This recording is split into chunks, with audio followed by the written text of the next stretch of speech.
Nithyanandam Paramasukhadam Kevalam Jnanamurtim Dvandvatitam Gagana Sadrisham Tattvamasyaadilaksham Ekam Nityam Vimalamachalam Sarvadhi Sakshibhutam Bhavatitam Trigunarahitam Satgurum Tam Namami. Welcome to Nithyananda Yoga, where we transcend the limits of conventional practice and dive deep into the source of our being, drawing from the original source of yoga itself. Today, we're embarking on a journey of a simple 308 asanas, the Dvitiya Vinyasa Krama. But it's not just about contorting the body or mastering complex postures. It is about connecting in oneness with the cosmos. Your body will be like wax, moldable and pliable. Today, as we embark on this journey, shed the notion of limitations. Forget the boundaries imposed by your bone and flesh. Instead, recognize yourself as the very source material of the cosmos, the consciousness from where we all come from. With each movement, you will not just be stretching muscles, you will be reaching into the depths of your consciousness. Visualize yourself as a sculptor, crafting your form with intention and precision. Want to grow 4 inches taller by the end of this session?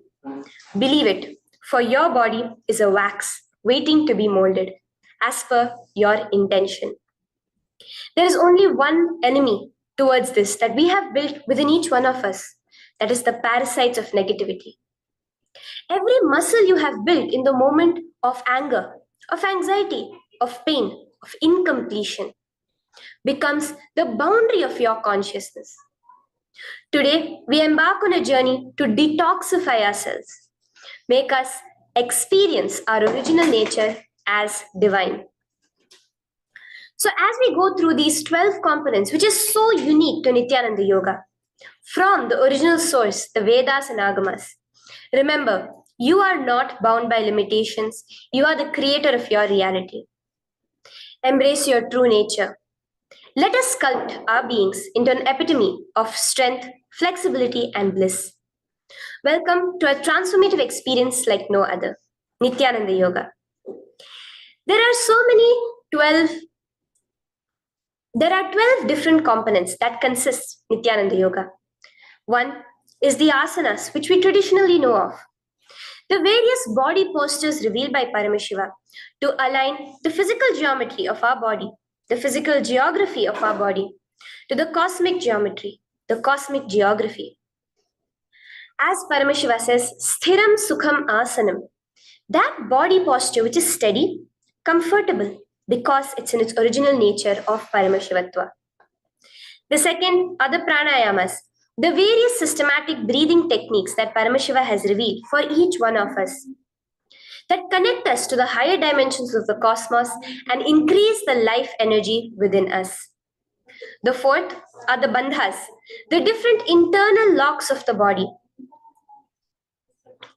The third are the mudras, the various hand gestures and body movements to seal that life energy within ourselves. The very word mudra means seals. You will be able to seal the space of oneness within you with Paramashiva. The fourth are the bandhas, the various internal locks of the body to awaken the Kundalini Shakti, our latent potential energy, and make us conducive for the ultimate experience. The fifth are the karanas, the beautiful dance movements of the body, revealed by Paramashiva to put you in the space of ultimate bliss, and which engage all the different parts of your body. The next are the visualizations. As Swamiji says, the intention with which you move your body manifests as your reality. As you hold the visualization within you of the various gods and goddesses of KAILASA, of the various beings of this universe, you manifest the powers of those beings within you. The next are the japas, the various powerful energy vibrations of the cosmos that you will be subtly repeating in your throat center that will cause your very DNA to be bound to the cosmos, to your consciousness with the highest frequency possible. The next are the pramanas, the chanting of the sacred mantras, the original source scripture of Hinduism that reveal the science of Nithyananda Yoga, of yoga, because as Swamiji says, yoga has a source and it is Hinduism. These original verses will manifest the vision Paramashiva had when he created yoga in each and every one of us. There are weights, which is an optional component, helps us to enhance our experience of Nithyananda Yoga as revealed from the source scriptures of Hinduism. The next are the mandalas, the cosmic geometrical representation. The Shri Chakra, the Shri Yantra, which is the direct geometrical representation of the cosmos. When you keep that in front of you and gaze at it throughout your Nithyananda Yoga, your body will fluidly just align itself to the cosmos. We have the Abharana, the Rudraksha, which we keep on our body, which acts as an energy battery, sucking in, storing the energy that we produce during this Nithyananda Yoga and releasing it to us throughout the day to fuel our entire day with consciousness. The last but not the least are the Aushadas, the various sacred herbs that you can apply to, which can be infused with the thought current of Paramashvatva to manifest it within you. With this understanding, let us get right into the practice of Nithyananda Yoga, which starts with invoking the presence of Paramashiva himself, the very being of Paramashiva, to witness our Nithyananda Yoga today, with the chanting of the Shiva Mula Mantra.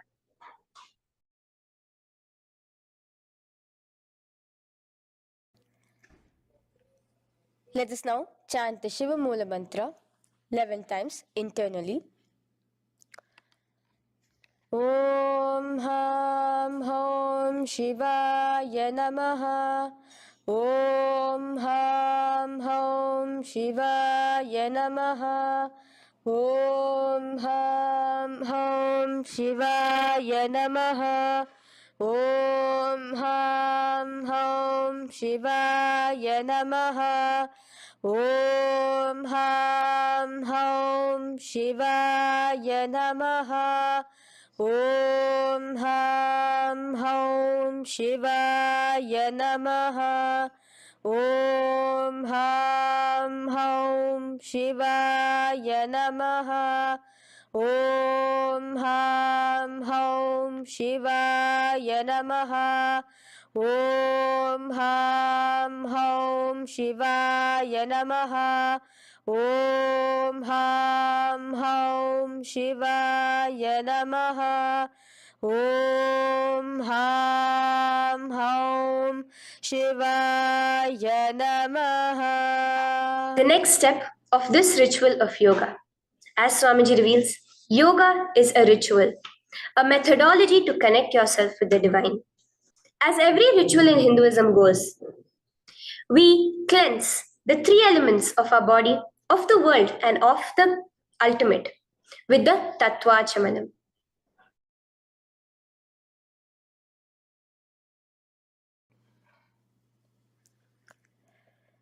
The next is the Tattvachamanam. So now I request all the participants to have the Panchapatram and the Uddharani, the traditional cup and the spoon filled with some fresh water. Now,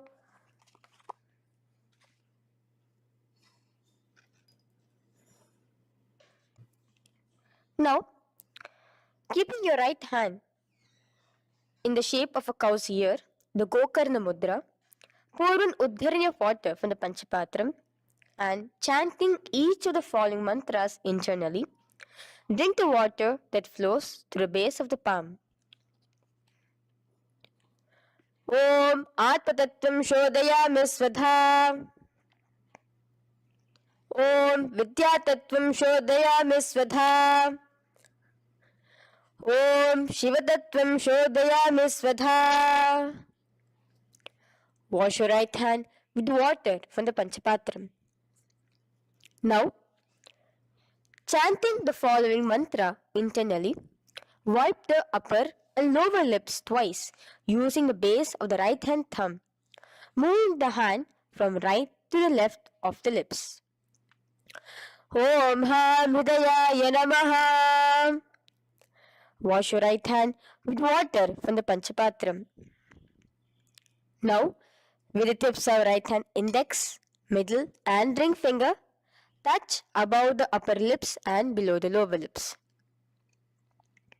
Wash your right hand with water from the Panchapatram. Now, with the tips of right hand index finger and thumb joined together, touch your right nostril, left nostril.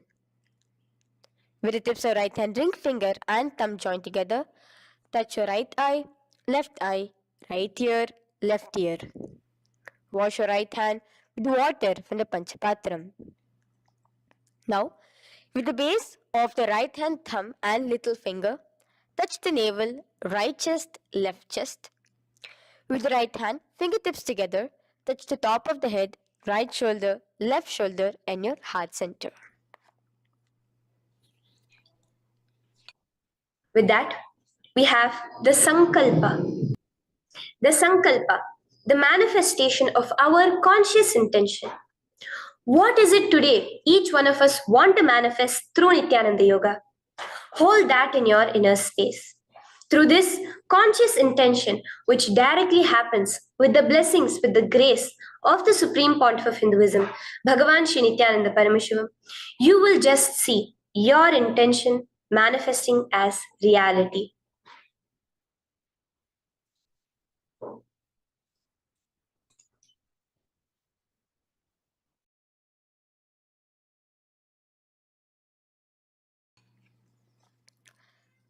The next is the Sankalpa, the conscious resolution.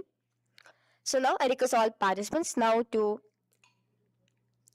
with your right hand, cover your left palm, which is the Sankalpa Mudra, and keep both the hands on the right thigh.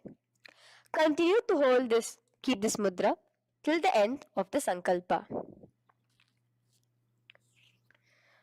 Om ममोपात समस्त दुरिताक्षयद्वारा भगवत् श्री नित्यानंद परमशिव प्रीत्यर्थम श्री नित्यानंदेश्वरी परमशिव शक्ति समेत श्री नित्यानंदेश्वर परमशिव प्रीत्यर्थम च शुभे शोभने मुहूर्ते अद्य ब्रह्मणः द्वितीय पराध्ये श्री श्वेतवराह कल्पे वैवस्वतमन्वन्तरे अष्टाविंशतितमे नित्ययुगे प्रथमे पादे जम्बूद्वीपे भारतवर्षे भरतखण्डे मेरोः दक्षिणे पार्श्वे शखाब्दे अस्मिन् वर्तमाने व्यवहारिके प्रभवादीनां षष्ट्याः संवत्सराणां मध्ये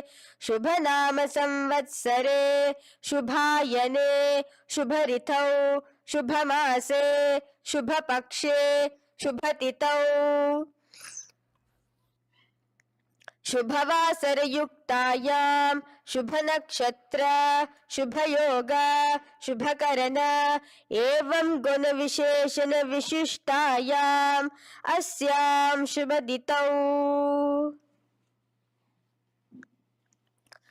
श्री कैलासोन्नत द्वादशांत श्यामला पीठारूढ़ श्री मीनाक्षी सुंदरेश्वरा भिन्न स्वरूप परशिव पुत्र रत्न कुमार गुरुमन्य तुल्यावतार श्री पार्वती स्तन्यपान लब्ध दिव्य ज्ञान विश्रुत सकल निगमागम सारभूत द्राविड वेद प्रवक्त्रे श्रीमत् परम शिव करुणा समधिगत मुक्तामय चतुरश्रयान गीयमान छत्र चामर श्री चिन्ह काहलादि समस्त बिरदावल्यलंकृत ज्ञान विज्ञान चक्रवर्ती सर्वजन संग सद्यो निर्वाण दीक्षा व्याप वर्ग वर्ष विश्रान जीमूत परमत कलभ केसरी शैव सिद्धांत स्थापनाचार्य श्री राजाधिराज पांड्य महाराज गुरु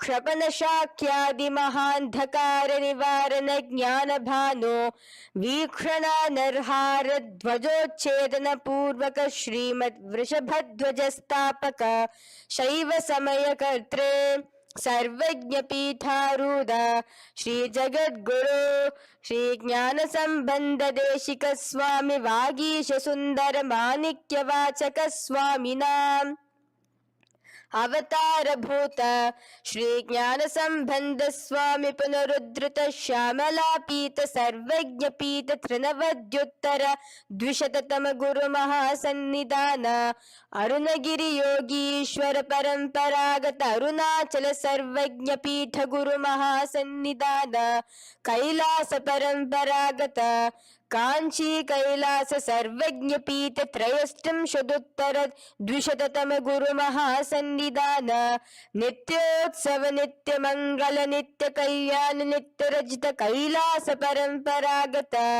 आदि कैलास नित्यानंद पीठ महासंस्थान महासिंहासन पीठ कर्त्रे साक्षात् श्री परम शिव समुद्भूत कैलास परंपरागत वैवस्वत मुनि इक्ष्वाकु हरिश्चंद्र भगीरथ श्रीरामचंद्र सूरसेन इत्यादि अनवच्छिन्न सार्वभौम चक्रवर्ती परंपरागत चतुष्षष्टि योगिनी मंडित चतुष्षष्टि संप्रदाय प्रवर्तक मनुधर्म शासन सूर्यवंश प्राप्त सर्वज्ञ पीठ सुरांगी साम्राज्य मूधाभिषिक्त चूडामणे साक्षात् श्री परम शिव समुद्भूत कपिल महागुरु पुनरुद्धृत महानिर्वाणि पीठ अष्टोत्तर सहस्र श्री महामंडलेश्वर साक्षात् श्री परम शिव समुद्भूत श्री महागणपति समारंभ अनवच्छिन्न पीताधीश्वर गुरु परंपरा प्राप्त अतल पीठ अष्टोत्तर सहस्रतम अष्टोत्तर सहस्र श्री अतल पीठाधीश्वर धर्म मुक्ति स्वर्गपुर स्वर्ण पीठ त्रयोविंश गुरु महासन्निधान कैलास परंपरागत आदिपीठ सर्वज्ञ पीठ जगद्गुरु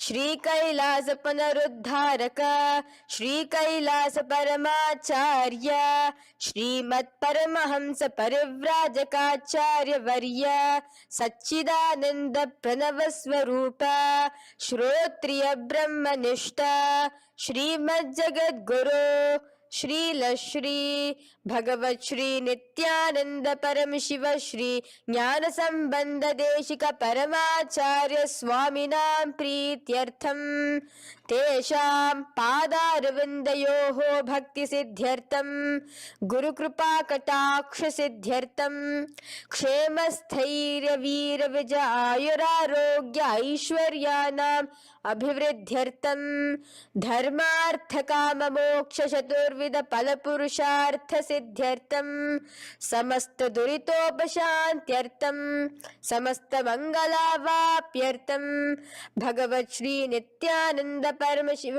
प्रसादेन सकुटुंबस्य ज्ञान वैराग्य जीवन मुक्ति प्राप्त्यर्थम भगवत श्री नित्यानंद परम शिव कृपा कटाक्षेण पूर्ण आरोग्य युक्त दृढ़गात्र यौगिक शरीर सिद्ध्यर्थम परम शिव शक्ति आविष्करणार्थम नित्यानंद योगाभ्यासं करिष्ये. Now wash your right hand with water from the Panchapatram. Om Apaupasprisya. Now, let's get started with the asanas. Okay? Sit first in a cross-legged position on the ground in Sukhasana. Bring your hands into the Bindu Mudra with your thumbs and index fingers touching each other. Place it on top of your knees. Here we have the Kumbhaka, the pranayama of Samana Kumbhaka. As you inhale and exhale, visualize flames licking up your spine. Do the bandhas, the locks, the Mahamudra Bandha, all three of the bandhas, where you are doing the Jalandhara Bandha, tucking in your chin to your chest, the Udyana Bandha, sucking in your stomach, and the Moola Bandha, clenching your perineum. For the first set of asanas, we have the japa Soham, which you'll be repeating in your throat center. As you do Sukhasana, visualize Lord Shiva in your inner space.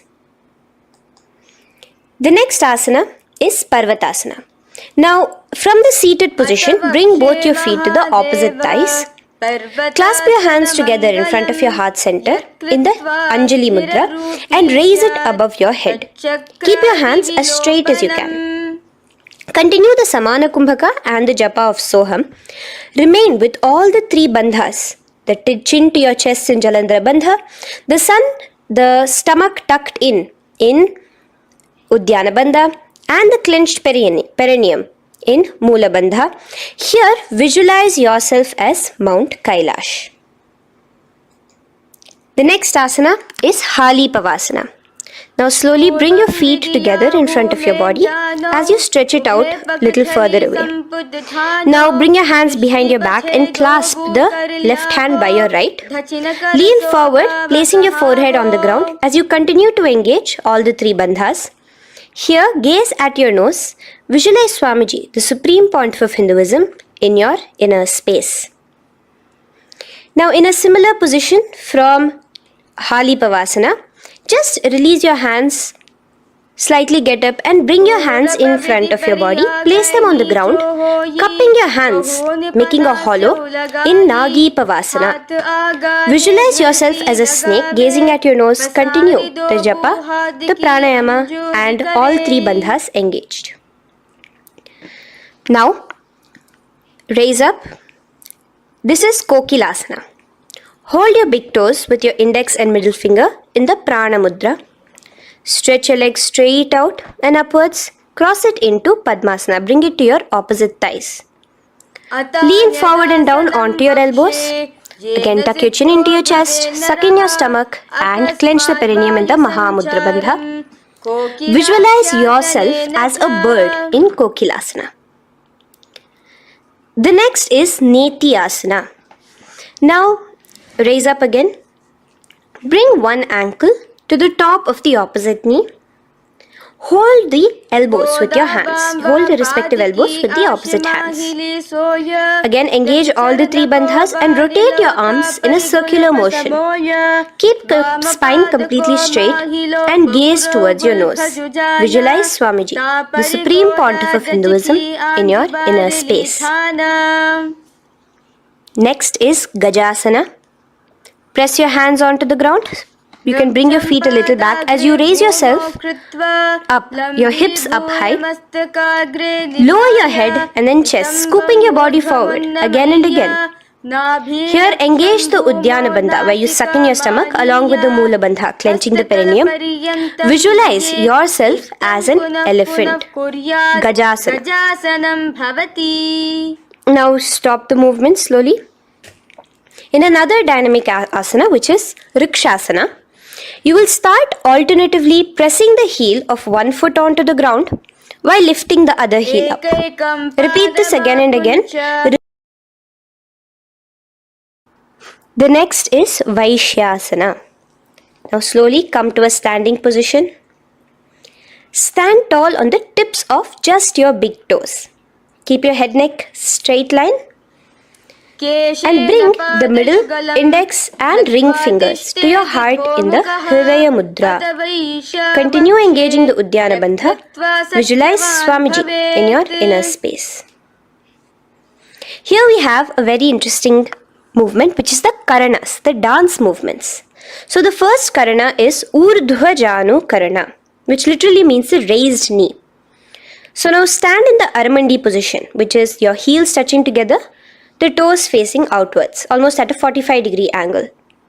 Bend your knees low And keep both your hands at your chest, elbows parallel to the ground. Twist one knee towards the center of your body. Raise it up, back across the body back to the original position. Simultaneously with the leg movement, follow it with your respective hand, up and across the body. Repeat this alternatively on both sides. Now, in Balalingasana, come back to a standing position straight and interlace your fingers from outside in. This is the Sarva Vashankari Mudra. Hold on to your knee, pulling it up towards your chest. Pull it tight. Continue to keep your spine straight. Engage all the three bandhas, the Jalandhara Bandha, the Udyana Bandha and the Moola Bandha. As you are holding your knee, visualize yourself holding, caressing a baby. Balalingasana. The next asana is Pada Pidanasana. Now the same foot which is raised, clasp it with your hands and pull it behind towards your body, holding it with both your hands. Again, engage all the three bandhas, standing tall. Visualize Swamiji, the supreme point of Hinduism, in your inner space.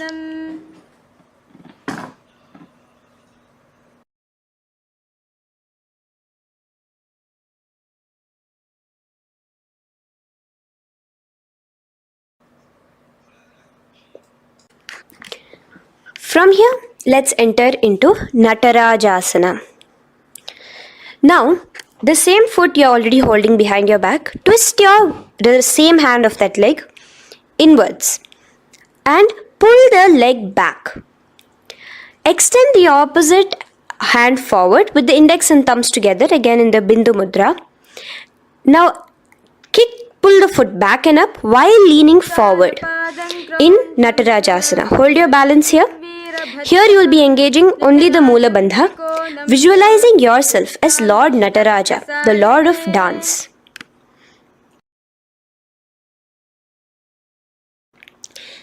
Now again let's repeat Balalingasana on the other side with the other leg. Pull it up towards your chest with the hands in the Sarva Vashankari Mudra. Engage all the three bandhas as you visualize yourself holding and caressing a baby. Now pull your foot back into Pada Pidanasana on the other side. Remain with all the three bandhas engaged. Visualize Swamiji in your inner space. And lean forward. Now, hands stretched in the Bindu Mudra into Natarajasana.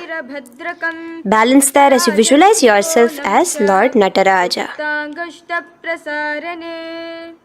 Now, come back to a standing position. Release your leg. Gain your balance. As we enter into the Ardha Rechita Karana. Now again bring yourself to the Aramandi position, heels together, toes pointed outwards and knees bent. Now from this position, bring your right foot onto the tips of the toes behind the left heel. The heel should be up. Bring your left hand towards your chest, parallel to the ground again, and extend the right arm out and wide like a pendulum. Bring it back towards your chest. Now while your arm is swinging, remember to move your fingers one by one inwards towards the palm and then outwards. Now place the right hand over the nose. Uncross your ankles. Let's do this on the other side also. Cross the left ankle behind and stretch the left hand out like a pendulum.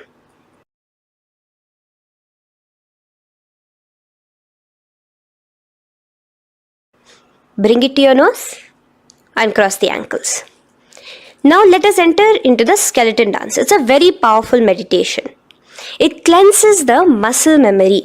Any patterns which are there within your muscle memory can be completely wiped out through this skeleton dance. Just 2 simple steps. Now stand straight. Visualize yourself as a skeleton. You can close your eyes. Just visualize yourself as pure bones.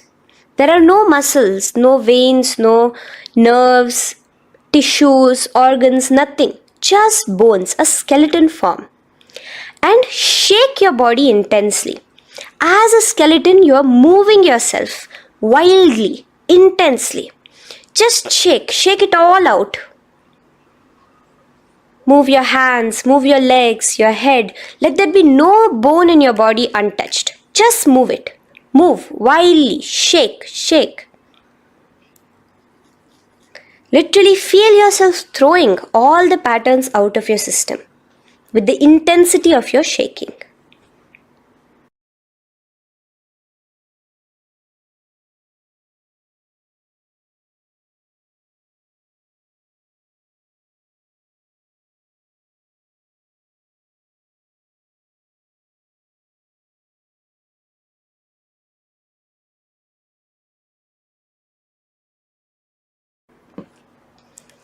Now slowly calm down. Take a few steps, gain your breath back. That's a powerful meditation we did. Let us do the next Karana. Again, come back to a standing position. Do the Aramandi. Your toes outwards, knees bent with your feet together. Now here, raise your hands above your head. Keep your palms completely straight and cross the wrists with the palms facing forward and the back of the hands outward. Now from the crossed wrists, uncross the wrists, spreading your arms out wide while you turn your hip towards the side. Turn by the waist sideways. Bring your hands back over the head and turn on the other side. Repeat this on the other side. Do it again. Let's twist out. Come back to the middle and twist out again. This is the Kati China Karana. Now stand tall. Raise your hands above your head. Bring yourself to the top of the tip of your toes. Let your hands face each other parallel to the ears. You're tall, pushing yourself, stretching yourself. Again, engage all the three bandhas.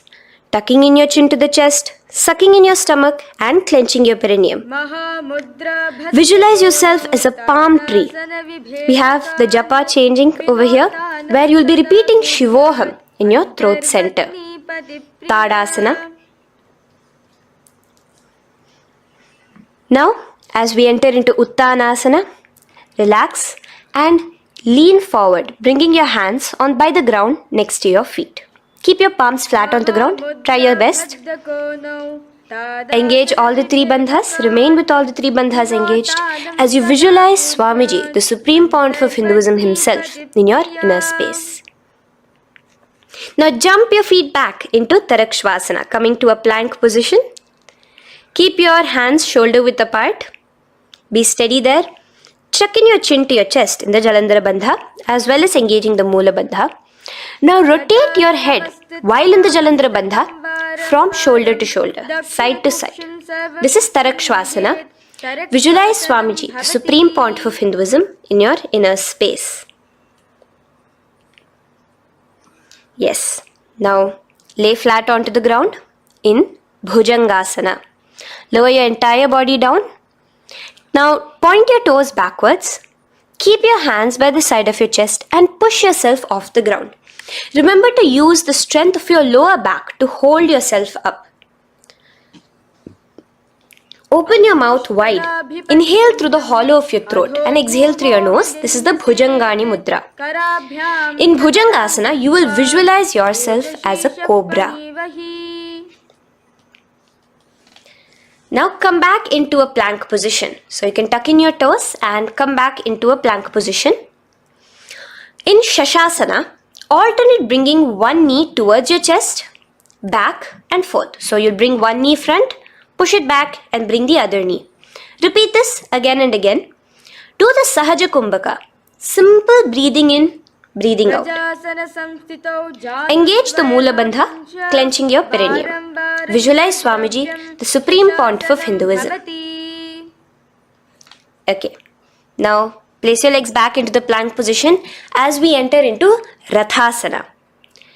Again, bring one foot between your hands and alternate jumping one foot back and bringing the other foot forward simultaneously. Again and again. Continue the Sahaja Kumbhaka and the Moola Bandha engaged as you visualize yourself as a chariot, a Ratha, in Rathasana. Now, into Veerabhadrasana. Remain one leg in between your hands. So as you jump, one leg comes between your hands. Stop in that position. One leg stretched back.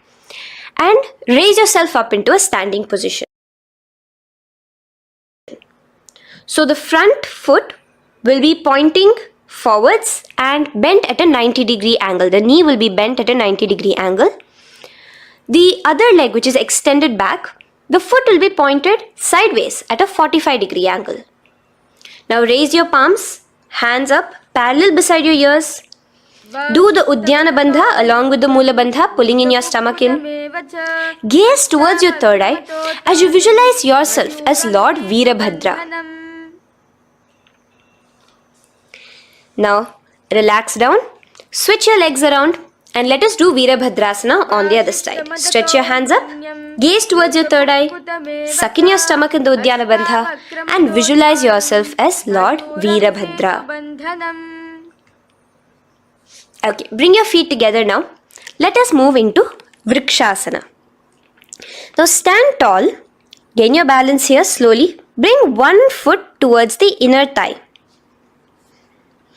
Bring your palms together, raise them up above your head in the Anjali Mudra. Keep your elbows as straight as you can. Again, continue the Uddiyana Bandha, sucking in your stomach. Gaze forward, hold your balance, visualize yourself as a tree, the stability of a tree in Vrikshasana.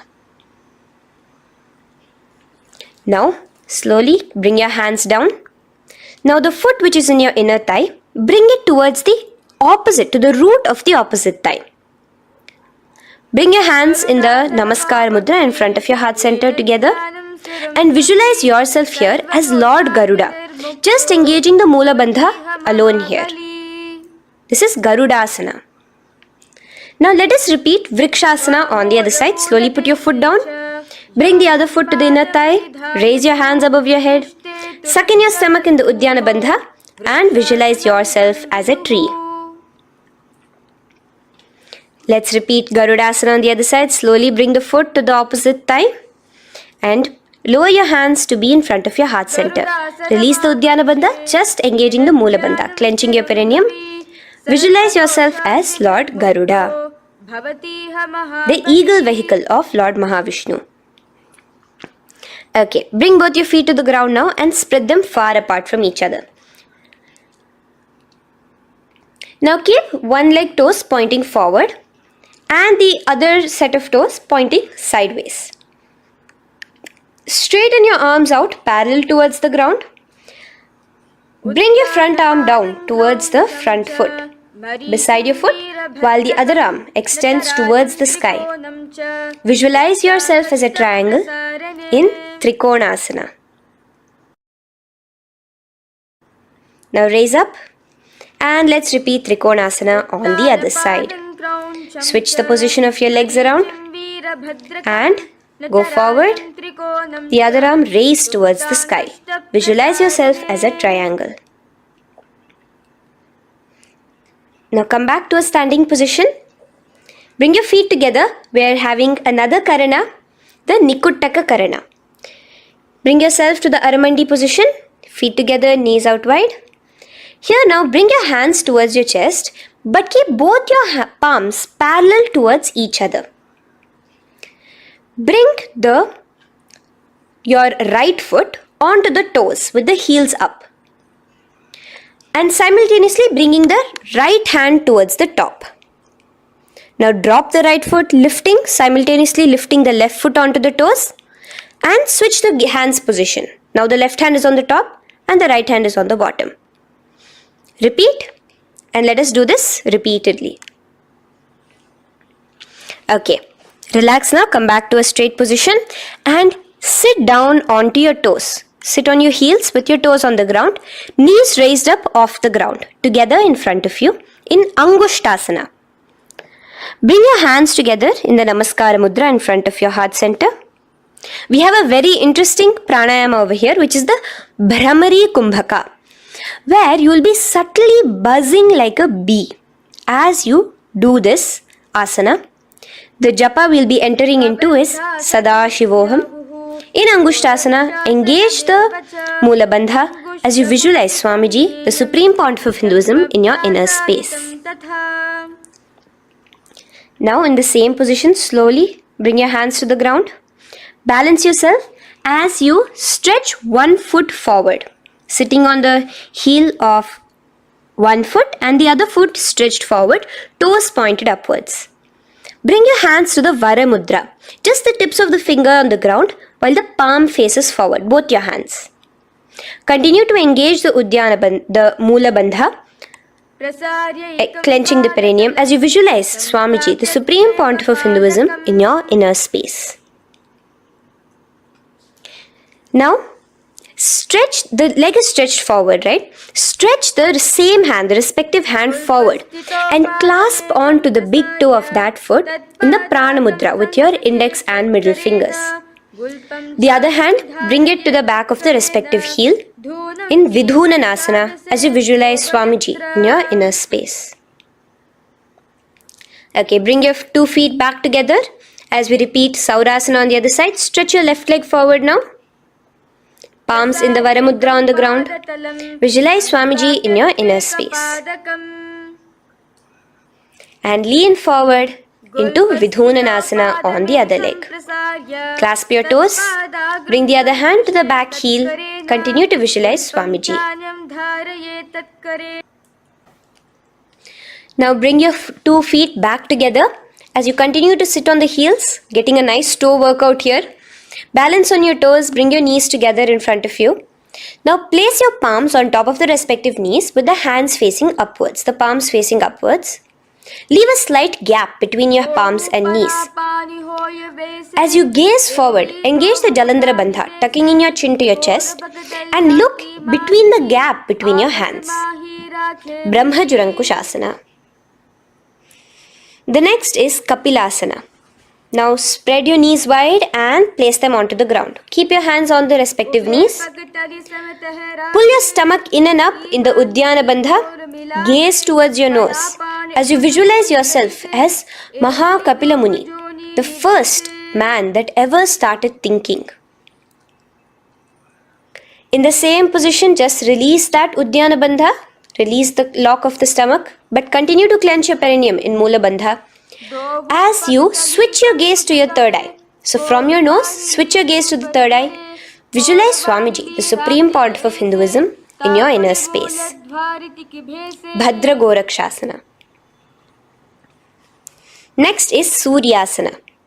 Now, your toes are tucked. Just lift your knees off the ground, wide apart. Bring your hands together in the Padma Mudra with the little fingers and thumbs joined together. Engage the Uddiyana Bandha, suck in your stomach and raise your hands up tall above your head. Slightly lean back as you look towards the gap between your hands. Visualize Lord Surya in your inner space. Now relax, slowly bring your hands to the ground. Sit on top of your heels, the toes flat. Here, keep your hands on top of your knees and lift your tongue up against the roof of your mouth in the Manduki Mudra. Do the Sahaja Kumbhaka, simple breathing in and out. Engage the Mula Bandha, clenching your perineum.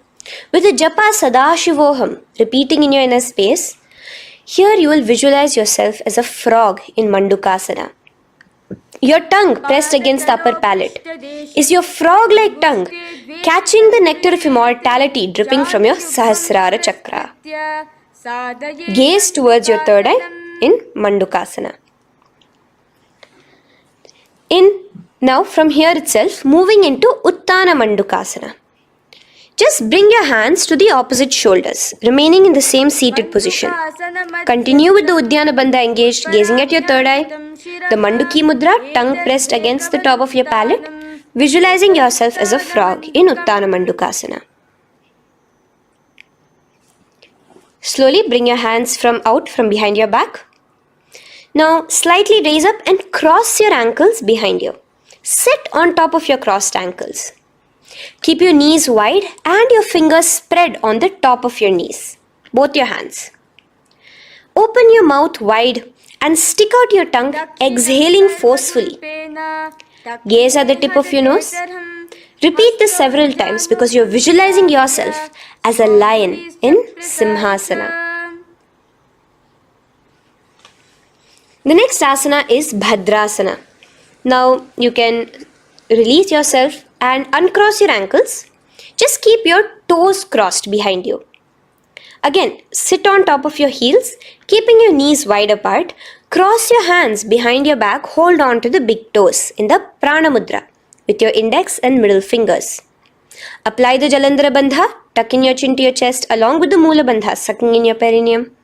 As you gaze towards your nose, here, resume the Brahmari Kumbhaka, buzzing like a bee subtly in your inner space as you visualize Swamiji, the supreme pontiff of Hinduism, in your inner space.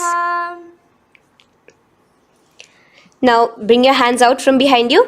As you bring yourself to a squatting position. Keep your feet flat onto the ground as close together as possible, but your knees opened wide.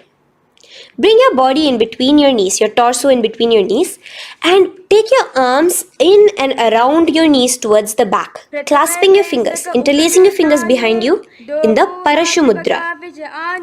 Gaze towards your nose. Visualize yourself as a crow in Kakabhusandhyasana. The next asana is Kani Pavasana. Unclasp your hands and place them flat onto the floor. Keep them shoulder width apart for good balance. Now, slowly bring your knees to the back of your arms, above the elbows. Lean your chin forward and down. Keep your gaze steady as you lift your feet off the ground. In Kani Pavasana, visualize Swamiji, the supreme pontiff of Hinduism, in your inner space. Now in the same position, slowly lower your head to the ground and stretch your legs up high, forming a tripod between your two hands and your head in Kapali Asana. Gaze at your nose, continue the Brahmari Kumbhaka, continue engaging the Mula Bandha and the Japa of Sadashivoham. Visualize Swamiji in your inner space. The next asana is Parshva Mayurasana. Slowly bring your feet down. Yes, relax. And now squat on your toes with your knees together and twist your body. Place both the hands to one side of your knees. Now bring one of your elbows to the knee and the other of your elbows towards the hip. Lean onto your arms, balance, extending your legs out to the side. Gaze towards your third eye, visualizing yourself as a peacock. In Parshva Mayurasana, as you do the pranayama, the Rechaka Kumbhaka, let your exhalations be prolonged and your inhalations be slightly shorter. Now relax, bring your feet to the ground and bring your body to the other side of your knees as you repeat Parshva Mayurasana on the other side. Lean forward, stretch your legs, gaze at your third eye. Visualize yourself as a peacock. Now let's do Bhairaganathasana. Now come again to a plank position. Place your hands down, stretch your legs back and bring one foot around your shoulder to be placed in between both your palms. Gaze at your third eye. Just engage the Mula Bandha, clenching your perineum. Here, this is Bhairaganathasana. Visualize yourself as Lord Kala Bhairava. Slowly bring your foot out and bring the other foot in between your palms, remaining in the plank position. Continue to visualize yourself as Lord Kala Bhairava in Bhairaganathasana on the other side. The next asana is Unmukha Pithasana. Now from the same plank position, bring your forearms onto the ground. Be steady as you walk your feet closer towards yourself, forming like a slight mountain. In Unmukha Pithasana, gaze at your third eye. Continue the Rechaka Kumbhaka. Visualize Swamiji in your inner space. The next asana is Vashishthasana. Now, just raise yourself onto one of your hands. So, release your forearms off the ground and raise yourself onto your right arm. And keep your body completely parallel to the ground as you raise your left arm straight above your head. Visualize yourself as Rishi Vashishta as you do the Vashishthasana. Gaze towards the hand on the top. Now slowly bring that hand down. As you switch the hands, bringing your right hand up towards the sky. Balance there, completely straight on your toes. As you visualize yourself as Rishi Vashishta, the Guru of Bhagavan Sri Rama. Now, bring your feet forward into Anjaneyasana. So here you will be sitting on your hips with your legs pointed forward and sit on top of your hands. So keep your palms facing upwards and sit on both your palms as you tuck your elbows into your body. Do the Rechaka Kumbhaka, continue the Rechaka Kumbhaka. Engage the Jalandhara Bandha, tucking in your chin to your chest, gaze at your nose, visualize yourself as Lord Hanuman in Anjaneyasana. Now, slowly release your hands from under your body as you lean forward into Paschimottanasana. Clasp your respective toes with your index and middle finger. Lean forward and down, bring your elbows to the ground, your forehead towards your knees. Engage all the three bandhas, the Mahamudra Bandha. As you visualize Swamiji, the Supreme Pontiff of Hinduism in your inner space, with a new japa, Mahasadashivoham, starting here.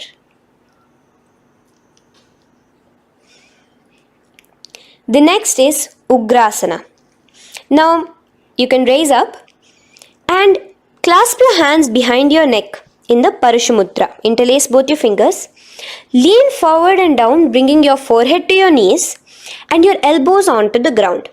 Again, engage all the three bandhas in the Mahamudra Bandha as you visualize Devi Kali in your inner space in Ugrasana.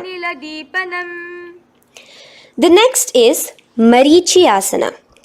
So raise up and keep one leg pointed forward while you bring the other leg towards the groin, the knee pointed upwards. Place the foot flat on the ground. Now lean forward, bring both your hands, wrap your arms around the raised knee, clasping your hands behind the back together. Bring your chest to the thigh with your head towards the knee. Here engage just the Moola Bandha, sucking in your perineum. As you visualize yourself as Rishi Marichi in Marichiyasana. The next asana is Mahamudrasana.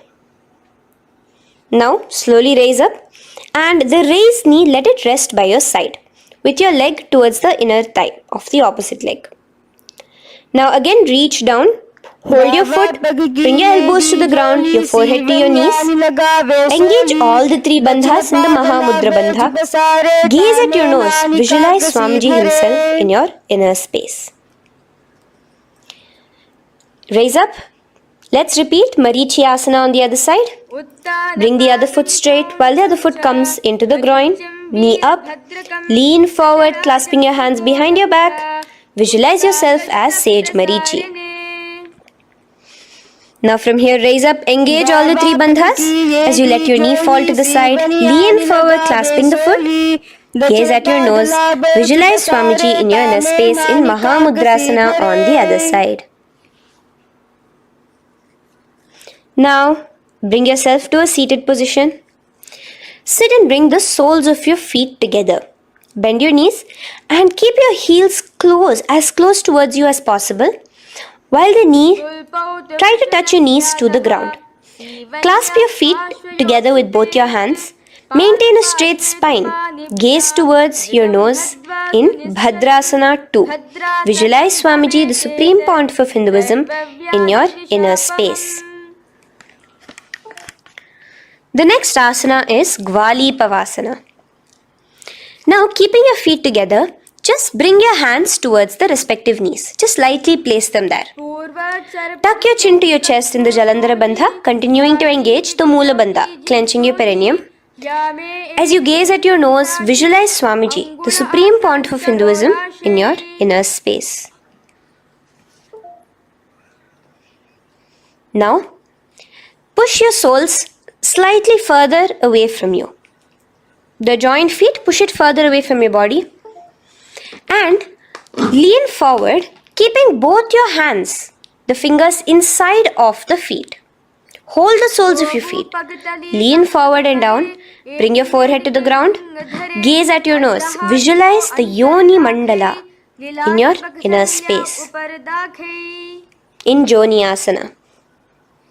The next is Midiki Pavasana. Raise up. Stretch your arms out wide beside your body as you lean forward, your arms going over your knees. Bring your forehead to your feet. Continue to gaze at your nose. Visualize Swamiji, the supreme point of Hinduism, in your inner space.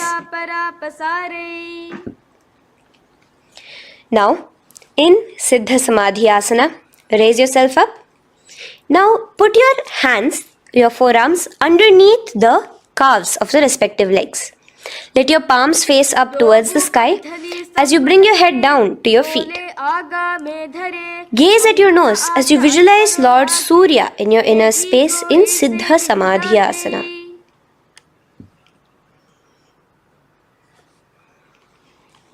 The next asana is Chiniki Pavasana. Raise up now. Bring both your feet together in front of you. Bring your feet back close to your body. Now place your hands underneath both the feet and pull your feet open like a book facing towards the sky. Both your feet. Press your elbows onto your thighs near the knees and gaze towards your nose, visualizing Swamiji in your inner space in Chiniki Pavasana. Giving yourself a nice stretch. Now release your feet and bring your hands to the respective knees. Gently push down on your knees, pushing it towards the ground. Suck in your stomach in the Uddiyana Bandha. Gaze at your third eye, visualizing Swamiji in your inner space. This is Charapata Chokasana. The next asana is Bhairavasana. Now continuing to remain with your feet together, you can use the help of your hands to bring your toes onto the ground with your heels pointed upwards. Just push yourself and try to do it. Continue to remain with the Uddiyana Bandha engaged, your stomach sucked in. Bring your hands to the Bindu Mudra with the index and thumbs together on top of the knees. Gaze at your third eye. Visualize yourself as Lord Kala Bhairava in Bhairavasana. The next asana is Samanasana. So slowly you can bring your feet out from underneath. Take now one foot towards your chest, holding with both your hands as the other foot rests by the perineum. Pull the sole onto your chest. Gaze at your third eye. Visualize yourself holding the breath in the Mooladhara Chakra, the Chaturdala, the 4-petal lotus of your body. Gaze at your third eye. Visualize Swamiji, the supreme point of Hinduism, in your inner space in Samanasana. From here, let's move into Apanasana. Now, the foot that you have towards your chest, just bring it over your shoulder and place both your palms onto the ground beside you. As you lift the leg by your perineum, stretch it out and lift it up high into the sky in Apanasana. Gaze at your third eye, visualizing Swamiji in your inner space. Let's repeat Samanasana on the other side. Bring your foot down. Clasp the other foot towards your chest. Gaze at your third eye, visualizing Swamiji in your inner space. And bring the foot onto your shoulder as we repeat Apanasana on the other side. Stretch your leg out straight in front of you, up high towards the sky, gazing at the third eye, visualizing Swamiji in your inner space. Okay, relax slowly. Let's move into Gomukhasana. Now, sitting in a seated position, cross one leg over the other, like over, and align the knees together at the center of your body and the feet by the opposite hips. Place both your hands on top of the stacked knees. Gaze at your nose. Here we have a beautiful pranayama, very cooling pranayama, which is the Sheetkari pranayama, where you will be inhaling through your clenched teeth with your tongue pressed against behind your teeth and exhaling through your nose, creating a hissing sound. The japa will be for the next sequence of asanas, Om Nithyananda. Visualize the face of a cow in Gomukhasana. Now keep your knees crossed. From the knees, bring your hands towards the respective toes on the side of the body. Clasp the big toe in Pranamudra. Suck in your stomach in the Udyana Bandha. Visualize yourself as Rishika Anasuya in Anasuyasana. Now in Anusuyasana 2, just bring your hands behind your back, clasped together, interlaced fingers in the Parashamudra. Lean forward and down. Try to bring your nose to touch the ground in front of you. Just visualize yourself as Rishika Anusuya and gaze at your nose. Anusuyasana 2. Raise yourself up now. Now bring one foot towards the perineum, knee resting on the ground. Raise your other foot with the foot in front of the lying down foot, knees pointed upwards towards your chest. Place your hands on the respective knees. Keep your spine tall, chest out. Gaze at your nose. Visualize yourself as Lord Garuda, the eagle vehicle of Bhagavan Mahavishnu. Garudasana 2. From here, moving into Naradasana. Now, keep both your hands, bring both your hands behind your neck and clasp them in the Parashamudra. Interlace your fingers behind your neck. Twist outward of the raised knee. Just keep your whole body outside of the raised knee. Gaze towards your third eye, visualizing yourself as Devarishi Narada in your inner space. From Naradasana, let's enter into Matsya Pithakasana.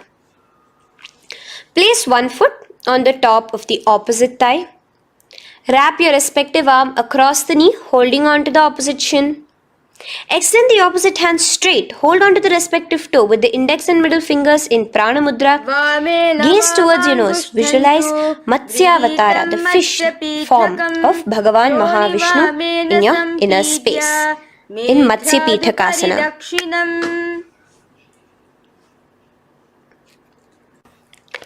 From there, let's repeat asana and the rest of the asanas on the other side too. So slowly you can cross your knees over to the other side in Gomukhasana. Keep your hands on the top of your knees. Gaze at your nose as you visualize the face of a cow in Gomukhasana. Continuing into Anusuyasana on the other side, bring your hands to your toes. Suck in your stomach in the Udyana Bandha. Gaze at your nose, visualize yourself as Rishika Anasuya. And lean forward, bringing your hands behind your back in Anusuyasana 2. Interlace your fingers in the Parashamudra. Continue to gaze at your nose, visualizing yourself as Rishika Anasuya. As you relax the Udyana Bandha, just clenching the Mula Bandha alone. Raise up, bring your feet together in front of you as we enter into Garudasana 2. Place your hands on the respective knees. Stay straight. Visualize yourself as Lord Garuda as you gaze towards your nose. And twist your body out of the raised knee, hands clasped in the Parashamudra behind your neck. Gaze at the third eye, visualizing yourself as Devarishi Narada. And bring the foot to the opposite thigh as we enter into Matsya Pithakasana on the other side. Clasp your toe in Prana Mudra. Gaze at your nose, visualizing Matsya Avatara, the fish avatar of Lord Vishnu in your inner space. Now let's enter into Matsyendrasana. Remaining in the same position with one foot on the opposite thigh, place the other foot on the ground on the far side of the other thigh. Twist. Bring your elbow outside the raised knee. Keep the raised arm by your neck. Turn backwards. Gaze towards your third eye, the other hand straight out. Visualize Matsyendranatha, the great Rishi and master of Hatha Yoga in your inner space. Just switch your hands around. Straighten the hand that was originally bent and bend the other hand towards your neck. As we enter into Kubhasana, visualize yourself as a camel. Continue to gaze at your third eye. Now, straighten out both your hands straight out in the same position. Continue to gaze at your third eye, visualizing Matsyendranatha, the master of Hatha Yoga in your inner space. Now, slowly take your foot off from the thigh. As we enter into Matsyendrasana on the other side, bring the other foot to the thigh. Place the other foot on the far side. Twist, bringing your elbows outside of the raised knee, hands on the head. The other hand stretched out back. Twist, gazing at your third eye. Visualize Matsyendranatha in your inner space. Switch the hands around as we enter into Kubhasana. On the other side, remember to visualize yourself as a camel. Now stretch both your hands out in Matsyendrasana 2 on the other side. Visualize Matsyendranatha in your inner space. Now, with one leg on the thigh, bring the other foot too to the opposite thigh in Padmasana. Place your palms on the respective knees. Engage all the three bandhas in the Mahamudra Bandha, tucking your chin to your chest, sucking in your stomach and clenching your perineum.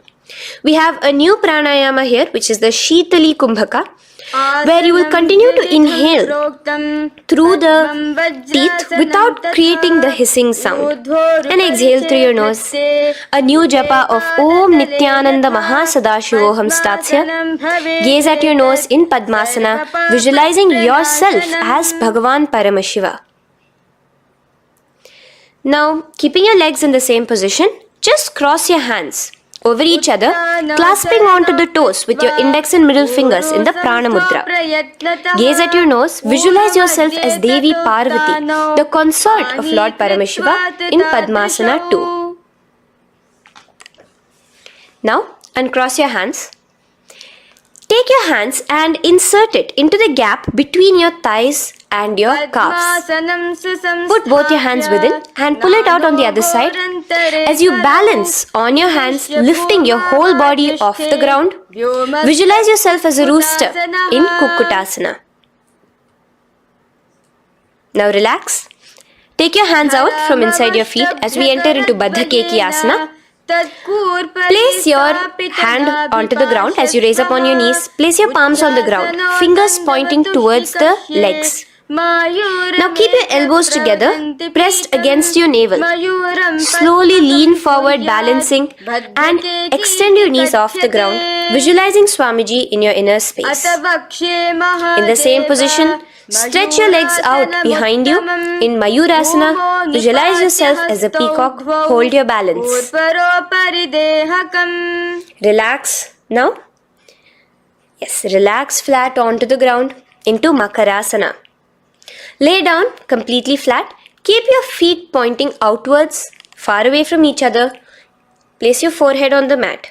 Interlace your fingers behind your neck in the Parashumudra. Just relax, visualizing yourself as a crocodile as we go back to the Sahaja Kumbhaka, the simple breathing in, breathing out. Just keep the Moola Bandha alone engaged.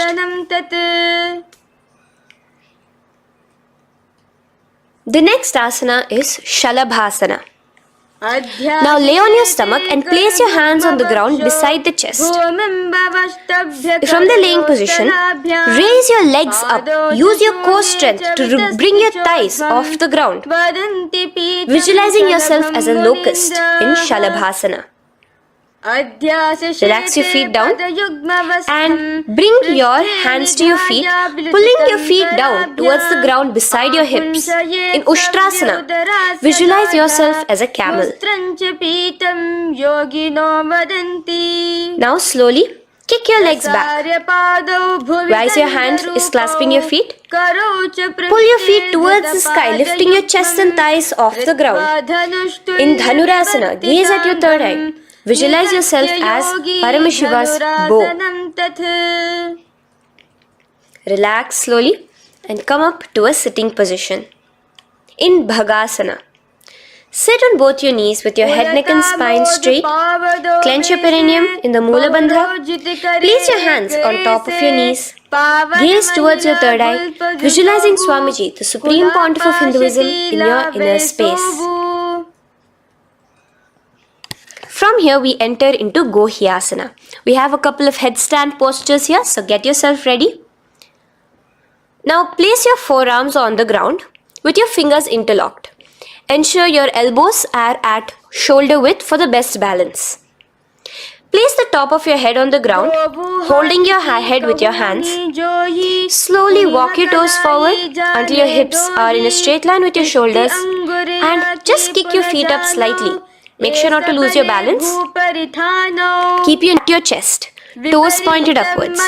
Gaze to your nose, visualizing Swamiji in your inner space. From here, stretch your legs out into Shirasasana, continuing to hold the balance there as you continue to gaze at your nose, visualizing Swamiji in your inner space. Bring your feet to the ground, relax slowly. The next asana is Phodhyasana. So come to a seated position. Bring your hands behind your calves, stretching your legs up and your forehead to your knees.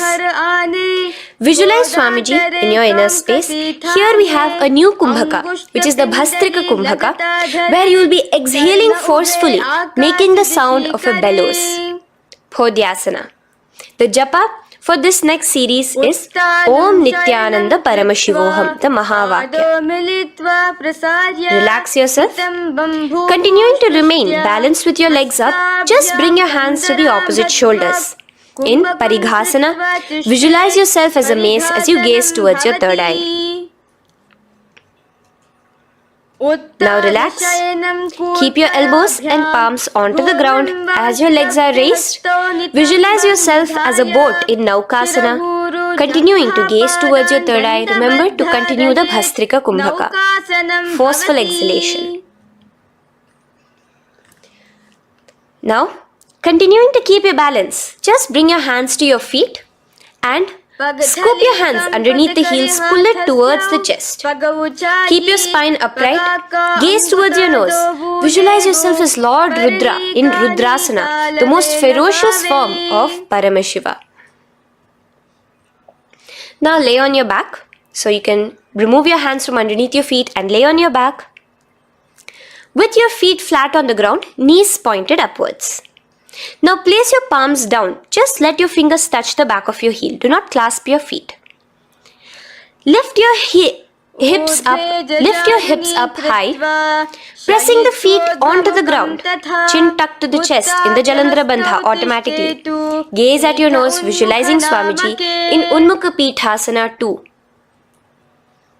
Now lay onto the ground in Shavasana.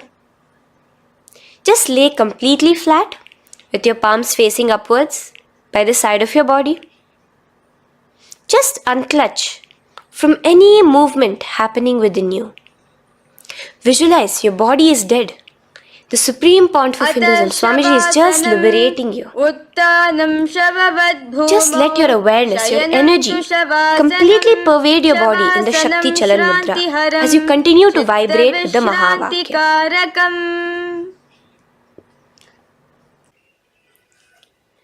Roll over to one side and come to a seated position. Feel the life entering your body back. In a seated position, let us get continued with the sequence. We have 200 asanas more to go, starting with Yatha Sanishtasana. In Yatha Sanishtasana, sit in any posture you are completely comfortable in. Bringing your hands into the Bindu Mudra with the thumbs and index touching. Start off with the Samana Kumbhaka. As you're inhaling and exhaling, feel flames licking up your spine. Clench your perineum in the Moola Bandha with the japa Om Nithyananda Paramashivoham for the remaining of the sequence. Visualize Swamiji in your inner space. From here, moving into Samasana, where you bring your feet to a cross-legged position. Keep your hands on your knees with the thumbs and index touching in the Bindu Mudra. Just inhale and exhale as you visualize Swamiji in your inner space. The next is Muktasana. Press your left foot against your genital region. Place the right foot on top of your left. Keep your hands facing downwards on top of your knees. Sit straight, gazing towards your nose. Visualize yourself as a sage liberated by Swamiji himself. Now, continue to remain in the same position as we go into Siddhasana, where your gaze will be switching from the nose to your third eye. Continuing to visualize Swamiji in your inner space, ensure the Moola Bandha, the perineum, is locked. In Siddhyasana now, Continuing the same position. Engage all the three bandhas. Sucking in your stomach, bringing your chin to your chest in the Mahamudra Bandha. Switch the gaze to the ground in front of you from your third eye. Visualize Swamiji in your inner space. Now, relax the Udyana Bandha and Jalandhara Bandha. Just keep the Moola Bandha, the perineum alone clenched, as we enter Rudrasana 2, where your legs will remain in the same position, just your hands alone, from resting on your knees, will turn around to the Bindu Mudra, the thumbs and index touching. Gaze towards the third eye, visualize yourself as Lord Rudra, the fierce dimension of Paramashiva. The next is Santa Dhunasana. Keep your hands in the Bindu Mudra, your legs crossed in the same position. As you switch your gaze from your third eye to your nose, visualizing Swamiji, his tranquility, unshakable nature. Now, relax the Bindu Mudra, keep your legs in the same position, and bring your hands to your navel, cupping one palm over the other in the Samputa Mudra. It looks sort of like a lotus bud. Continue to visualize Swamiji in your inner space in Siddhasana 2. The next asana is Bandha Yoni Asana. Maintaining one heel over the other in the same position of the legs, bring your hands to your face in the Shanmukhi Mudra. So just listen carefully now. Bring your little fingers beneath the bottom lip of both hands. Your ring fingers above your upper lip. Your middle fingers closing your nose, your nostrils. Your index finger covering your eyes. And your thumbs pressed into your ears. This is Bandha Yoni Asana, visualizing Swamiji in your inner space.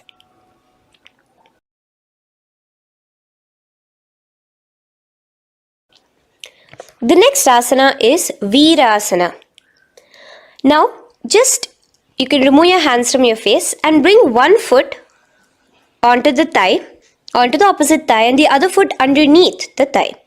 Keep your hands in the Bindu Mudra, thumb and index fingers together on the top of your knees as you embody the space and state of bravery, Veera, in Virasana. Now, changing the leg position again as we enter into Valmikasana. Keep your left heel on the right side of the generative organ, toes under the thigh. Keep your right foot on top of the left leg, toes by the knee. Again, bring your hands into the Bindu Mudra on top of the knees. Gaze towards your third eye. Visualize Rishi Valmiki, the poet, the first poet and author of Ramayanam. The next asana is Joni Mudrasana. So you're going to remain here as you switch your gaze to your nose, visualizing the Yoni Mandala, a beautiful formation, divine cosmic geometry, representing Devi, Shakti, a symbol of the creative energy of the universe in Joni Mudrasana. In the same position, switch your gaze to your third eye, continuing to visualize the Yoni Mandala in your inner space.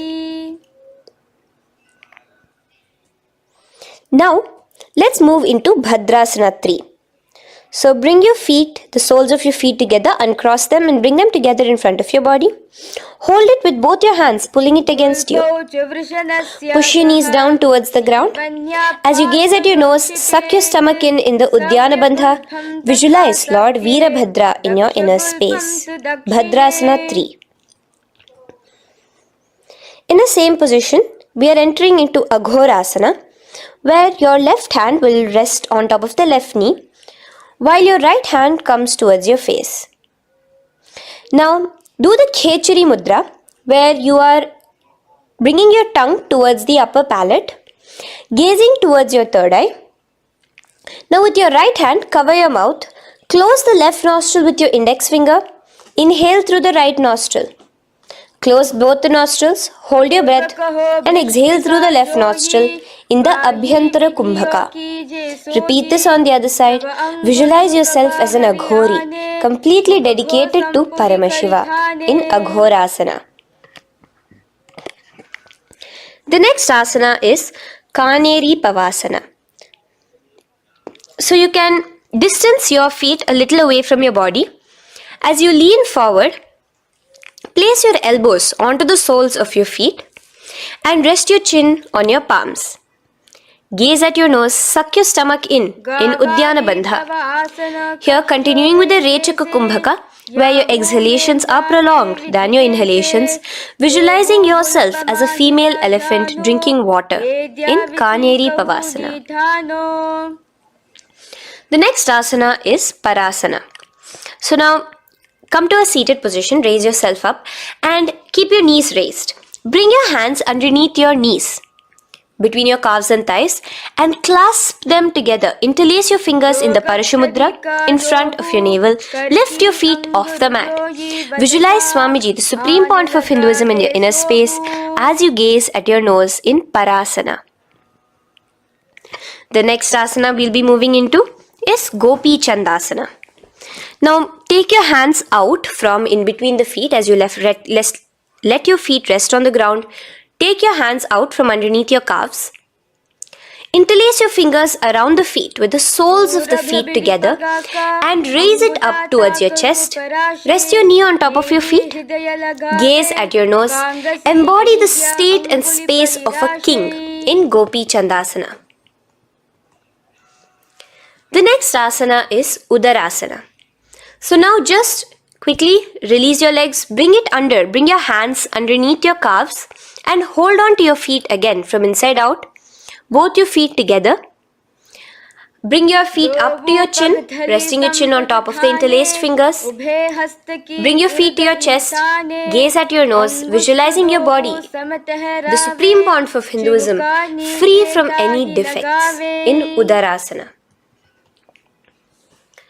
Now, in the same position, just lift your legs up towards your head. Let the top of your hands come towards the top of your head, your forehead. And this is Vishishtasana. Visualize yourself excelling in everything in this posture. Now, slowly relax.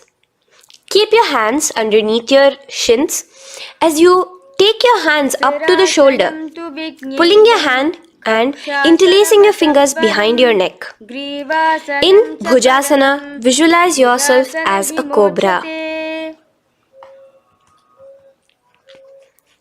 The next asana is Kalyanasana. So in the same seated posture, bring your hands around from behind your neck, remove them and put them around your back, interlacing the fingers behind you. Gaze at your nose.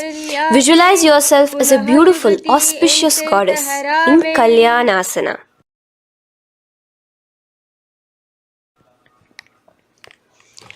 The next posture is Sankatasana.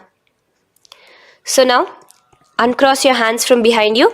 Release yourself completely onto the ground. Place your left knee on the mat and the left foot flat. Sit on top of your left foot, knee pointed forward. Raise your right leg on top of the left, bringing the right heel to the left hip. Place your hands on the opposite knees. Here, do the Ujjayi Pranayama. As you inhale and exhale, make the sound of an ocean. Visualize yourself as a swan, a beautiful swan in Sankatasana. The next is Dhenukasana.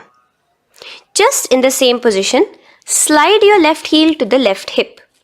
Keep your right knee on top of the left. Place both your hands on your right thigh. Visualize a cow in your inner space as you suck your stomach in the Uddiyana Bandha, Dhenukasana.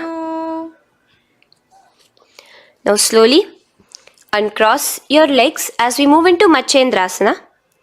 Place the right foot on the left thigh, the left foot on the right knee.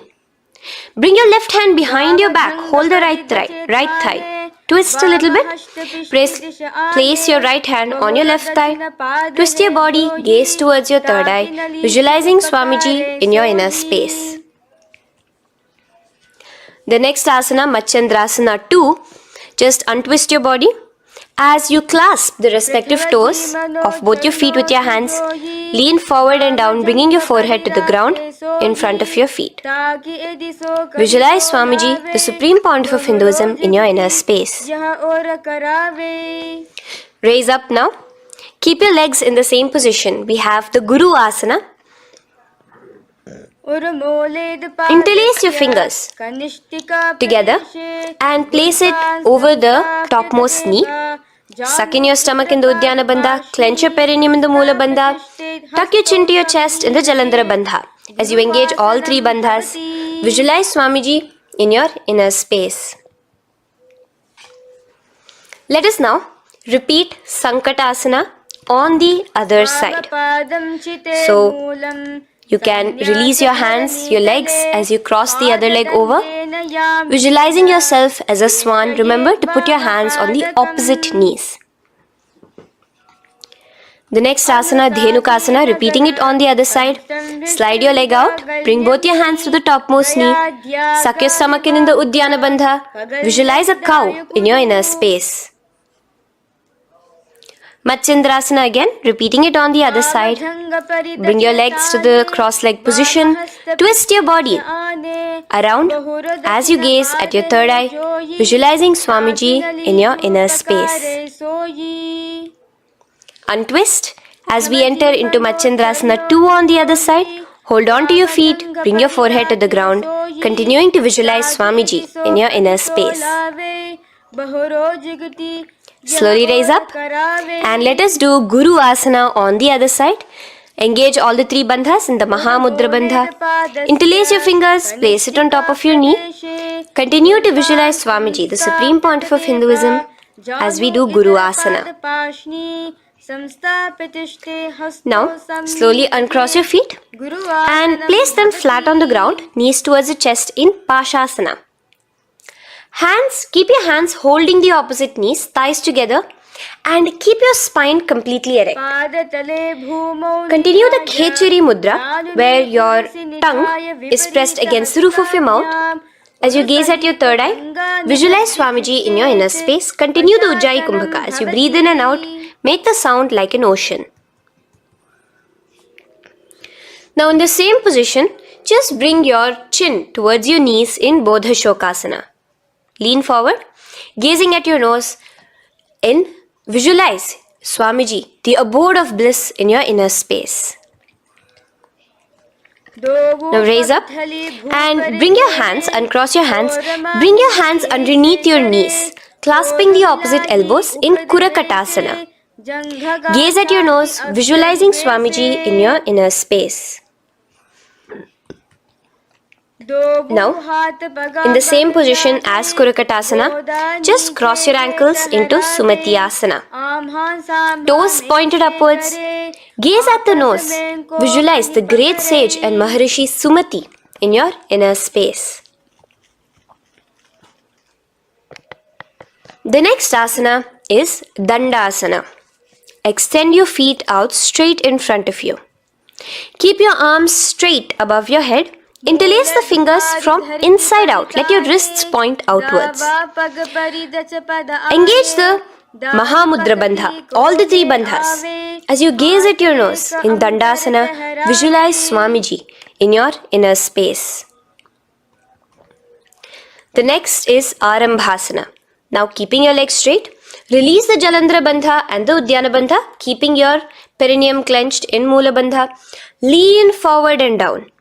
Hold your big toes in the Prana Mudra with your index and middle fingers. Head to your knees. Do here the Nadi Shodhana Pranayama. Inhale through the left nostril, hold and exhale through the right. Visualize Swamiji in your inner space. The next is Bhidokasana.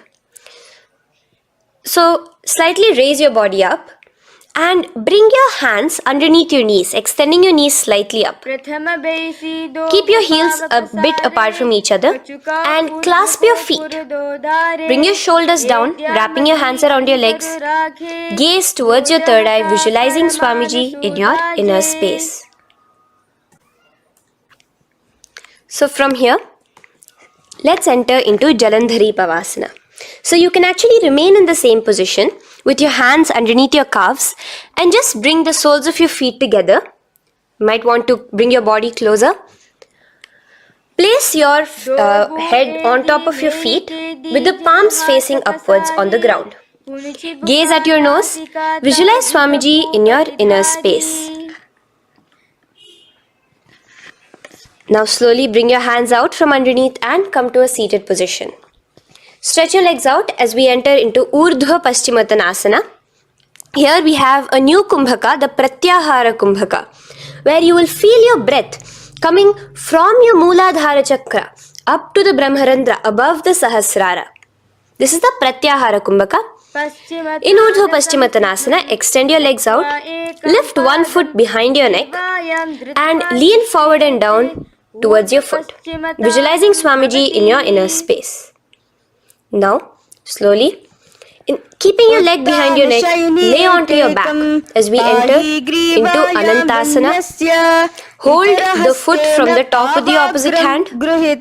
Visualize yourself as infinite, endless, eternal. Gaze at your nose in Anantasana. Just now, in the same position, roll onto your elbow of the hand holding the foot. Gaze at your nose, feeling in complete control like Swamiji in Ankushasana. Slowly remove the leg from behind your neck. Take a moment to stretch, relax. Lay on your back. Bring your knees towards your chest. Bring your hands around, encircling the thighs and the calves with your arms. Roll to the left and right in Drishasana, visualizing Swamiji in your inner space. Then is Urdhva Paschimottanasana. On the other side, let us repeat it. Raise up to a sitting position and bring the other foot behind your neck. Lean forward and down, clasping your foot. Repeating Anantasana on the other side. Lay on your back. Bring the opposite hand to the foot. Gaze at your nose. And continuing to gaze at your nose, roll onto the elbow as we repeat Ankushasana on the other side. Now, you can release your foot and try to remain in the same position without removing the leg from behind your neck as you bring the other leg too to cross behind your neck with both your legs behind your head. Laying on your back, bring both your hands to clasp behind your back. Gaze to your nose, visualizing Swamiji in your inner space in Yoga Nidrasana. As we enter into Atma Ramasana, in the same position you can uncross your hands from behind your back. Bring it up, continuing to keep it underneath the legs. Just clasp it behind your neck. So you can bring your legs out from behind your neck. Just let your hands interlace behind your neck, gazing to your nose, visualizing the Atma Rama, Bhagavan Mahavishnu within you as your soul blessing you, as you gaze at your nose in Atma Ramasana. Now, you can release your hands and legs. Continue to lay on your back as we enter into Kochikasana. Bring your knees to your chest with the soles facing upwards. Extend your arms sideways as you gaze towards your third eye, visualizing Swamiji in your inner space. Now, from Kochikasana, keep your arms reached out to the sides at shoulder level. As we enter into Jatara Parivritti 1, keep one knee bent, twist it and bring it to the ground on the opposite side with the other leg extended straight. In Jatara Parivritti 2, keep both the knees bent to one side. And in Jatara Parivritti 3, keep both the legs straight to one side. Throughout this, keep your head looking in the opposite direction. And let us repeat this on the other side. You can bring your knees back to your chest. Let your legs out, go to the other side and do Jatara Parivritti 1, 2 and 3. The next asana is Dvipada Pitham. So now from Jatara Parivritti you can bring your feet down, lay on your back with your knees pointed upwards, feet flat on the ground. Extend your hands holding your ankles. And lift your hips up. Engage the Jalandhara Bandha automatically as you raise your hips up, gaze at your nose, visualizing yourself as a bridge in Dvipadapitham. Now in Paryankasana, so you can lay back onto the ground and place your feet flat. Bring your arms over your head, placing the hands flat near your shoulders with the fingers pointing towards the feet. Lift your entire body up and off the ground in Paryankasana as you visualize yourself as sturdy as stone furniture. Lay back down slowly as you bring your hands out. Keep your knees to your chest here and your hands on the shoulders as we enter into Svottanasana. Visualize you're laying on your back as a playful dog. Move your hips in the circular motion. Do the Sahaja Kumbhaka. Now let us enter into Viparita Karani. First, bringing your arms out from behind your shoulders. Let your arms be extended by the side of your body. Use the strength of your arms, palms flat on the ground, to push your body, your upper body, your lower body off the mat. And keep your legs straight above you, extended.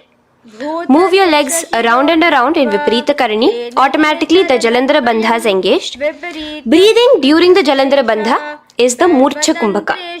Visualize Swamiji in your inner space. The next is Viparita Karani 2. In the same position, just stop the rotational movement of your legs. Visualize Swamiji in your inner space. Now, as we enter into Langalasana, just let your feet from the top rest onto the ground above your head. Interlace your fingers in the Parashu Mudra behind your body. Visualize yourself as a plow in Langalasana, continuing to engage the Jalandhara Bandha. भूमिं कर्षयेत् लङ्घलासनं भवति. Now, in Shaita Paschimottanasana, bring your hands out from behind your body and hold on to the toes above your head. Keep your legs and hands completely straight.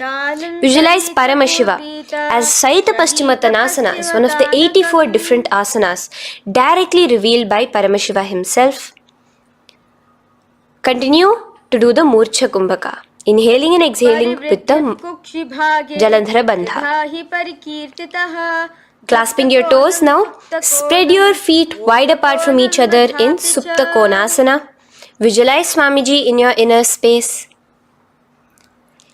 Bring your feet back together as we enter into Chakrasana. Clasp your ankles, keeping your legs and hands completely straight above your head. Visualize yourself as a chakra, a wheel in Chakorasana. Now slowly rest your back onto the ground. Keep your legs raised up in Supta Prasarita Padangushtasana. Clasp the respective toes in the Prana Mudra with your index and middle fingers and spread your legs out wide apart from each other.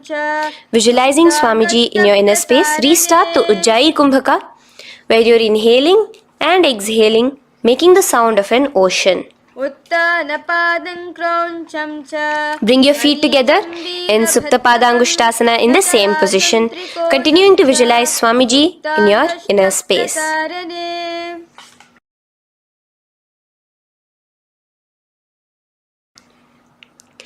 Now, bring your feet, release your feet and bring them into Padmasana.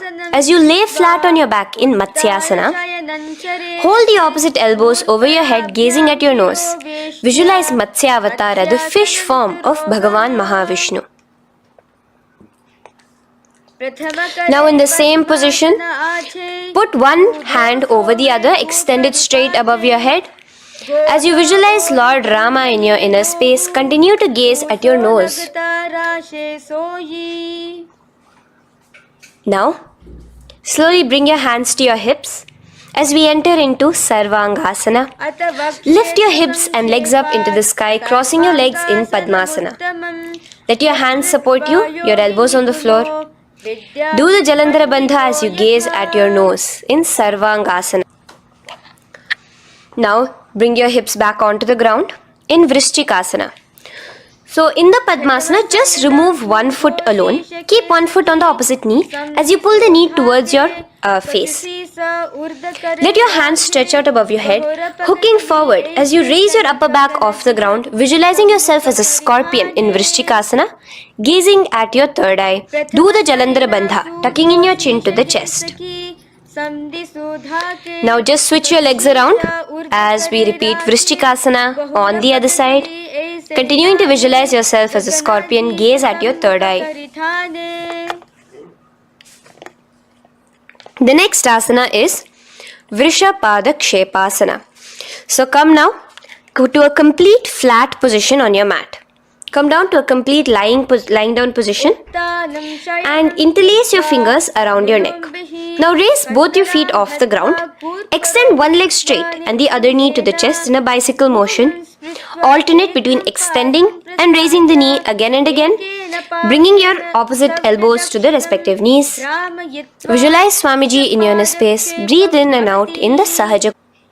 From Vrishapadakshepasana, now lay flat onto the ground with your hands by your side as we enter into Marottanasana, where you will be lifting your legs one by one, touching the ears with your knees. Visualize Swamiji in your inner space. The next asana is Vrikasana. Now what you'll be doing is laying on your back. Bring the soles of your feet flat onto the ground. Stand up completely and lay back down. Visualize yourself as a wolf in Vrikasana.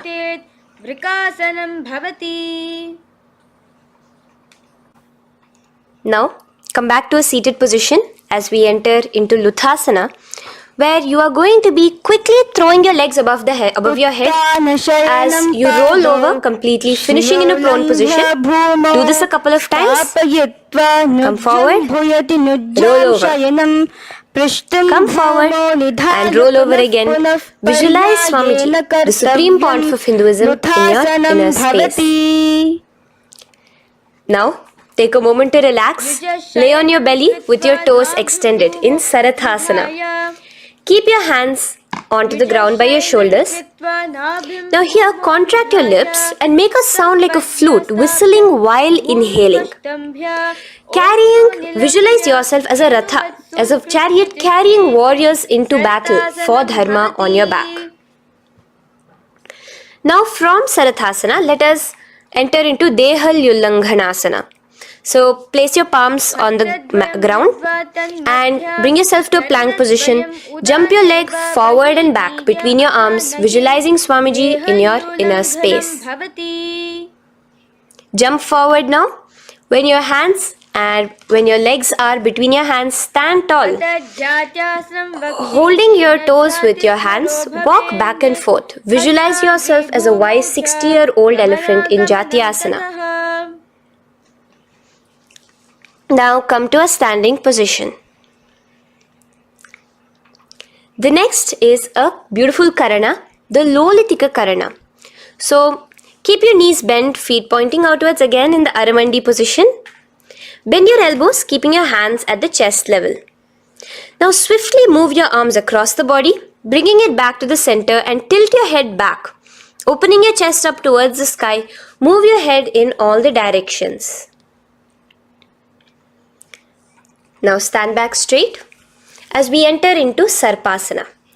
So stand erect like a rod with your arms by your side, hands touching the thighs. Visualize Devi, Kundalini, raising up and curling upwards around your body in Sarpasana. The next asana is Ushtrasadanasana. Lean forward and down, standing on top of your palms. Begin to move and walk like a camel, visualizing yourself as a camel. In the same position, continuing to walk around, switch your visualization to visualizing yourself as a horse as you start to walk around like a horse in Ashvasana. Now raise up tall as we enter into Kapota Nitakasana. Interlace your fingers behind the back, pulling them down towards your calves. Open up your chest. Keep your hands in the Parashamudra. Visualize yourself as a soaring bird diving down in Kapota Nitakasana. Now, Stand tall as we enter into another karana here, the Tala Pushpaputam karana. Bring yourself to the Aramandi with your hands in the Namaskara mudra. Simultaneously now, open up your palms while raising one heel off the ground, slightly lowering the waist and shoulder of the heel you have raised. Visualize you're offering a bouquet of flowers to Paramashiva as you come back to a standing position and repeat this on the other side. Let's do this a few times, offering flowers to Paramashiva. Now, come to a standing position. Stand straight and bring your hands together in the Namaskara mudra. Slightly lean forward. Visualize yourself as a rhinoceros. Your hand is the horn as you gaze at your nose in Khadgasana. The next asana is Utthanotthanam. So come to a standing position and sit down all the way as low as you can to the ground and stand up. Do this again. Sit down, stand up, and again. Sit down, stand up.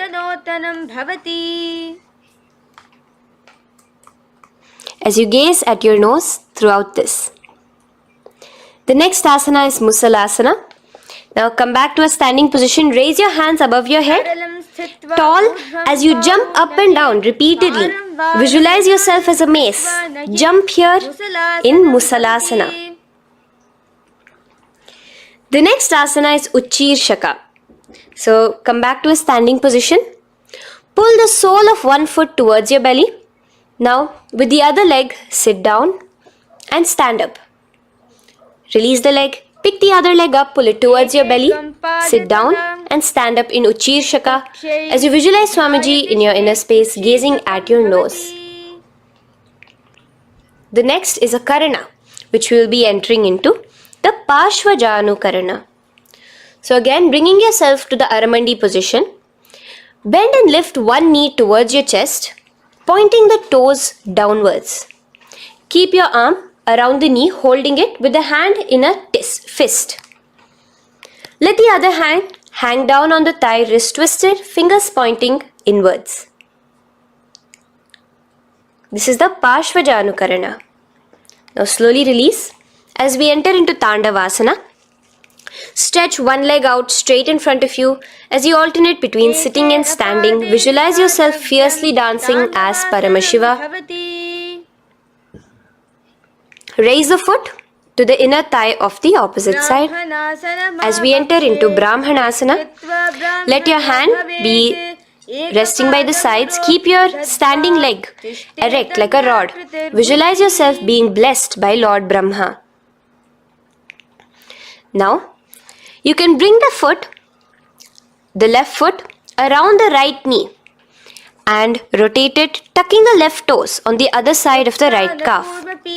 Simultaneously cross your left arm below the right, bring your palms together in the Namaskara Mudra. Visualize yourself as Lord Garuda in Garudasana 3. Now slowly uncross your legs and hands as we enter into Ekapadasana, coming to a standing position. On the right leg, bring your left foot to the opposite thigh with your hands relaxed by the knees. Now take a hold of the raised foot with your hand in the Prana Mudra. Stretch your leg out wide, out to the side and rotate your body quickly on the standing leg. Visualize yourself as the North Pole star in Dhruvasana. From here now, in the foot which is in your hand, just slowly, once you finish the rotating movement, in Trivikramasana, bring it up towards the back of your neck. Stand as tall as you can and alternate between sitting and standing. Visualize Bhagavan Mahavishnu in your inner space. Now you can take the leg out from behind your neck and stand straight. As we repeat the Parshvajanu Karana on the other side, bring your knee up to your chest, clasp your knee in a fist while the other hand comes to the opposite thigh. Hold there for a second and stretch your leg out. In Tandavasana, sit and stand. Visualize yourself fiercely dancing as Paramashiva. Bring the foot to the inner thigh, standing straight like a rod. Get your hands by your sides. Visualize yourself being blessed by Lord Brahma. In Brahmanasana on the other side. Move into Garudasana 3 on the other side as you rotate your leg over, your hand under. Visualize yourself as Lord Garuda. And uncross yourself as we move into Ekapadasana on the other side. Bring your foot to the inner thigh, to the root of the thigh, and stand straight. Clasp your toes, stretch it out as we go into Dhruvasana on the other side. Visualize yourself as a pole star rotating quickly. Come back to a standing position and bring your foot behind your neck. In Trivikramasana, sit and stand. Visualize Vishnu, Bhagavan Mahavishnu in your inner space. Now, stand tall as we do the Samanakha Karana. Stand with your feet close together, toes slightly pointed outwards. Keep both the hands to the side of the body. Take a moment to breathe in and breathe out and relax. Now, slowly relax and from the standing position, slowly bend forward, bringing both your hands underneath your knees. Now, once you have squatted down fully, interlace the fingers together in the Parashamudra. Bring that interlaced fingers in front of your navel. In Gorakanjali Asana, visualize the great sage Goraknatha, the founder of the Natha Yoga Hindu Sampradaya. As you do the Jiva Chala Kumbhaka, engage the Moola Bandha. The next asana is Kanchyasana. So now just slowly unwind your hands from each other, from your navel, and now bring your hands from the opposite side inwards underneath your calves and wrap your hands around your back. Hold them together in the Parashamudra. Keep your body, your upper body, upright, visualizing the supreme pontiff of Hinduism in your inner space. The next is Bhairu Asana. So slowly unclench your hands and bring them out from underneath your legs. Keep your feet and knees together and in a squatting position, bring your hands behind your back, clasping them together, remaining in the Parashamudra. As you gaze at your navel center, visualize Bhagavan Kala Bhairava, the Lord of Time in your inner space. The next asana is Varahasana. Now to gain your balance, you can lightly spread your legs apart and bring your hands to the back of behind you in the Anjali Mudra, palms together. Visualize a boar, one of the 10 incarnations, the Varaha Avatara of Mahavishnu, gazing at your nose. Now slowly relax, bring your hands out from behind you as we move into Pripithasana. With your hands in the Prana Mudra, with your index and middle fingers, clasp the respective big toes and come to a half squatting position where your hips are at your knee level. Visualize Swamiji in your inner space as you do this asana, Pripithasana. Slowly let go of your feet and place your palms flat on the ground in front of you with the fingers wide for balance. We're going to be balancing here in Bakasana. Place your knees on the back of your arms. Focus your eyes on one spot as you raise your feet off the ground, balancing here. Visualize yourself as a crow. The next asana is Shushtanga Kapali Asana. So now come to a kneeling position. So from there itself, you can directly put your head onto the ground or else come to a kneeling position and place your head onto the ground. Palms spread for support. Raise your body onto your head, bringing your legs into the Padmasana. Gaze at your nose. Visualize Swamiji himself in your inner space. Come down now, uncrossing your legs as you come down. Sit onto your knees, keeping the toes flat. Now, let your heels come outside of the hips Keep your hands on your knees. In Guptasana, sit straight. Keep your gaze on your nose. Visualize you're sitting in the sacred secret seat with Paramashiva and your Guru, Swamiji himself. Now we are going to be kicking up into a handstand. So get ready. Place your palms on the ground, fingers wide for support. Do take support of a wall if you need it. And lift your body up straight above your hands. Visualize you are a tree in Vrikshasana 2 with deep roots into the ground. Breathe in and breathe out slowly.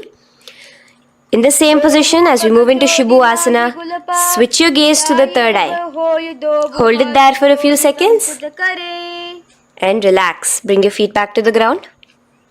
Now lay flat onto the ground in a plank position and slowly lower your body towards the ground and push yourself up again. In Matsyasana 2, go down and come up, visualizing yourself as a fish.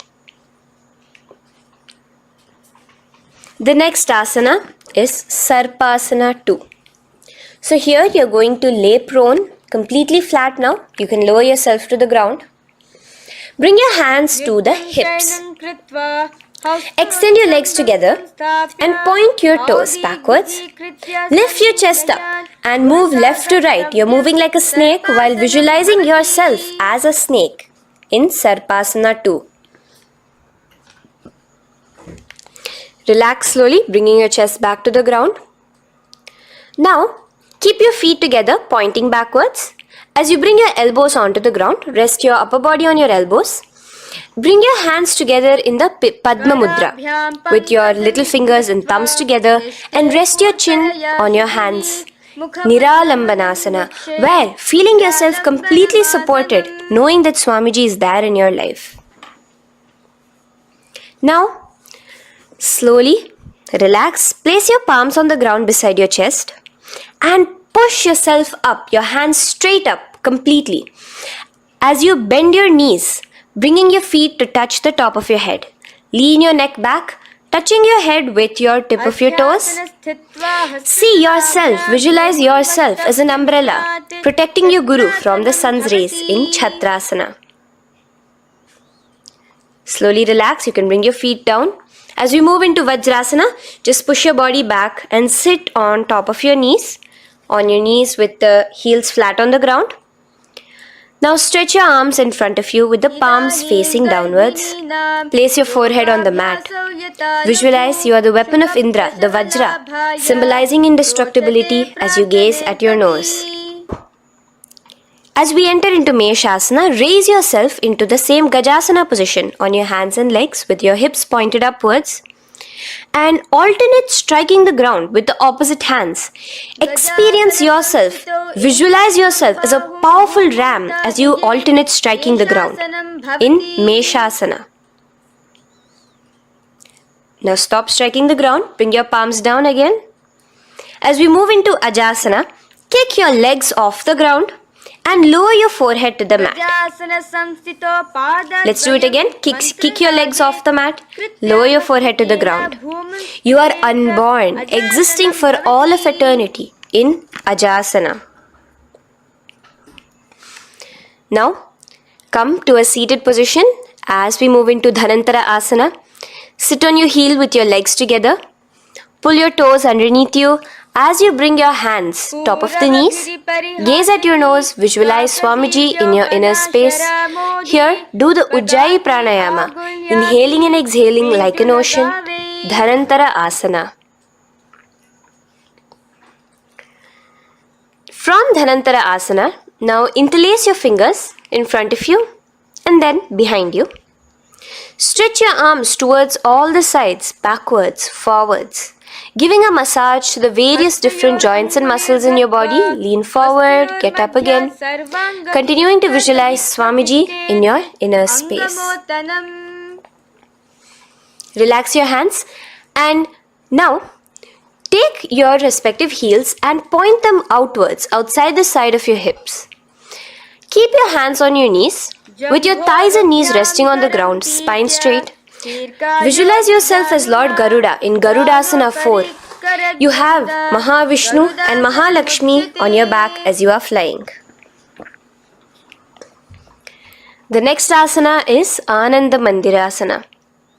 Now you can continue to remain in the same position. You can bring your feet pointing inwards. Use your hands to clasp underneath your ankle. Make sure your knees are spread out wide. Gaze at the third eye.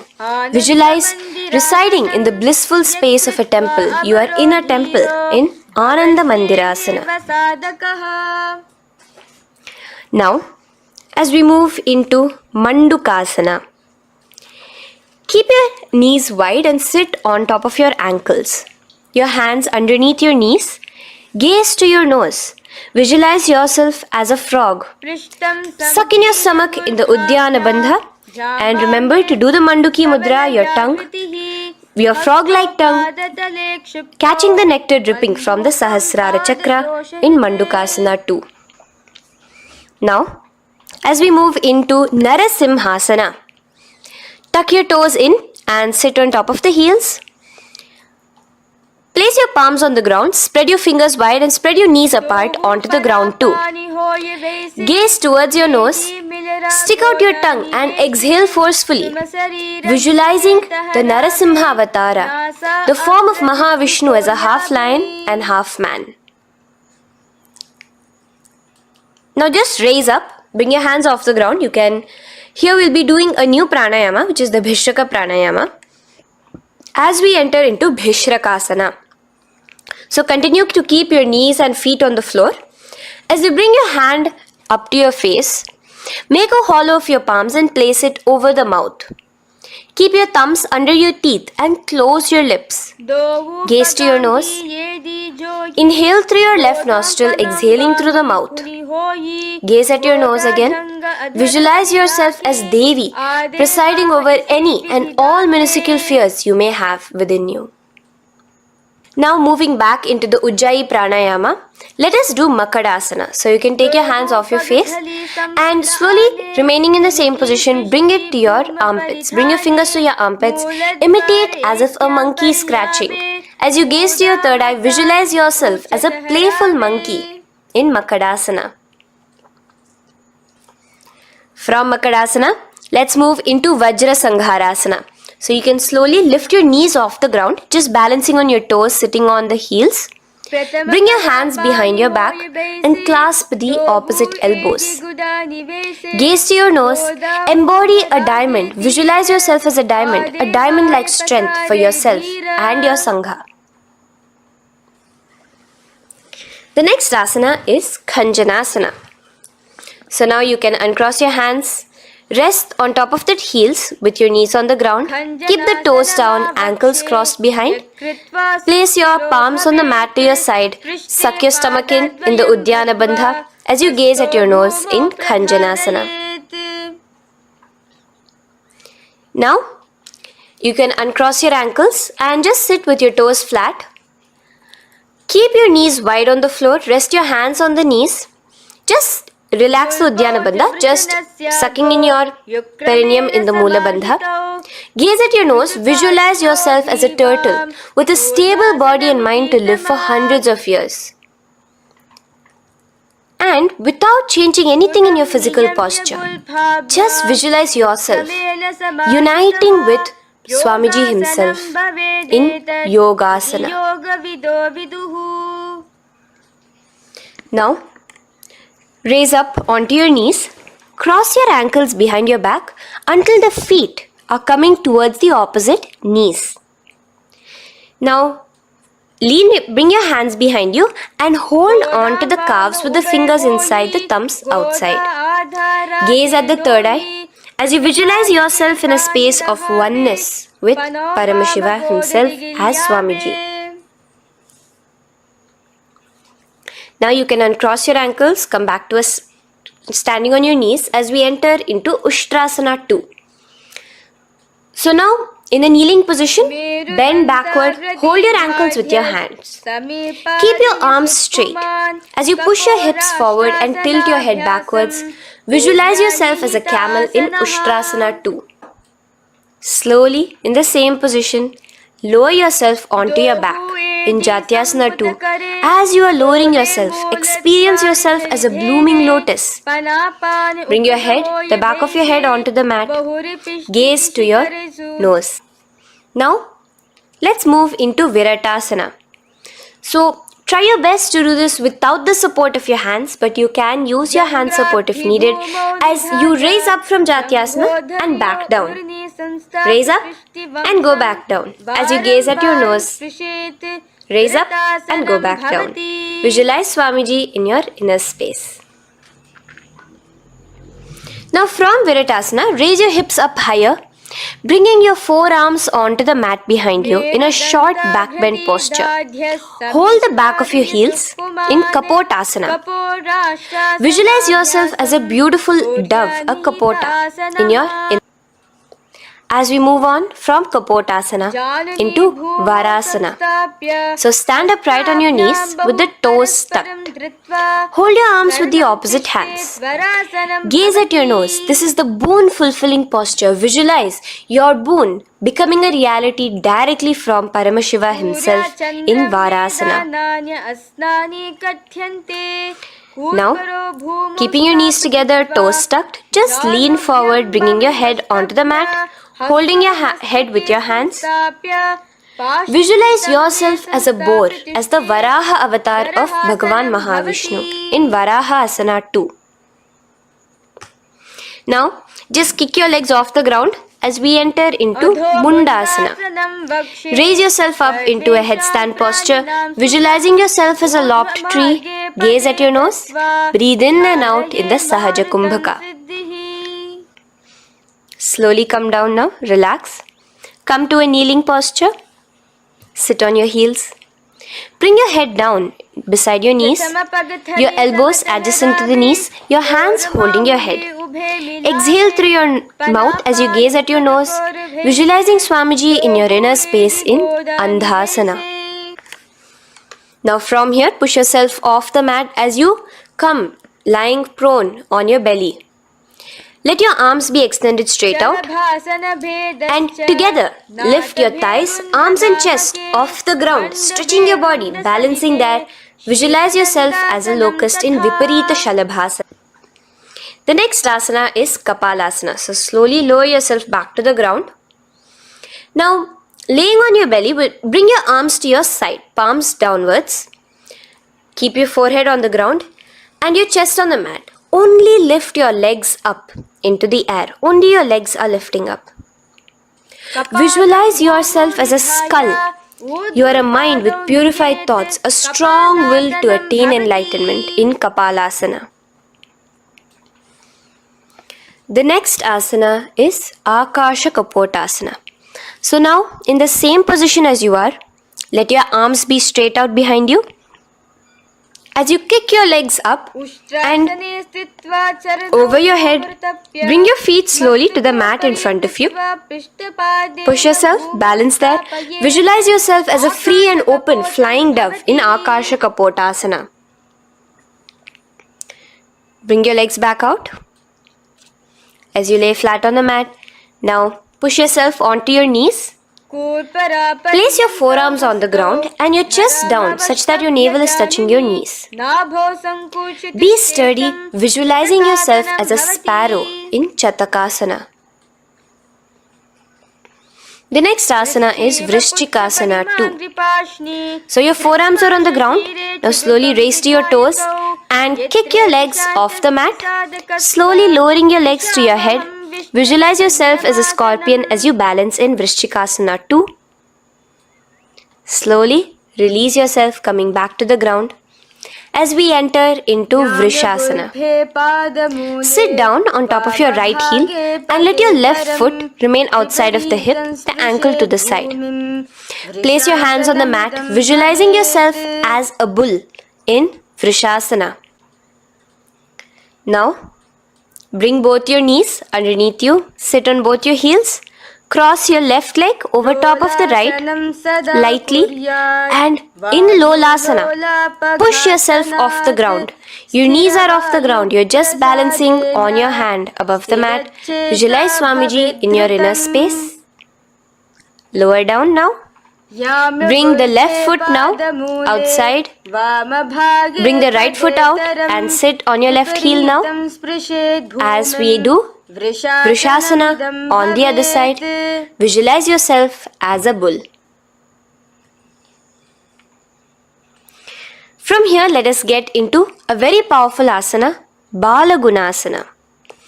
So, place your left toes on the ground, sit on the heel of your left foot. Place the right foot flat with the knees raised towards your chest. Maintain your palms on the respective knees. Be upright. Visualize Balagunahai, one of the 84 siddhas in your inner space in Balagunasana. Now come to a squatting position. Let your feet be flat as you bring your elbows under your thighs and calves, wrapping it around your shins. Hold on to your ankles from the outside in Grahasana, visualizing yourself as an entire planet. Now you can unwrap yourself as you sit on top of the opposite heel in Balagunasana on the other side. Maintain your palms on the respective knees. Visualize Balagunahai, one of the 84 siddhas in your inner space. Now, sit upon both the toes with the heels up and knees off the mat, knees pointing forward. Now, keep your hands downwards on the respective knees. Keep your spine upright as you visualize Swamiji in your inner space in Utkatasana. The next asana is Vajra Sangharasana. Just spread your knees out wide in Utkatasana. Spread your knees out wide. Clasp the elbows behind your back. Visualize Swamiji in your inner space in Vajra Sangharasana 2. The next asana is Anilasana. Now, sit with your feet hip width apart. Bring your hands under the soles of your feet from inside. Your palms facing downwards. Step onto your hands. Keep your arms straight, elbows together at the navel. Gaze to your nose. Visualize yourself able to consume and live off of air alone in Anilasana. The next is Padukasana. So from Anilasana, you can release your hands. Place the back of your hands on the mat with your fingers facing upwards. With your fingers facing towards your body, palms upwards. Step your feet on top of your hands and wrap your hands around your feet like a shoe. Walk around. Visualize you're wearing padukas, walking across the length and breadth of the world in Padukasana. Now bring your palms onto the ground. Stop moving around as we move into Kukutodana. Kick your feet up into the air and let them fall back down. Let's go up again and come down. Kick up and go down. Visualize yourself as a rooster in Kukutodana. The next is Viparita Nrityasana. So as you're kicking yourself up, you can go up into a complete handstand posture, which is Viparita Nrityasana. Do take support if needed. And move around on your two hands as if you are dancing in Viparita Nrityasana. Slowly come back down to a standing position. Lean forward and let your feet be slightly apart from each other. Bring one palm down on the mat with the arms straight. Bring the opposite hand to your head and be stable in Kunjarasana. Now just put that hand down as you bring the other hand to your head, repeating Kunjarasana on the other side. Be stable here. Now you can squat back down onto the ground.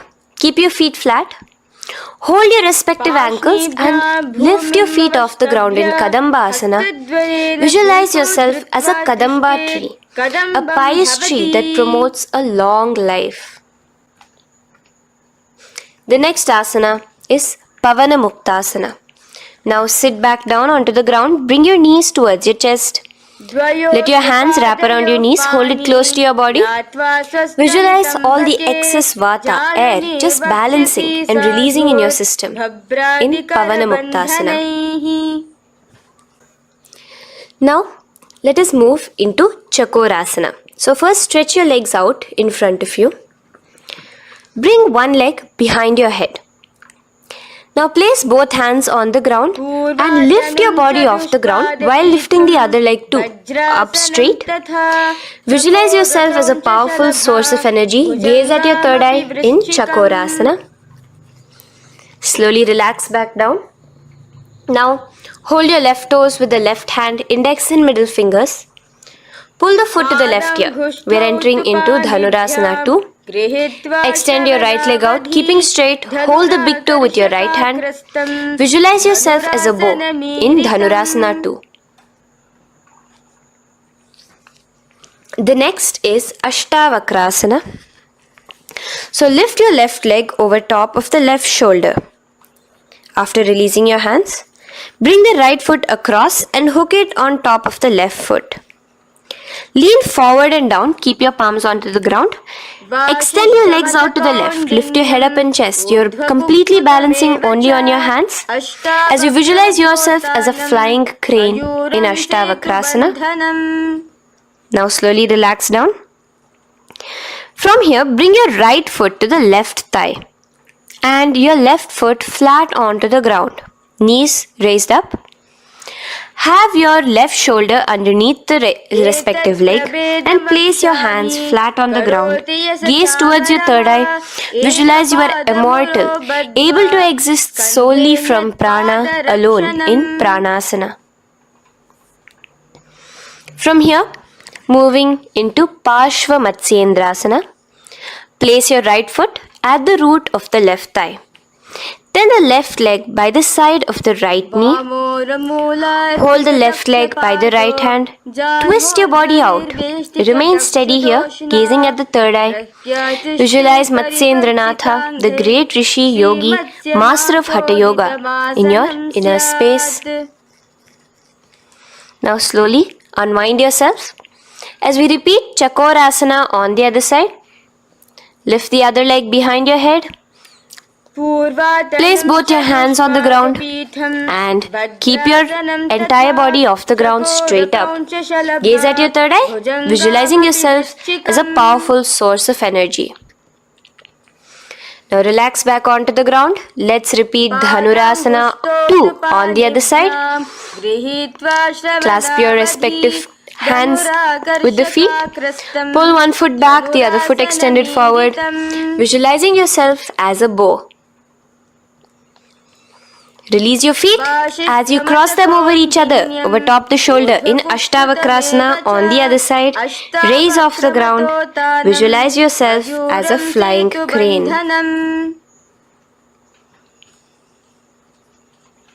The next asana, we'll be repeating Pranasana on the other side. Bring the right foot to the left thigh. Bring your hands onto the ground with the knee raised. Gaze at your third eye, visualizing yourself able to live off just prana, just air alone. And relax as we do Parshva Matsyendrasana on the other side. Twist yourself, visualizing Matsyendranatha, gaze towards your third eye. And from there, let us enter into Ardha Paschimottanasana. Keep one leg straight and press your perineum with the other heel. Bring your chest forward and down. Hold your toes and feet and bring your head towards your knees. Here in Ardha Paschimottanasana, visualize Swamiji in your inner space. Now raise up and the foot which was at the inner thigh, now rotate it outside of the hip. Now hold the sole of your other foot and lift your leg up towards your forehead. Try to bring your knee to your forehead as you keep your knee straight. Gaze to the nose in Kraunchasana. Visualize yourself as a crane. Now slowly relax down your leg. Now the leg that is now straight, you can bring it to the inner thigh as you straighten out the other leg. As we repeat, Ardha Paschimottanasana on the other side. Lean forward and down, clasping your foot. Bring your forehead to your knee. Visualize Swamiji in your inner space. Slowly raise up. Place your right ankle outside of the hip now. Hold the sole of the left foot, lifting the leg up towards your forehead. Stretch yourself there. Gaze at the tip of your nose. Visualize yourself as a crane in Kraunchasana on the other side. Now, from here, bring the soles between the thighs and calves. So once you have relaxed yourself, bring your soles between the thighs and calves. Keep your spine straight, palms resting on your knees. Visualize a swastika, embodying peace, well-being, good fortune and prosperity as you gaze at your nose in swastikasana. Now without changing anything about your position, just take your hands alone. Cover the respective heels with your hands in Gorakshasana as you tuck your chin to your chest in Jalandhara Bandha. Gaze at your nose. Visualize the great Rishi Gorakhnatha, the founder of the Natha Yoga Hindu order. Now release the Jalandhara Bandha. Continue to keep the Mula Bandha engaged throughout the whole sequence. As you raise one foot to the opposite thigh, bring your hands to your face in the Shanmukhi Mudra, closing your eyes with your index finger, nose with the middle finger, ears with the thumbs. Gaze at your third eye as you meditate on Swamiji himself, the Supreme Pontiff of Hinduism. Now release the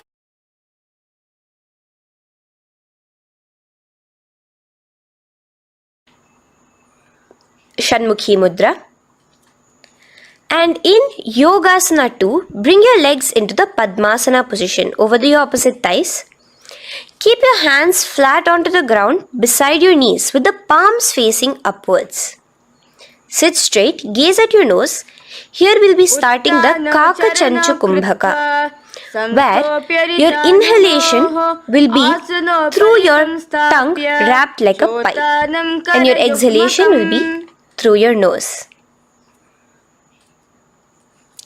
From Yogasana 2, now keeping your palms beside your body, just switch them around to be flat on the ground and push your entire body off the ground, balancing. Visualize yourself as a rooster in Urdhva Kukkutasana. Now relax down, come back to a seated position on the floor, keeping your legs in Padmasana. Insert your hands through your knees and place them on the mat. Remember, do not lift your body up, just stay seated down there. In Siddha Harituliyasana, gaze to your nose, visualize Swamiji himself in your inner space. From there, let's enter into Hamsasana, where you will actually be pushing yourself off the ground. Lift your thighs up high above your shoulder, above your elbows as much as possible. Gaze to your nose, visualizing yourself as an elegant swan in Hamsasana. Now release yourself. Now, do not take your hands out from between your thighs and calves. Just go onto your knees and reach your hands behind your body with your fingers interlaced in the Parashu Mudra. Bring your forehead to the floor as you gaze at your nose. Visualize yourself as Lord Paramashiva's bow in Karmukasana. Now, slowly come back to the seated position as we move into Kurmasana 2. Keeping your hands in between your thighs and calves, bend your elbows and hold your respective shoulders with your hands. Visualize yourself as a turtle, a stable body and mind to live for hundreds of years. Now in the same position, just engage the Jalandhara Bandha, tucking your chin to your chest as we move into Granthi Bhedasana, gazing at your nose. Rejoice, knowing you are in Paramashiva's secret knot posture. And from there, release the Jalandhara Bandha as you roll onto your back. Keep your hands on the shoulders, laying flat on your back. As you visualize yourself as a turtle on its back, playful, gaze at your nose in Uttana Kurmasana. Now rock yourself back to a seated position as we do Pangu Kukkutasana. Now it's the same as your hands between your thighs and the calves, except you will be placing one hand flat on the mat. Hold the wrist with the other hand. Lift your body up and holding only on one hand. Visualize yourself as a rooster in Pangu Kukkutasana. Now release back to the ground. Hold. Let's do Pangu Kukkutasana on the other side. Place the other palm flat and bring the other hand holding the wrist. Push yourself off the ground. Visualize yourself as a rooster. Continue the Kakachanchu Kumbhaka, sucking in your breath through your curled tongue and exhaling through your nose. As you slowly extricate your hands from between your thighs and calves, let's do Girdharasana here. So now, interlace your fingers in the Parashamudra as you place your elbows on the feet, remaining your legs in Padmasana. Lean forward and down, resting your chin on your knuckles. Place your thumbs to your throat in Girdharasana. Visualize Swamiji in your inner space. From there now, sit straight into Padmasana 3. So with your legs in Padmasana, bring one hand over the other near your navel center. Engage all the three bandhas, suck in your stomach, clench your perineum, tuck your chin to your chest and gaze at your nose in Padmasana 3. Slowly now, as we move into Padmasana 4, bring your hands to the respective knees. Release the Jalandhara Bandha and release the Udyana Bandha, just engaging the Mula Bandha alone. Visualize Paramashiva in your inner space as you gaze at your nose in Padmasana 4. Now we'll be entering into Karmukasana 2. So in the Padmasana position, hook your right hand index and middle finger in the Prana Mudra around the toe. Pull it back while your left hand rests on the knee. Now, as you visualize yourself as Paramashiva's bow, just release your right foot, bring your left hand to the left toe, right toe, and let your right hand be on the right knee. Now from here, let's do Karmukasana 3. So you can release your toes, cross your hands behind your back, continue to keep your legs in Padmasana, and with your respective hands, cross behind your back. Hold on to the toes in the Prana Mudra.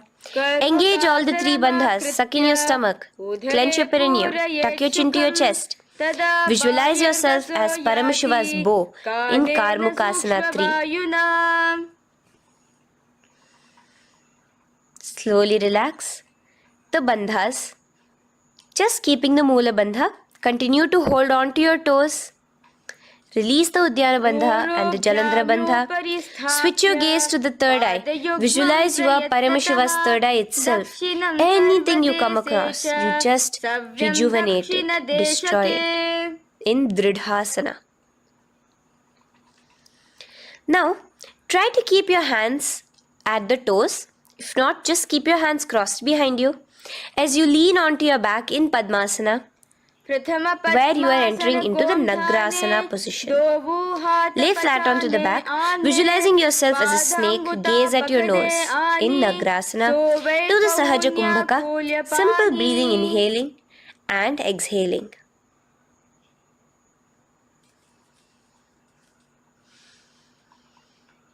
Now bring your knees to your chest. Let your hands wrap around your knees. Slowly uncross your Padmasana and bring your knees to your chest. Bring your hands to the Parashamudra, the fingers interlocked on top of your knees.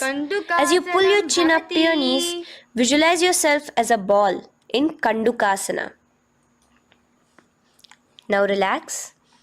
Bring your feet onto the ground, the knees pointed upwards in Urdhva Pavanasana. As you interlace your fingers, bring the interlaced fingers behind your head. Laying down, gaze at your nose in Urdhva Pavanasana. The next asana is Marakata Pithasana. Now, from behind your head, take your hands out and clasp onto your feet. Just step lightly onto your palms. As you push your hips up into the sky, automatically engaging the Jalandhara Bandha. Visualize yourself as a powerful alpha ape in Marakata Pithasana.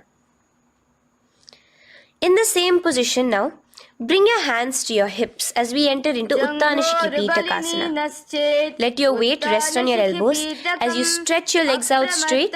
Gaze at the nose. Visualize Swamiji in your inner space.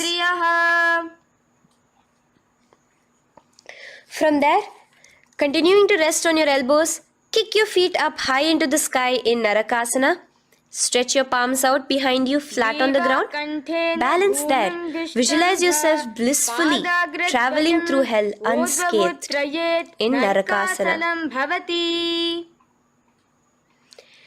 Bring your hands to your hips now as we move into Tiryanaukasana.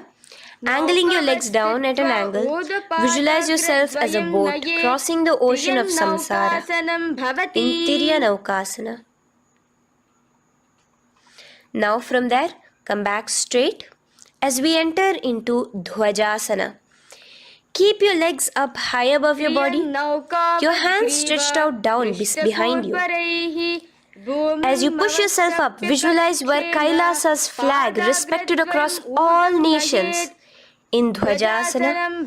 Hold there for a few seconds and relax now.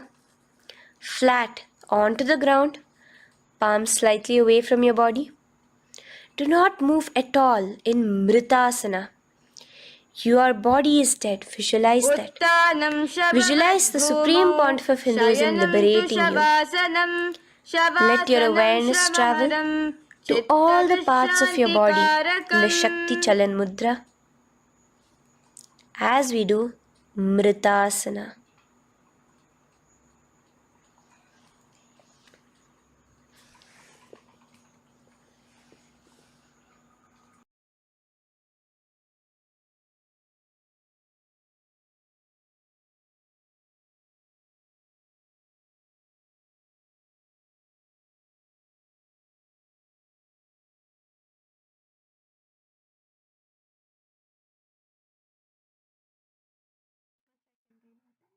Om Purnamadah Purnamidam Purnat Purnamudachyate Purnasya Purnamadaya Purnamevavashishyate Om Shanti Shanti Shantihi Harihi Om Tat Sat Sarvam Bhagavat Shri Nithyananda Paramashiva Padukarpanamastu Om Nithyanandam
नित्यानन्दं सुखदं केवलं ज्ञानमूर्तिं द्वन्द्वातीतं गगनसदृशं तत्त्वमस्यादिलक्ष्यम् एकं नित्यं विमलमचलं सर्वदे साक्षिभूतं भावातीतं त्रिगुणरहितं सद्गुरुं तं Namami.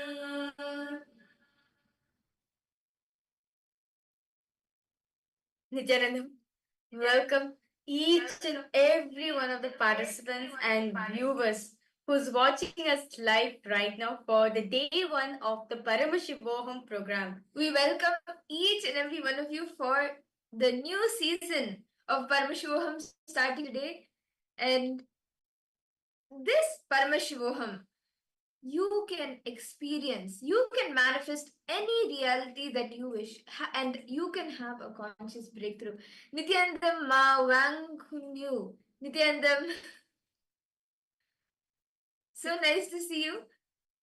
Welcome to the program. Today we welcome each and every one of you for the first day as we enter into a new season of the Paramashivoham program. Here is all participants to post.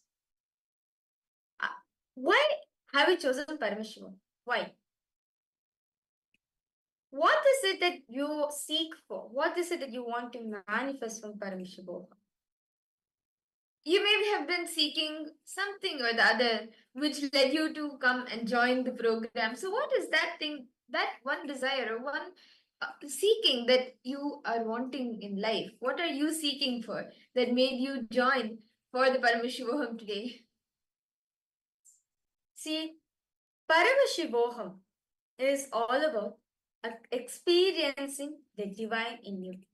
Well, we might have seen in the movies, right? Like to give an example, like X-Men and to name a few, right? This, like, there's like the fictional characters, what we all of us think, right? The fictional characters. The what we think as magic is actually once a lifestyle. What was when, like a superhero, like once a superhero? What we think as something in extraordinary life was actually a lifestyle for us. That is science of power manifestation. Paramashivoham is all about experiencing the divine in you, experiencing the divinity in you. How many of you are understanding this? Ma, when Nithyananda Ma. So nice to see you today in the program. And all the viewers who have tuned in from YouTube, you can head to paramashivaham.org and even join us in the Paramashivaham Zoom rooms. And we can connect to you personally, one-on-one as well. So we invite you to join the Zoom rooms via paramashivaham.org. And shall we all enter into a very exciting power demonstration? See, actually, this science is something through the Paramashivoham program. Swamiji is reviving multiple sciences. He's giving all of us, he's giving humanity so many sciences, so many gifts for us to have a conscious breakthrough, for us to go to the next level and have a super conscious breakthrough. From we have all evolved from amoeba to fish, fish to monkey to even human beings. As human beings, we're the most evolved beings.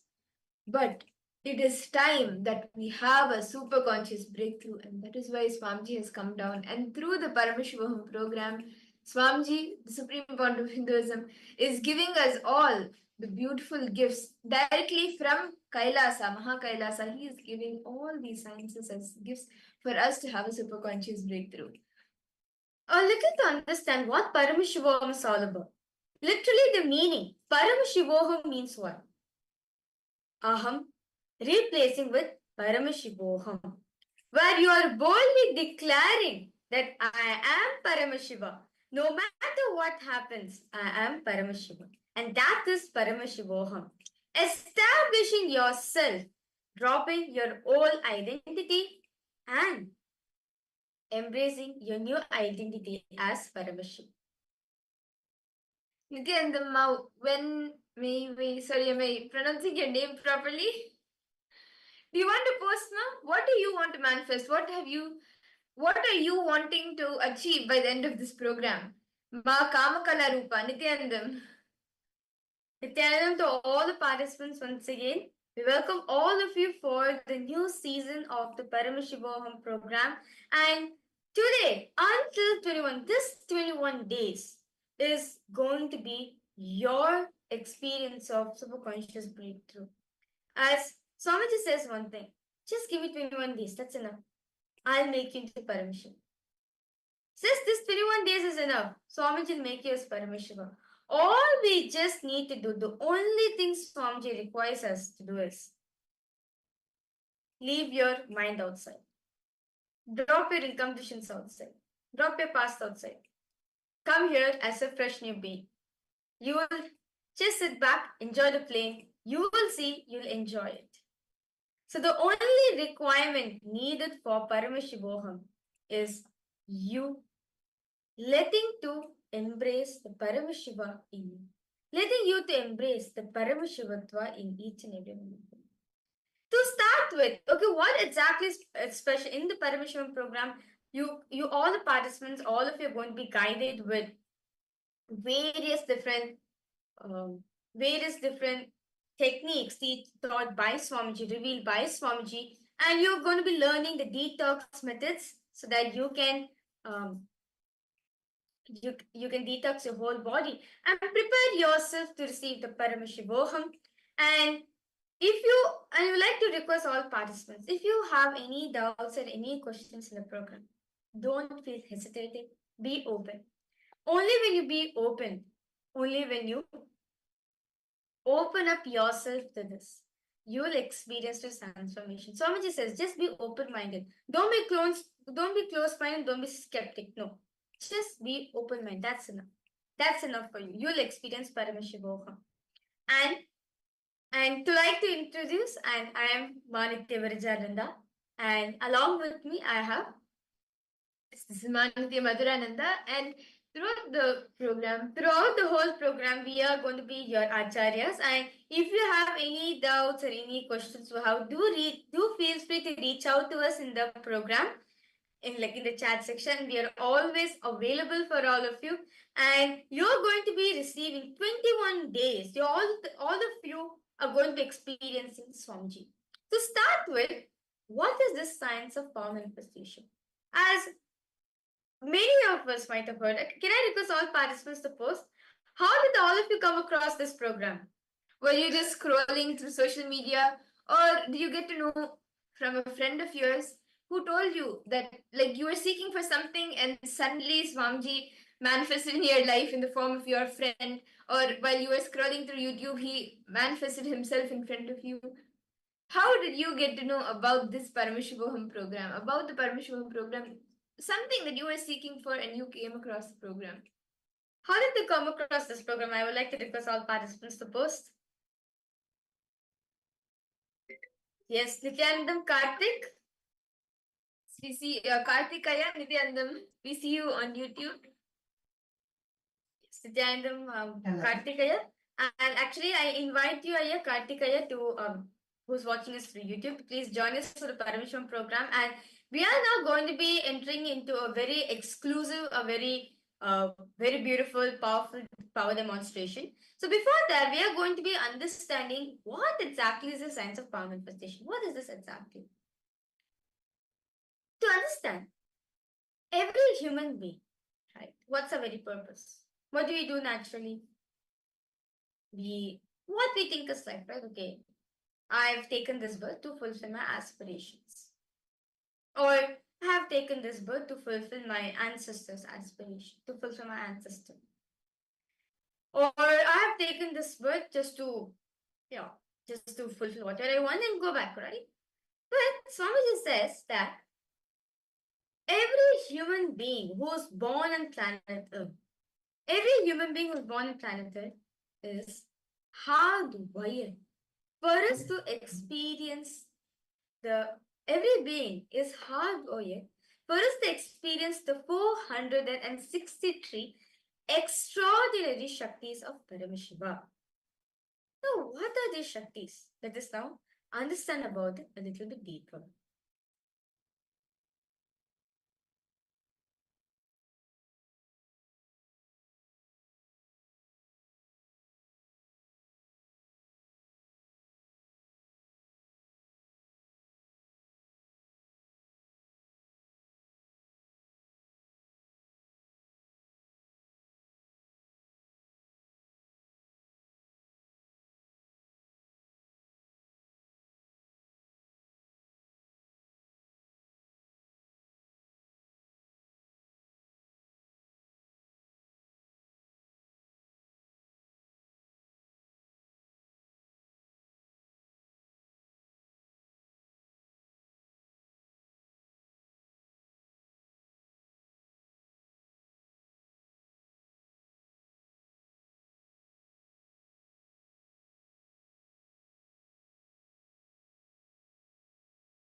Yes, Nithyanandam to all the participants, sorry for a technical glitch. So we learned, right, how a human body is hardwired for us to experience the 263 external Shaktis of Paramashiva. Yes, Nithyanandam, Matthew, Viskasaya, welcome for the Paramashivoham program. My Anna fan, Nithyanandam to you too. Welcome. Welcome all of you for the Paramashivoham program. Ma Kamakala Rupa Nanda, Matthew Viskaraya, Ma yes. From today till the 21 days, you are going to be experiencing your superconscious breakthrough. Yes, Martha Viskase, you came in the right time, as today is the day one of the Paramisham program. We are starting it now. Okay, so as I was saying, right, a human being is hardwired for us to experience the 463 extraordinary Shaktis of Paramashiva. Now, so very beautifully, Paramashiva elaborates that these powers are manifested from the cognition that you are the divine, not from the cognition that you need to reach the divine, you yet to reach the divine. Is everyone understanding? From the cognition that you are the divine, you are Paramashiva, not from the space that you are not Paramashiva, you're reaching the God. So this fundamentally comes to a question that what exactly who's Paramashiva? Paramashiva is a primordial divinity in Hinduism, who is the ultimate reality and cause, who is self-effulgent, Swayam Prakasha, all-pervading, unchanging, beyond time, space, form, and causality. As a fundamental base of Avyakta, the unmanifest existence, and Vyakta, the manifest existence, he performs the Panchakritya, the five cosmic acts that are Srishti, creation, Sthiti, sustenance, Samhara, rejuvenation, Trobhava, putting in delusion, and Anugraha, liberation for the not just for this world alone, but for the multiverse. Now, what are these Shaktis exactly? What is Shaktis? Shaktis are direct gifts from Paramashiva, where like you may wonder what's exactly different between Shaktis and Siddhis then. Okay, as they're saying that we manifest Shaktis, what's the difference between Shaktis and Siddhis? See, how many of you have heard this term Siddhi? You have heard Shakti and you have heard Siddhi. How many of you have heard these terms? Anyone here? See, actually, there is a very beautiful difference between these two, between Shakti and Siddhi. The 463 powers that Paramashiva has revealed in the Vedas and Agamas, the most oldest ancient scriptures, like one of the first revelations that Paramashiva revealed to Devi Parashakti out of his utmost compassion. In these scriptures, he reveals 463 powers, which are the Shaktis. Yes, Matthew Iskaraya has put a message.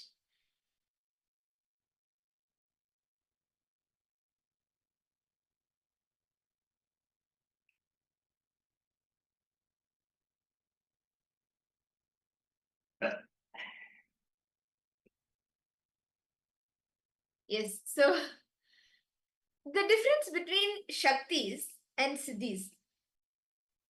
We may all see many people, you may have seen, or maybe even you have tried. Let me do meditation for these many years. Let me do tapas for these many years, or let me do this spiritual practice. And after years and years of like literally pushing yourself through something, okay, I need to do this tapas, I need to do this spiritual practice, only then I can manifest something. This are siddhis. After a whole lot of penance, practice, you manifest some power, but that power actually is just temporary. It is like the something that comes where through the punya you manifest that power. But shaktis, once you are initiated by the avatar, once you are initiated by a living avatar, Swamiji actually beautifully says, like a lamp lighting another lamp. When an enlightened being initiates you, it is like that lamp lighting another lamp, and that initiation stays with you forever as shaktis. So many people are there, so many, literally millions and billions of people just with one initiation from Swamiji start manifesting powers. There are 463 powers that Parameshwar describes, and Swamiji is initiating us all into these powers, these Shaktis, which by the end of the program, not even by the end of the program, in literally few hours, throughout the day, every day, we will be doing power manifestation, and you will now be seeing a demonstration in just a few minutes. You all will be seeing a demonstration of these extraordinary powers. But these are not just this is not just something that you can do, I mean, which we can do, but even you can do. Swamiji is initiating each and every one of us, and you will also be able to manifest these powers, these Shaktis. Matthew Escribes, put I start. Yes. Okay, so Shaktis and Siddhis, all of us had a very beautiful understanding, right? So now, how are these Shaktis are validating? What gives a validation? What gives it the authorization that these are actually Shaktis? Elaborately, Paramashiva this says in the Vedas and Agamas, the source scriptures of Hinduism, that there's 4 levels of evidences to establish a power.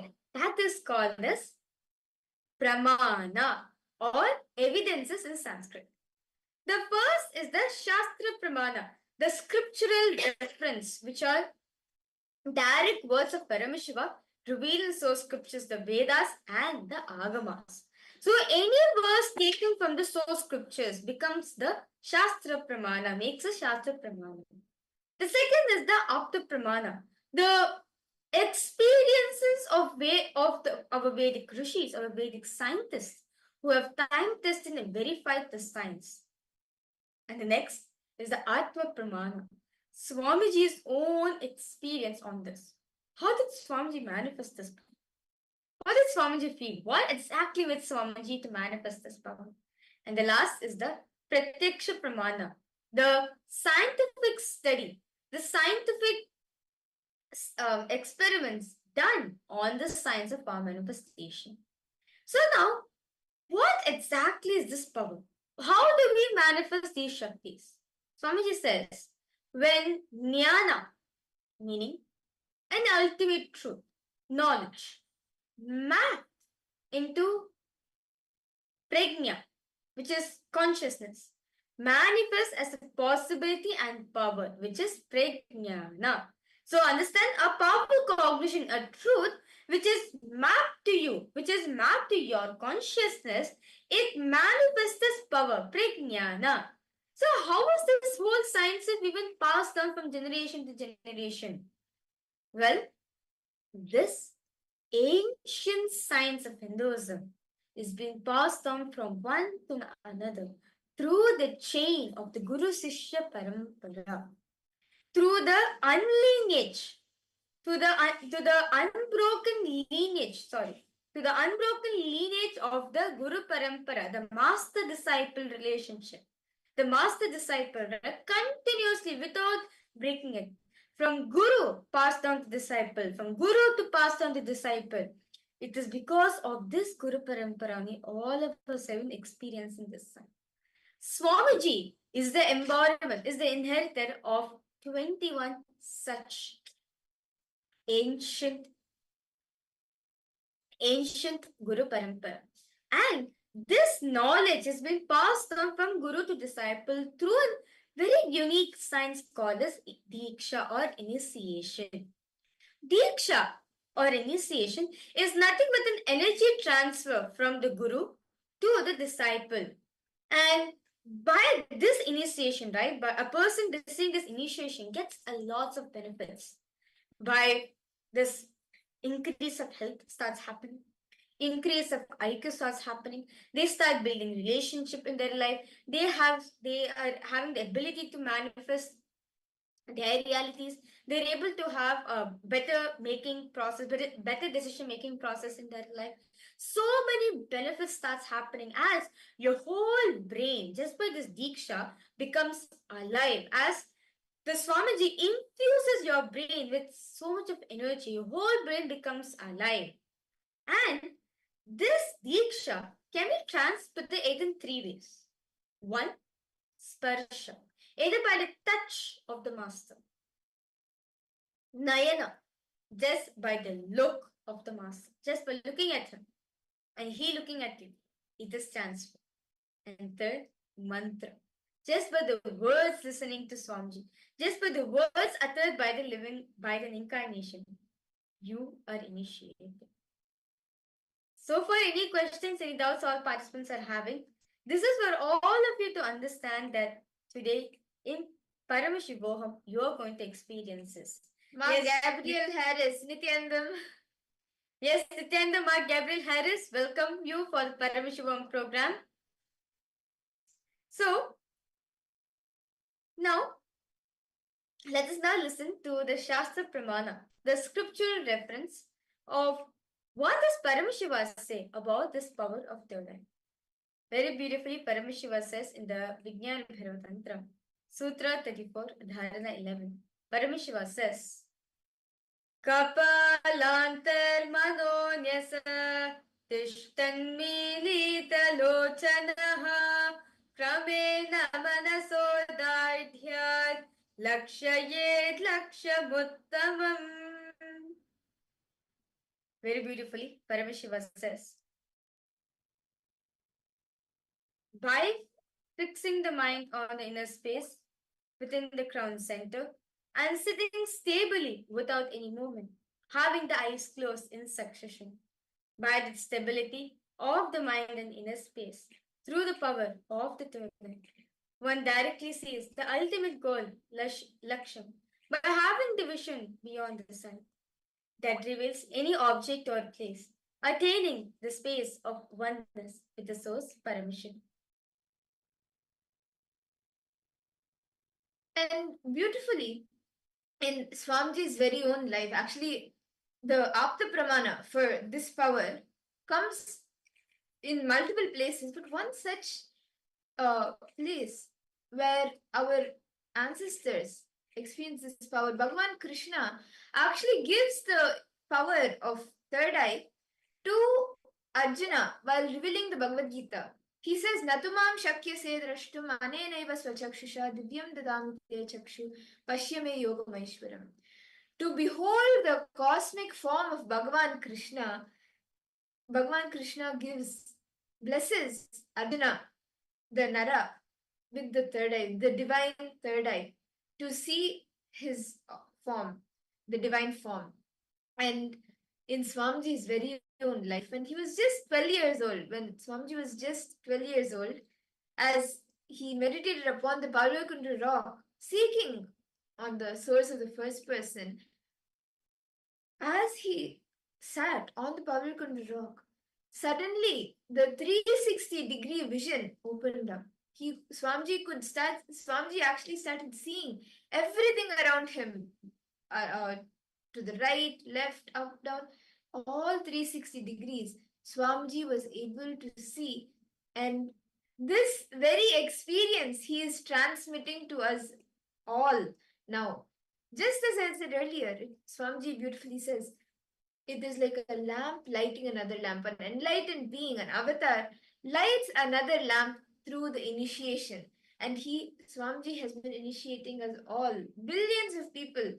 He has initiated and given us these very powers, which all of you will be seeing a demonstration in just a few minutes.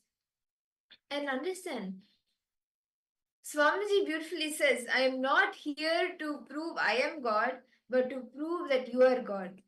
Swamiji gives us all these powers just to make us realize that we are also God.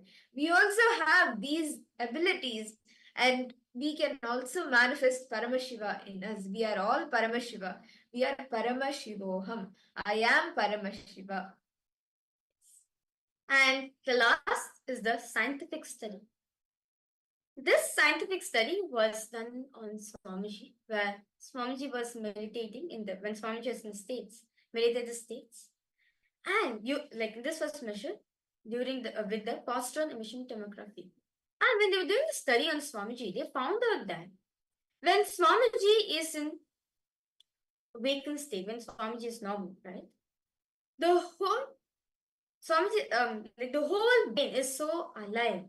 But when Swamiji is in the state of samadhi, the whole brain is at peace. only the third eye region is active and alive, and almost 90% of the brain is asleep. How is this possible? So, this science is to establish and show each and every one of us that third eye is real. Very briefly, Swamiji says, anyone who has a head has a third eye. And it is possible. You too can experience it, and that is Paramashivoham for you. So, we once again welcome each and every one of you for this season of the Paramashivoham program. And right now, we are going to be entering into a very beautiful demonstration where we are going to be seeing how the powers of the third eye. When we are initiating power of third eye, right, the first and foremost thing we start seeing, the first and foremost thing starts to manifest in us is seeing through a third eye. Just like when you wake up in the morning, you see the world around you, you see the nature around you, right? Once the third eye is awake, you see much more than that.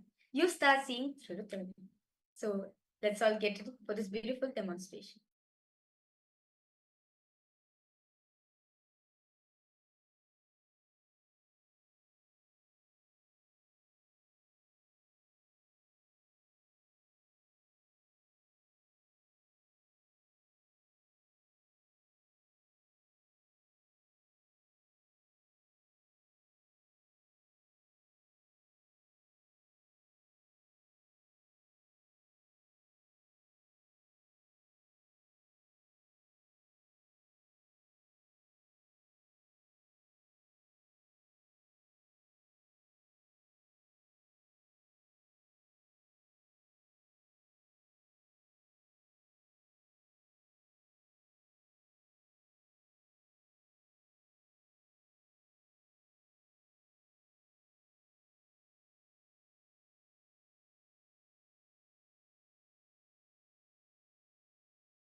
Yes, Nithyanandam, to all the participants, sorry for a technical glitch.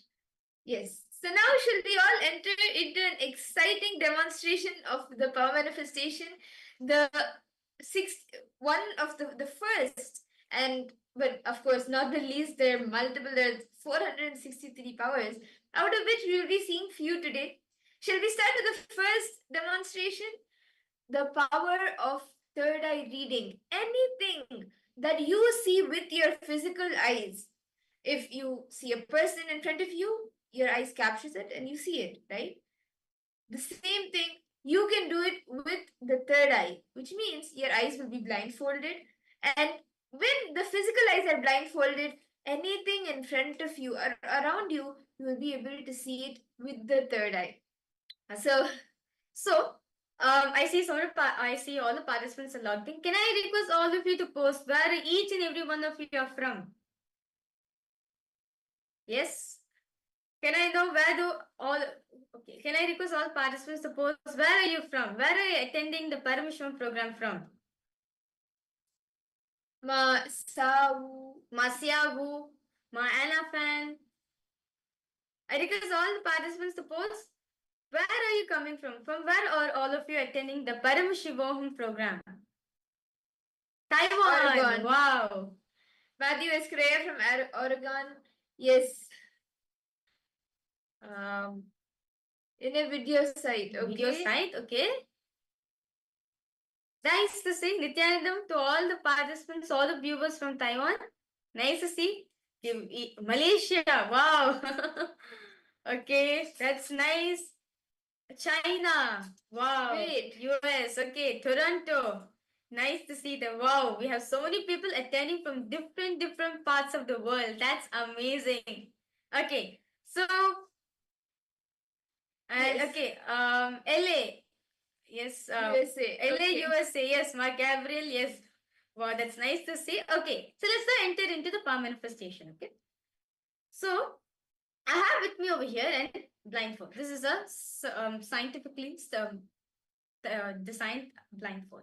So you can see over here, to have a close-up view, right? So you can see in the front, this is a black color acrylic sheet. You can see I'm tapping on it.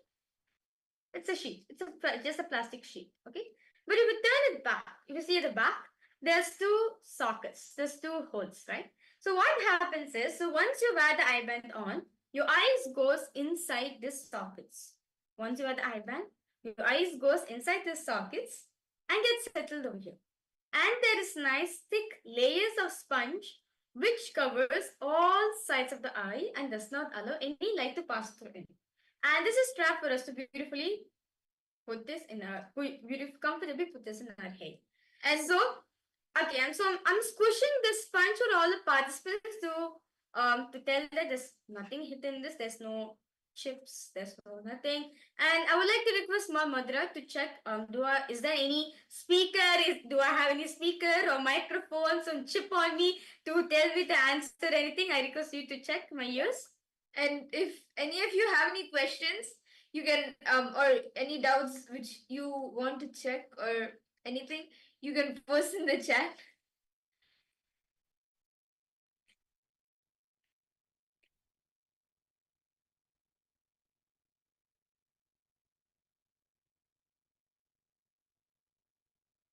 Yes. So this IBAN actually is given for people suffering from insomnia usually. Well, people who can't sleep much or easily. This is given as a solution to block all the light from entering the eyes.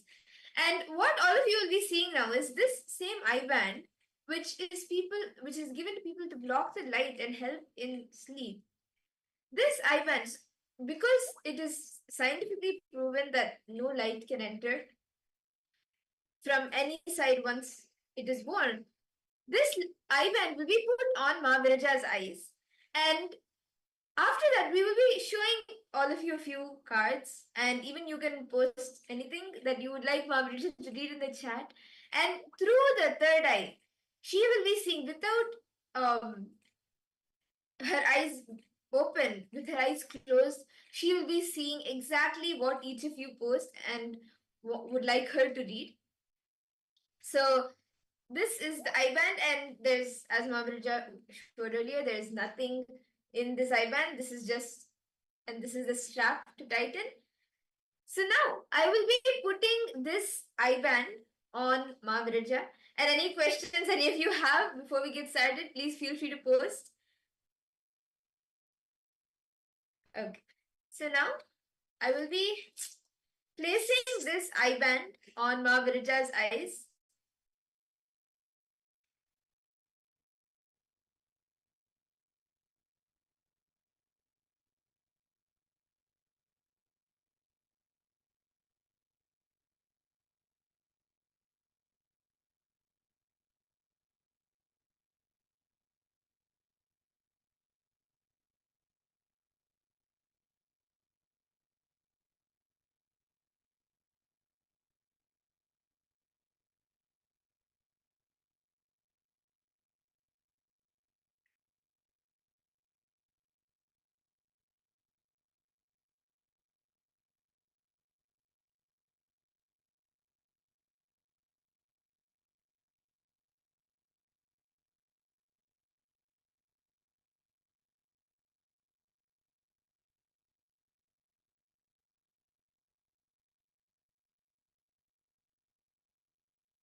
Okay. So I'm completely comfortable the way the IBAN has been put. So I like to show it for all the participants. It's completely covered. It's completely seen. I can't see. There's no light passing through this IBAN right now. So I'm turning to my right, my left, up and down.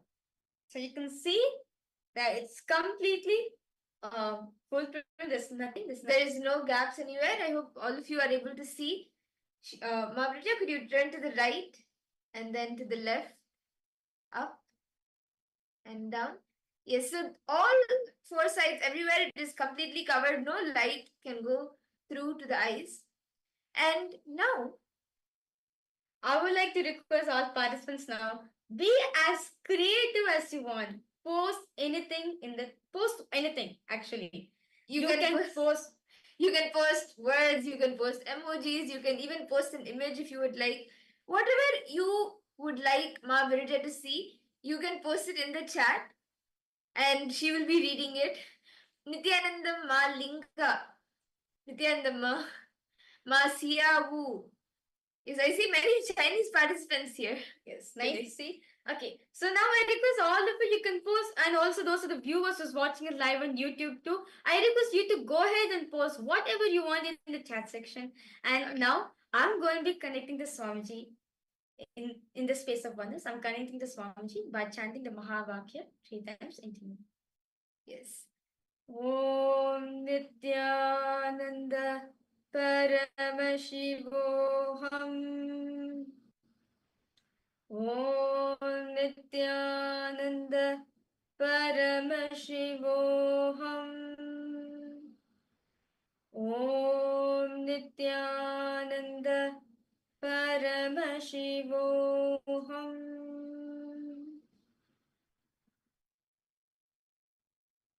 Yes. So we have a few participants who in the chat in this different Zoom rooms you have posted a few messages.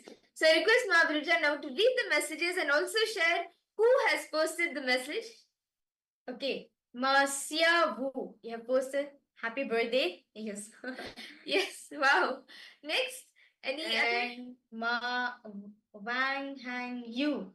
You posted. Could you please scan my chakra? Sorry, could you scan my chakra, please? Sure.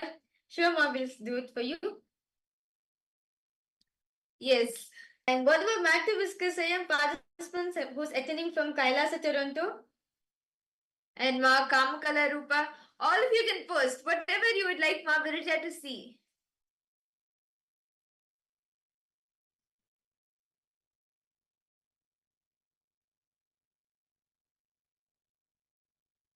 Okay, Masiabu, you have posted like 5 clapping emojis and 2 laughing emojis. Yes. Okay, Siabu, is that right? I see you laughing. Yes. Okay. If any of you want to post anything in the chat, please feel free to post. But now we'll be doing something a little bit interesting. So I have a set of 3 different sets of cards with me. These cards have powerful cognitions on the back. They're just color cards of different colors. And like this, I have 3 sets. And each set has about 6 cards. What I will be doing is, I will be taking one set and shuffling it in front of all of you and showing all the 6 cards for all of you to choose. You can post the number, which card out of the 6 cards that are there in each set, you can post the number from 1 to 6, which card you would like Ma Virija to read. And she will be seeing what color and what is written on those cards. So now I will be taking one set. And let me actually shuffle to all the 3 sets. Okay, so now I'm shuffling the cards.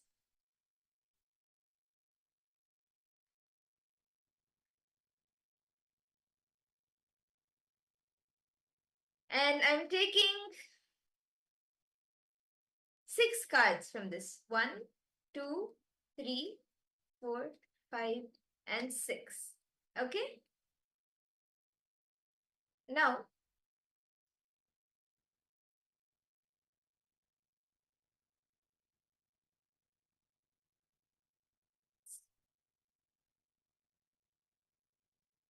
so I'm showing all of you 6 cards. You can put a number in the chat which card you would like Ma Brija to read from this 1 to 6. Malinga, Sia, Wu, Matthew Escaraya, and any of the participants joining us from KAILASA Toronto, you can post which card from 1 to 6 you would like Mabrija to read. Okay, so we have a request. Mabrija, would you like to read it? My Anna fan, you have posted 5, the number 5. So I'm going to be picking up the 5th card. Yes. So I'm going to be picking 5 from the left, okay? So basically your right and my left. Yes. So this is the 5th card from the left. And Swamiji is saying over here, love without purpose. Wow. So all of you can see Ma Anna fan, is that right?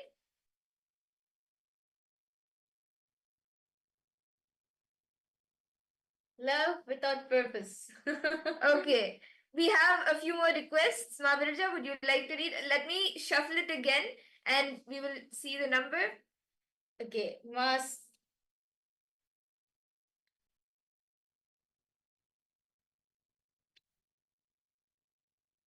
Yes.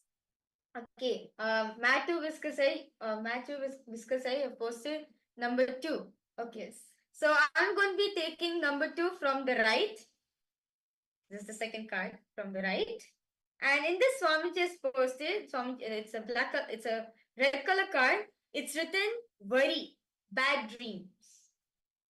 So yes, Matthew Escaraya, is that right?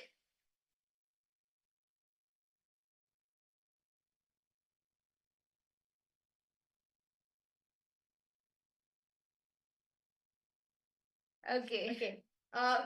We have one more request. Let me shuffle all the cards for all of you again.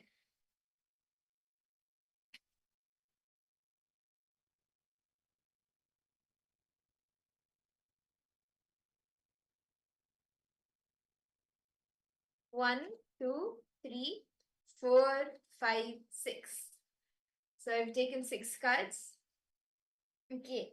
Masia who you have requested for, okay, you posted 3.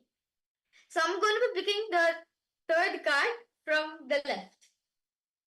So this is the 3rd card. This is the 3rd card from the left. And Swamiji is saying over here, worry, adding more worries. So this is the thing Swamiji is giving. So Sia Wu, is that right?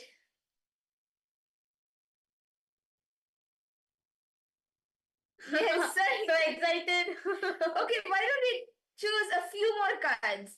Nithyananda equal Bano. Okay. So I'll again be how many cards do you want me to take out?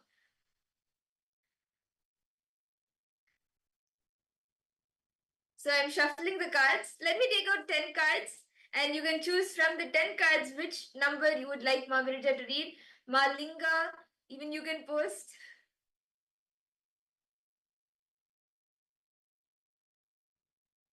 Okay. So now I will be taking 10 cards. 1, 2, 3, 4, 5, 6, 7, 8, 9, 10. Okay. So now I'll be holding these 10 cards for all of you. You can choose which number you would like Ma Virija to read. Which card you would like Ma Virija to read. Okay, Matthew Viscasai, your post, it seems to me the card keeps following us. Well, you need to understand, you need to know that these are Swamiji's cards. These cards have printed Swamiji's photograph, and behind it, Swamiji's powerful cognitions and what like truth Swamiji has spoken. So naturally, Swamiji is there in you. He is there. Yes. So Siabu, okay, you requested for 5. Okay, so I'm going to be picking the number 5 from the right. 3, 4, 5. Okay, this is the fifth card. Yes, this is the fifth card. And Swamiji is showing over here. It's a black color card where it says fear strokes. Swamiji is showing fear strokes over here. So you can see that. Nithyananda, Iqbal Bano. Okay. Yes. Now, my Iqbal Bano, you have asked for 3. Okay, I'll take the third card for you. So I'm taking the third card from the left.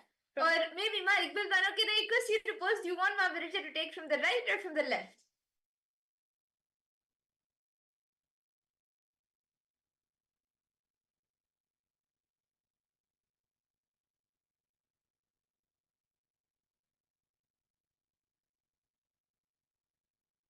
My Iqbal is thinking. Should I take from right or the left?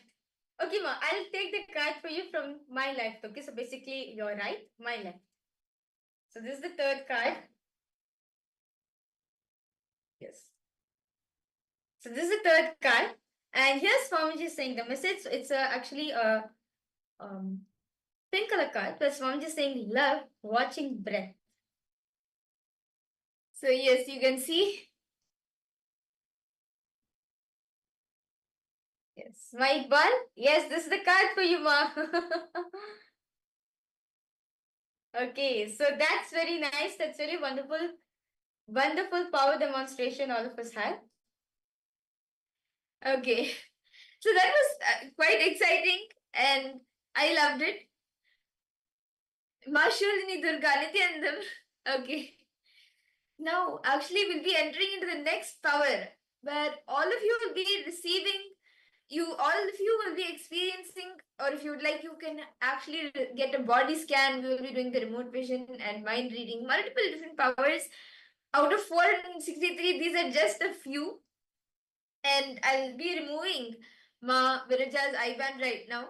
And you can see her eyes will be closed. They'll it is the eye band is just as it was earlier. So I'll be removing it and showing it to all of you.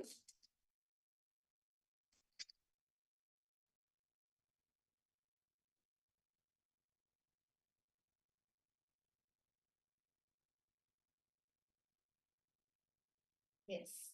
So all of you can see the eye band is just as it was earlier. There's nothing removed or added. Yes. Yes, my Banu Shwama. Okay. So see, my Banu, it's very important to keep a camera on so that Swamiji can see you, ma. That's it. Actually, in all the Zoom rooms for all the participants, Swamiji is watching each and every one of us. So that's the only reason. When Swamiji's eyes fall on you, know, ma, any karmas, any incompletion you're having will be healed naturally. So with this is just a demonstration of one simple glimpse that you too can experience this power. Now, we'll be now moving ahead to the next power, which is the power of body scanning.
Yes.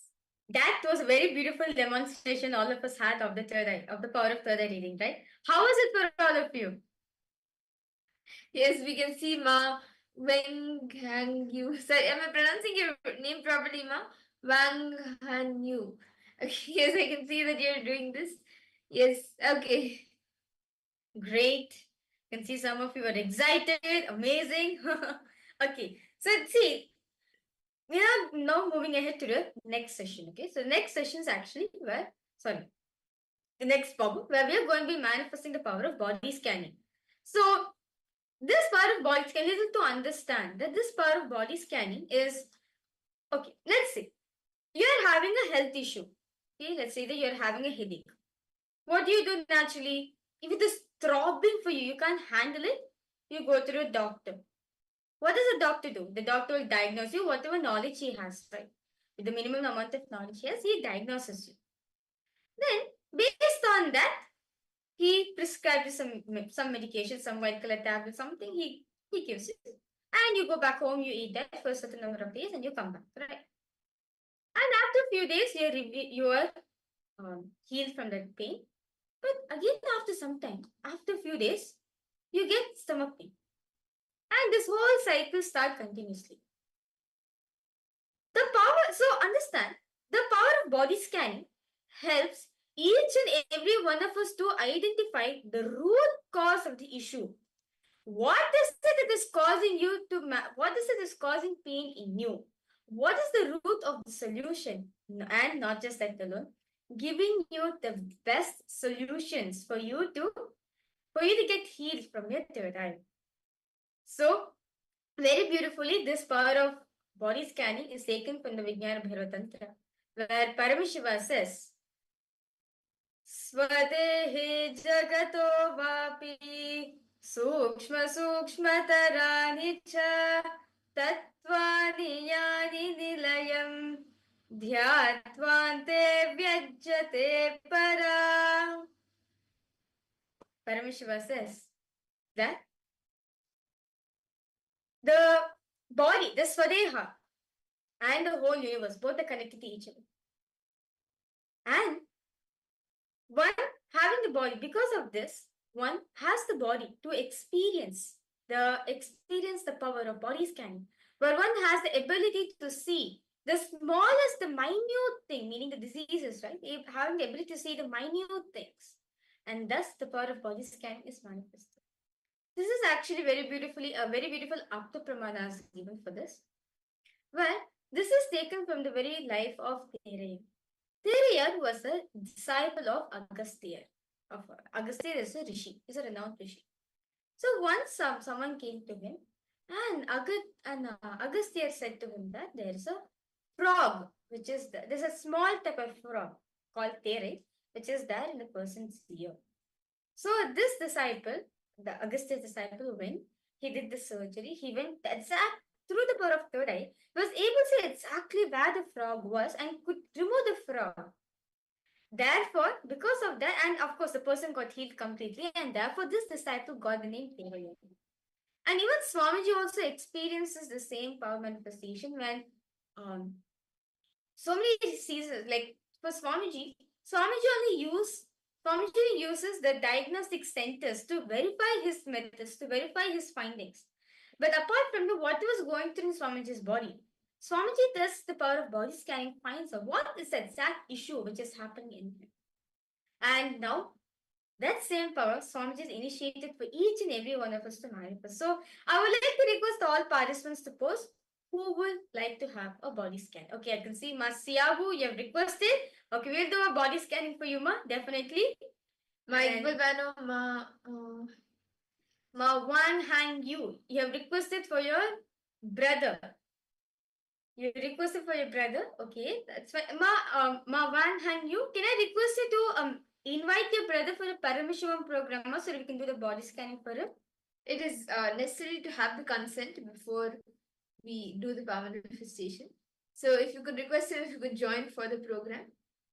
If he's able to join right now, we'll do for sure do the body scan for him.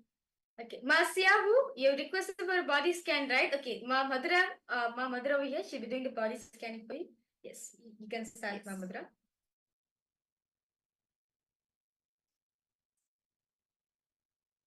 Om Nithyananda Paramashivoham. Om Nithyananda Paramashivoham. Om Nithyananda Paramashivoham.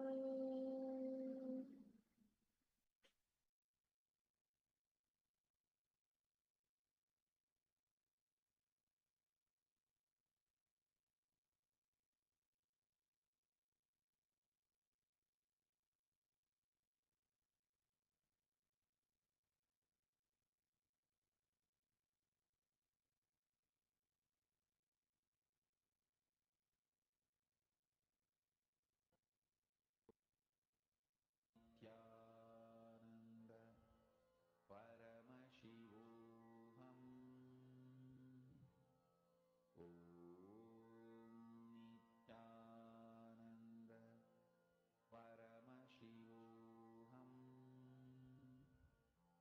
Om Nithyananda Paramashivoham Om Nithyananda Paramashivoham Om Nithyananda Paramashivoham Yes. Om Siyavu, Nithyanandamma. So as I was scanning, what Swamiji revealed to me was that very often you experience a lot of dizziness and you get very tired quite often.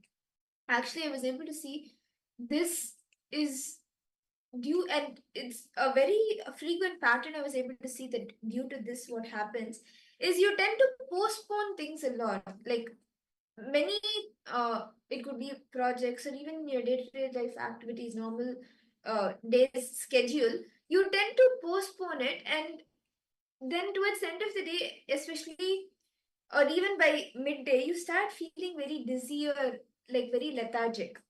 And I was able to see that is because you I was able to see when you were younger, around the age of 11 and 12, I was able to see a very old lady, as it could be your grandmother or your grand aunt. I was able to see when she came and she shared with you, like I was able to see that she was sharing with you that you should do things in a certain way, and instead of doing things the way you are doing it, you should do it in this way. And at that point of time, somewhere within you, you felt, okay, let me do it later, or like right now I cannot do it. Let me do it later. And I was able to see since then you are holding it on to that thing of let me do it later, let me rest now, let me do it later, like that. And that I was able to see this pattern.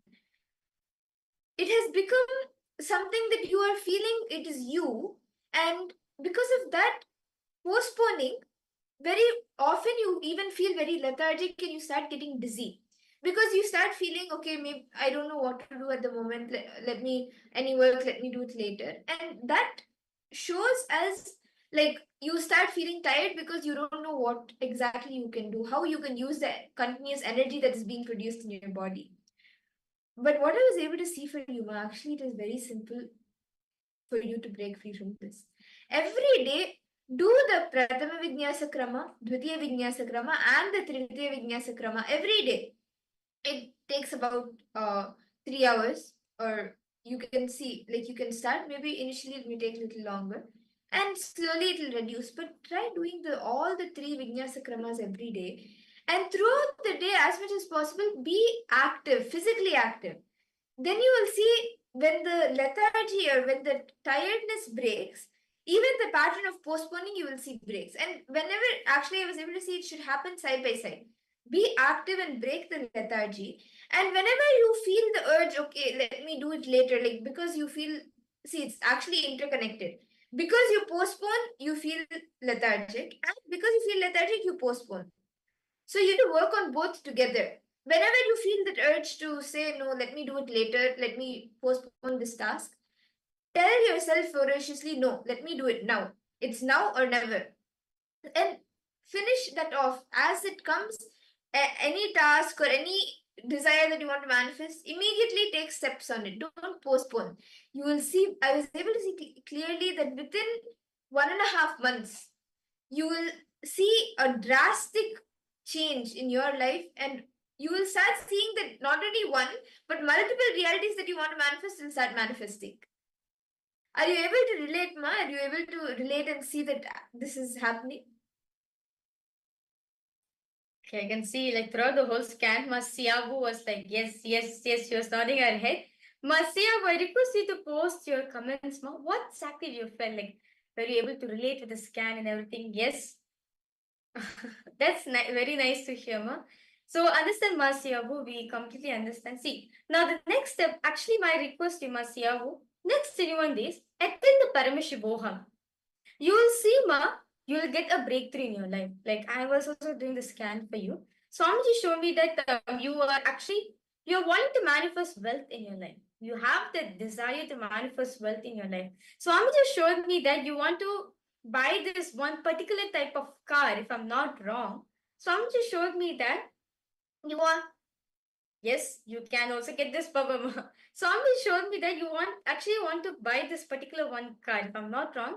Like I think either Mercedes or BMW, either of these two brands, Swami showed me that you want to buy this car, and you're in the thing that you want to manifest wealth in your life.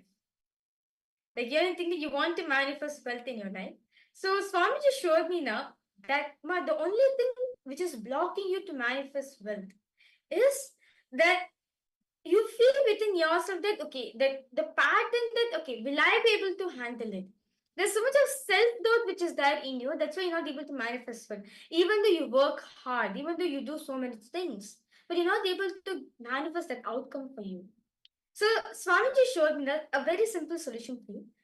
Just attend the Parameshwaram program for the next 21 days. Attend. Intensely attend all the sessions. I completely understand it's quite late for you. Yeah, I completely understand it's quite late for you. But attend the Parameshwaram program the whole day, throughout 21 days, attend authentically. You'll see, Ma, by the end of 21st day, you'll get the breakthrough on the show. You'll have a breakthrough in your life. Yes, Ma. And Ma Wang Han Yu, this was from Asiya Wuma. Actually, you can bring your brother, you can invite your brother for Parameshwaram. We can do a scan for him when he's able to join also. So don't worry. Throughout the 21 days, we are here to help you in manifesting your reality. So you can bring your brother and we will help him. We will do a scan. Ma, one hand you want, like you're saying, you'll take the scan with your brother. So if you're requesting for your brother, Ma, like your brother has to be present for this. But if you like to have a scan, Ma, one hand you, we can do the scan for you, no problem. Yes, we see so many participants posting in the live comment section also. Nithyanandam Prasant Spaikaya. We see a YouTuber named Prasant Spaikaya, Nithyanandam. Yes, actually, we are talking to the Parameshwaram participants. I'd like to invite you to join us in the Parameshwaram program so that you too can request this. You too also can get this scan. Yes. Okay, so yes, we see your brother, Ma. We will do a scan now. Ma, one thing I like, as my mother is doing the scan for you, one thing I would like to assure you, Ma, that do not worry. Swamiji is taking care of your brother. Do not worry about your brother. Swamiji is taking care of him. Swamiji is healing him. That's all. You have come to the right place, Ma. not worry about it. He will definitely be healed.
Yes. Ma Wang Hen Yu.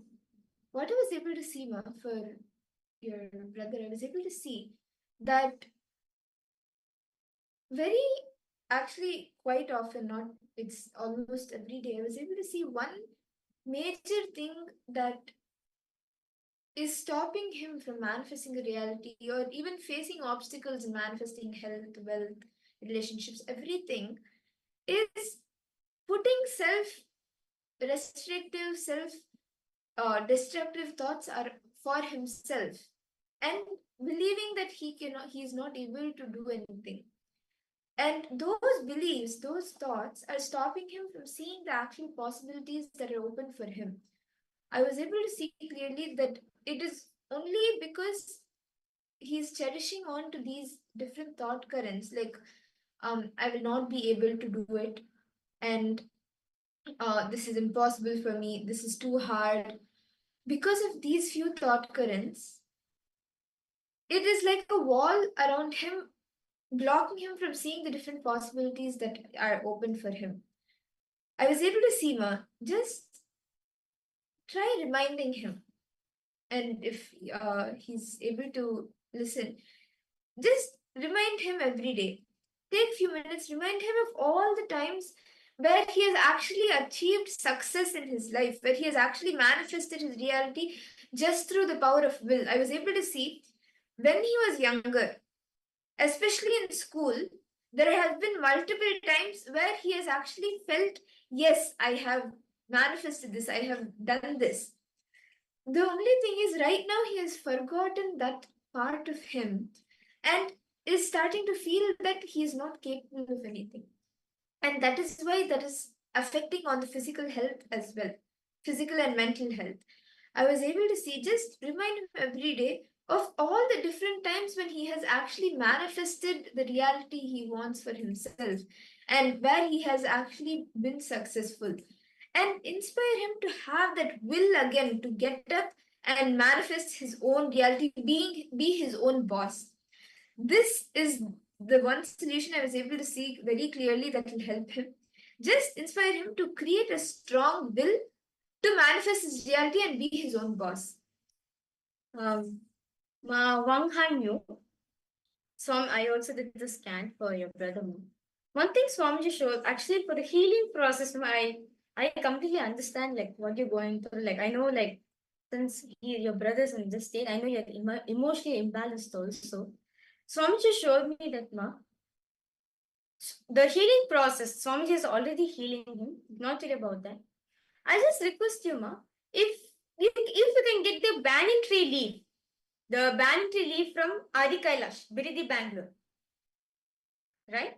If you can get the banyan tree leaf from Adi Kailash, Biridi, Bangalore, and just put it behind his head, that will actually heal him. And if possible, if you can just like make him listen to Mahavakya, we can just make at least like 1 hour in a day, that will actually heal him. Swamiji showed me that he just needs the right vibrations around him. There's too much of negativity which he has cherished in his life, which actually end up him in this state right now. I request you, Ma, do not miss darshan. Actually, I suggest you be in the program, be in the Paramashivoham program, as the Paramashivoham is actually, understand all the participants, each Zoom room you're sitting, it is Swamiji's own breathing space. It is your, like, literally Swamiji is there. So I request you, Ma Wang Fan, be there in the Paramsham program throughout the whole program. As you are doing the completion as you're doing the completion exercise, Noma, as you are completing and imbalancing your emotional states, he'll also get healed. Swamiji will heal him. Just be in the Paramshoham space, ma. That's it. Just be in the Zoom room. Swamiji will take care of the heal. Do not worry about it. And don't worry, your brother will be healed, ma. So Swamiji will take it. Don't worry at all. Yes. Ma Wang Han, you do not worry about this, ma. Swamiji will take care. Yes. So that was very beautiful demonstration. All of us just witnessed, right? This is for each and every one of us to understand that you too can experience it.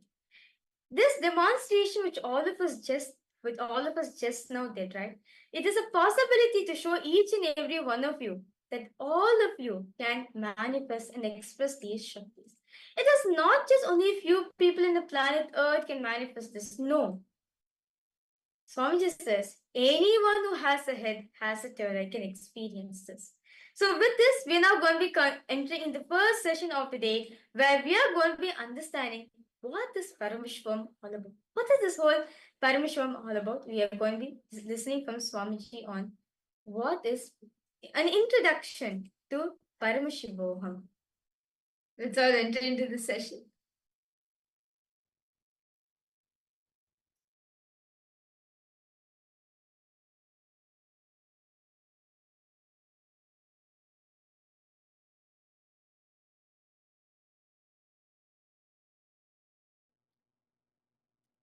This whole introduction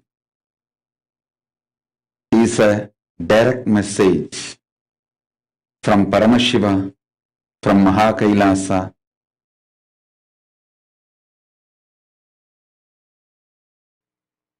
This whole Paramashivoham level 3, I'm going to focus on one word, Paramadvaita, making you manifest Paramadvaita.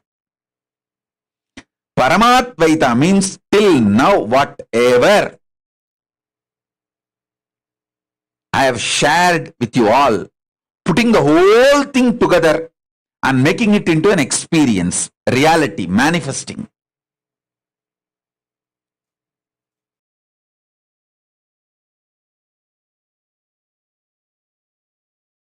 First, Paramashiva manifested the signs of achieving the state of Paramashiva: unclutching, detox, completion,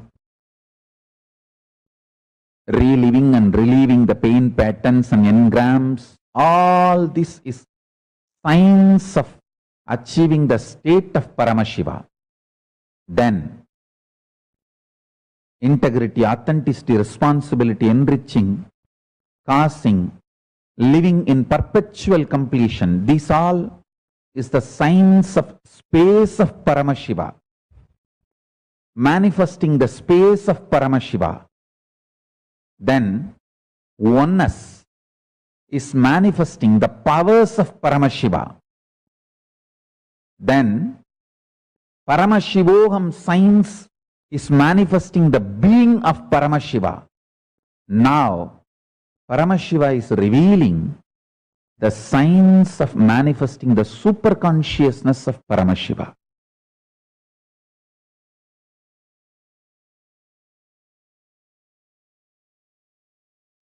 This whole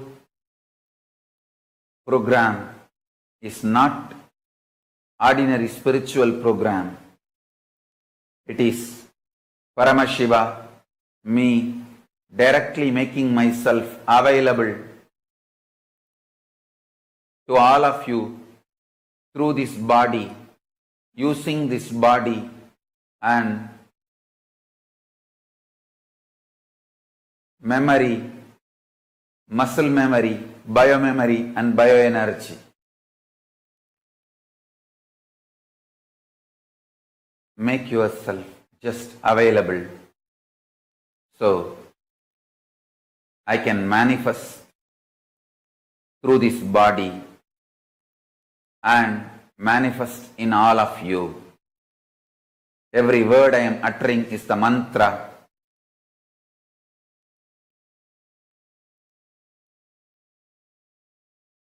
I am manifesting in this system, in this body completely, so you can all just mirror the neuron activities of this system and manifest the being of Paramashiva.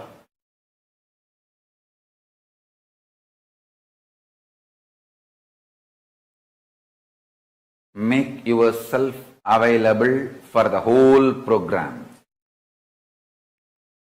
Whether morning yoga or Pada Puja, all that matters. All that prepares you, detoxes you to mirror my neuron activities, to hold my being, to manifest me, morning yoga, puja, everything prepares you. Whether intro or outro, attend the whole program.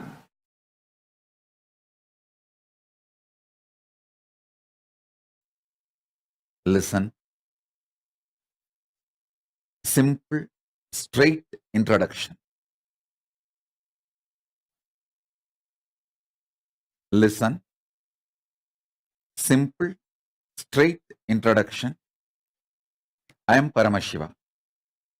Paramashiva himself is manifesting as Paramavatara in this body. He will do it. He will do the Paramadvaita, ultimate superconscious mutation for all of you,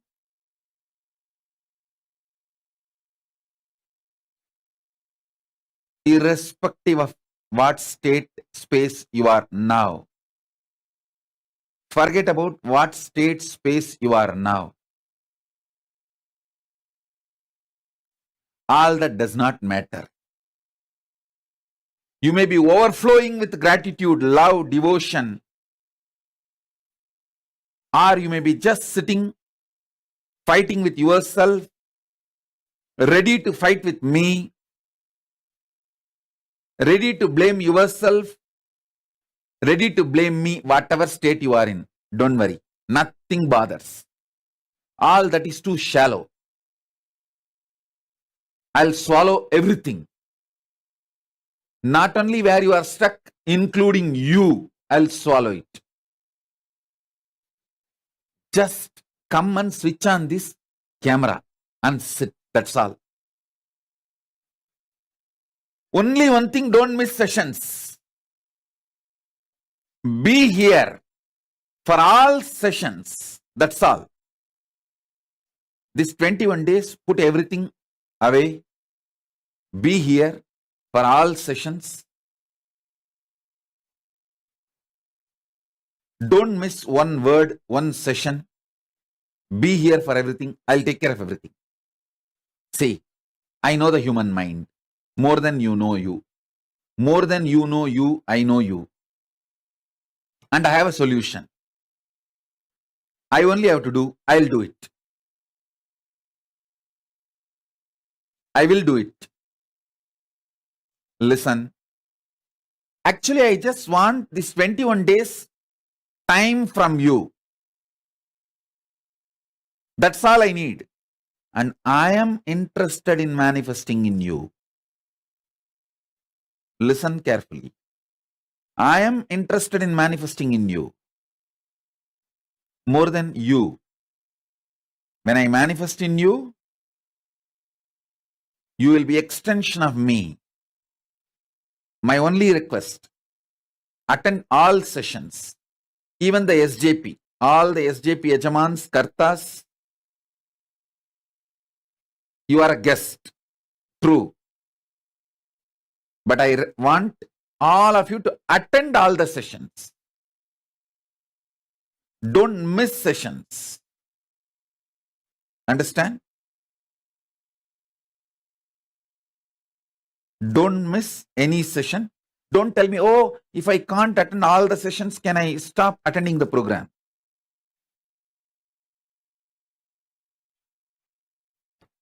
Attend all sessions. Everything will align. Your life, your work, your job, everything will align. Every session, I'll cause miracles. Every session is not just teaching or initiation. Every session is a miracle. This first session is a completion miracle. Whether you feel in your stomach hungry or bloating, underfed or overfed, I'll swallow you completely now. Get your pets, kids, make them all come and sit in front of camera. That's all I need. Nothing else. I just need to see them. You just need to see me. That's all. Nothing else is required. I'll do the job. If your pets and kids are fighting with me, don't worry. Get them to the camera. Let them sit in front of camera and fight with me. I'll take care. Nothing else is needed. You may say, oh, my pet does not listen to me, or my kid don't listen to me. He or she does not want to listen to your program or attend the session. Don't worry. Just get them and make them sit.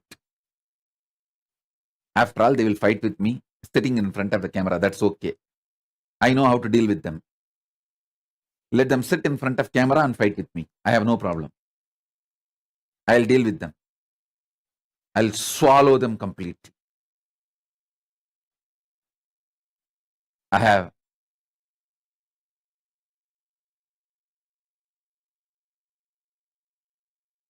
$25 head, 75 eyes, 50 hands.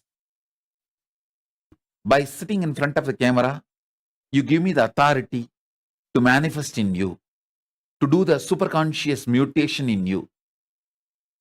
You can be relaxed way, stretching your leg, no problem. All that is okay. Just be in front of camera.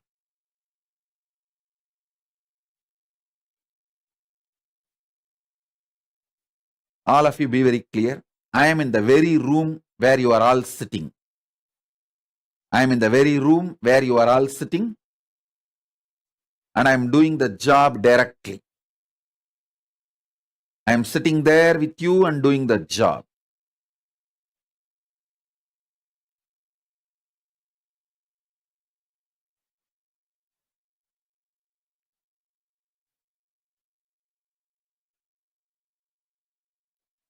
Listen.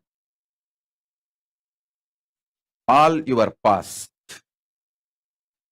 all your patterns, good, bad, right, wrong, everything, I'll just swallow it and finish it up.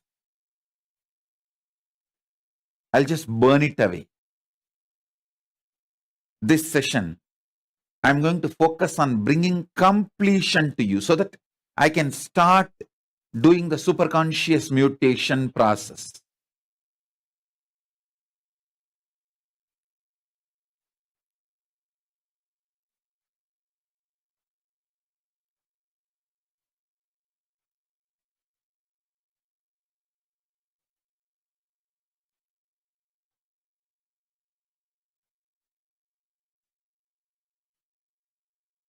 So remember, this whole Paramashivoham program, every session is not just teaching, not just initiation.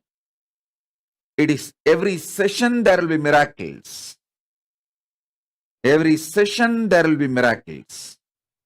So many people messaged, oh, Paramashivoham Level 3, this program is nothing compared to the earlier. This is something totally different. Because I have become totally different. Listen, last 3 years of me sitting with me, burning me. The kind of the ferociousness, intensity.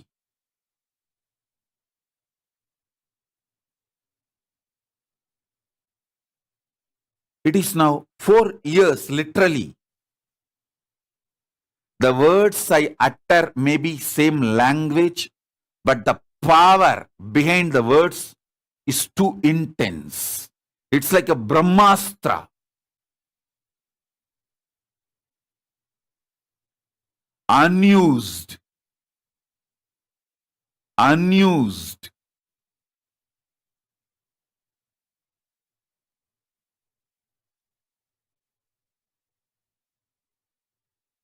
It's like Brahmastra.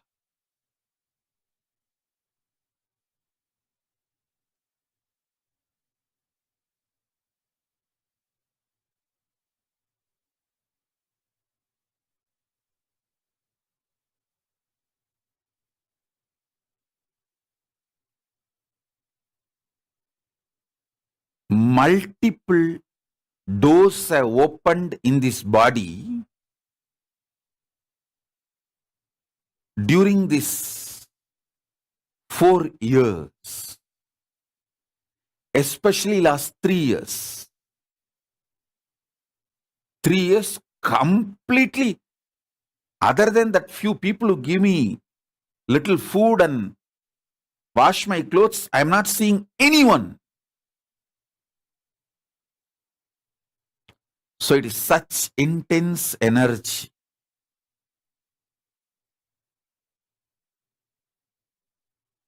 Earlier, if every word is like a astra, weapon, now it is like a brahmastra.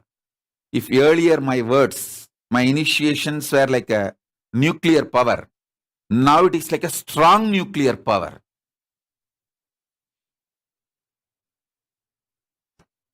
So sit, I am ready for superconscious mutation process. So let's make the superconscious mutation process. These small miracles are too small.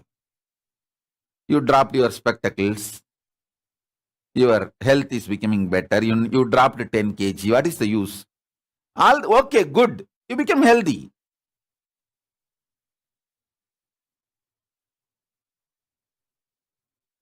But what I am looking at is me raising you.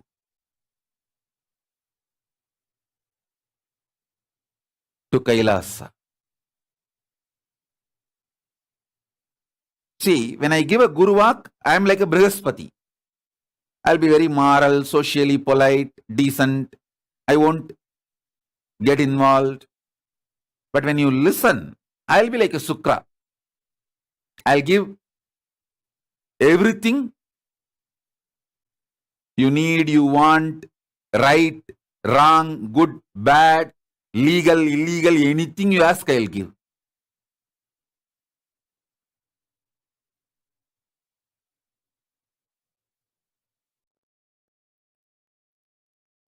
This Paramashivoham program is to introduce the cosmic principles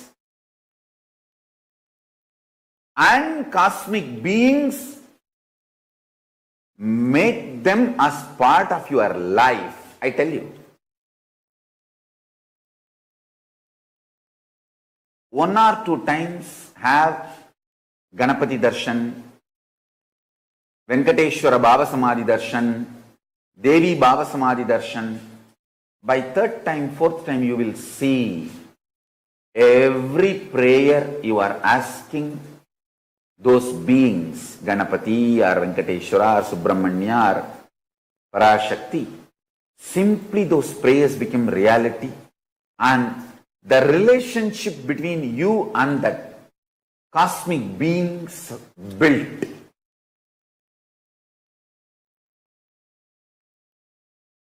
See, during the Baba Samadhi Darshan, literally those cosmic beings manifest through this body. Just like how they manifest in Archavatara, deity, they manifest in Nijavatara, Pratyakshavatara, and give Pratyaksha Darshan. And give you all the boons you ask, bless you, make you experience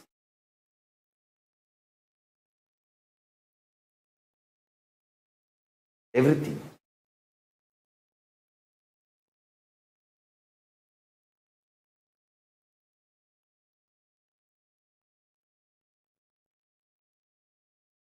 Enjoy Paramashivoham, which is introducing and making you cognize the cosmic principles and cosmic beings.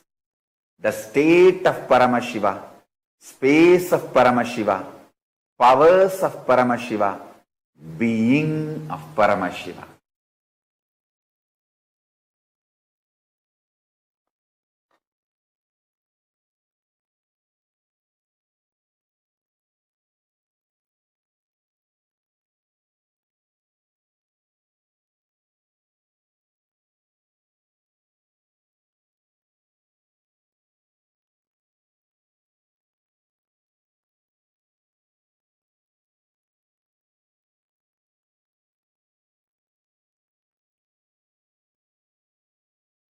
See, already all of you are established in feeling connection with me.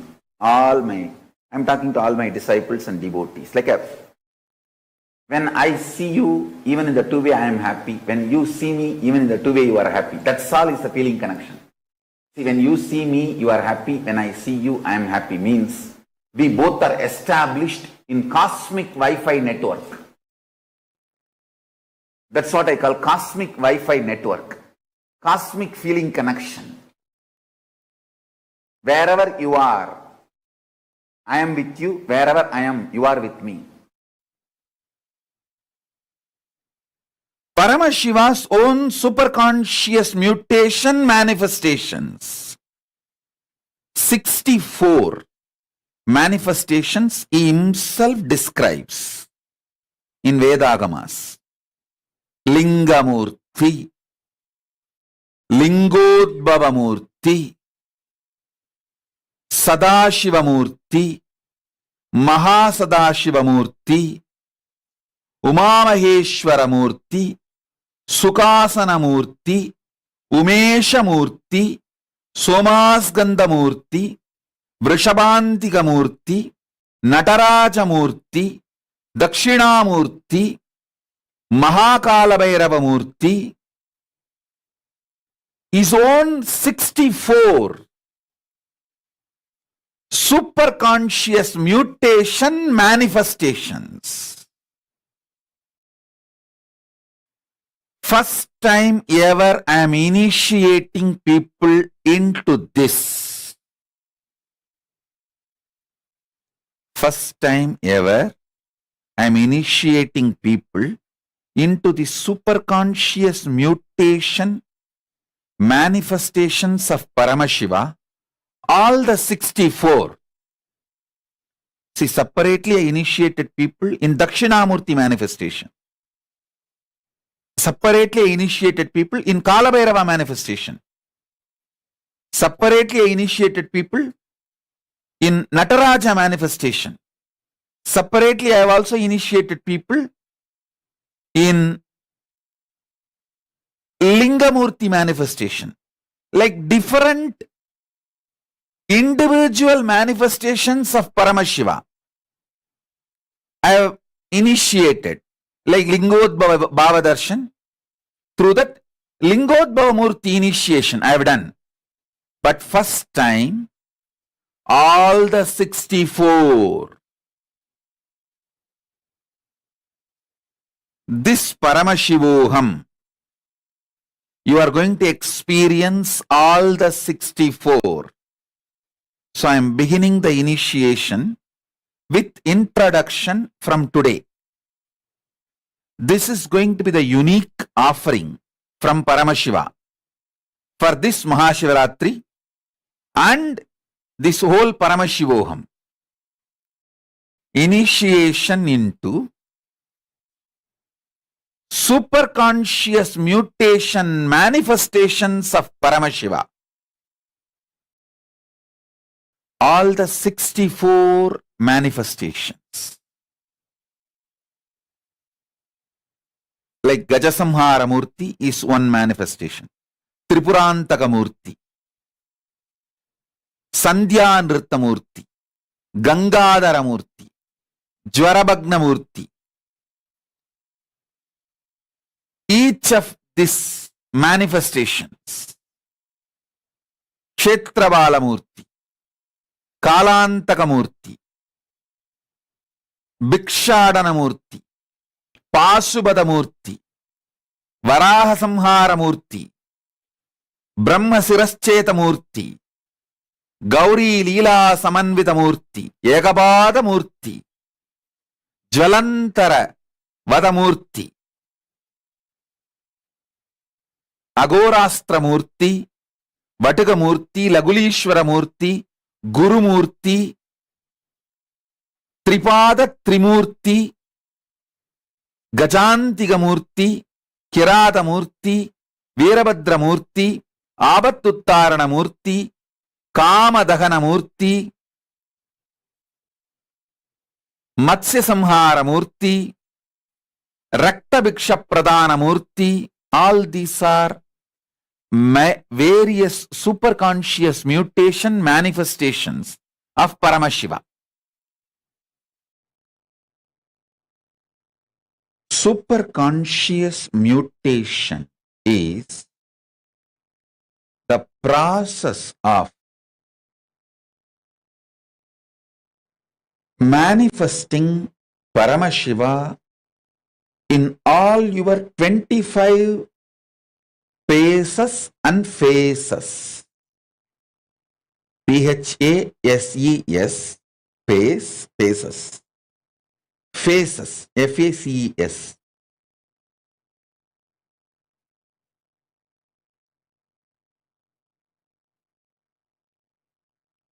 All of us have 25 different dimensions which functions spontaneously, simultaneously, without getting confused with each other. Listen.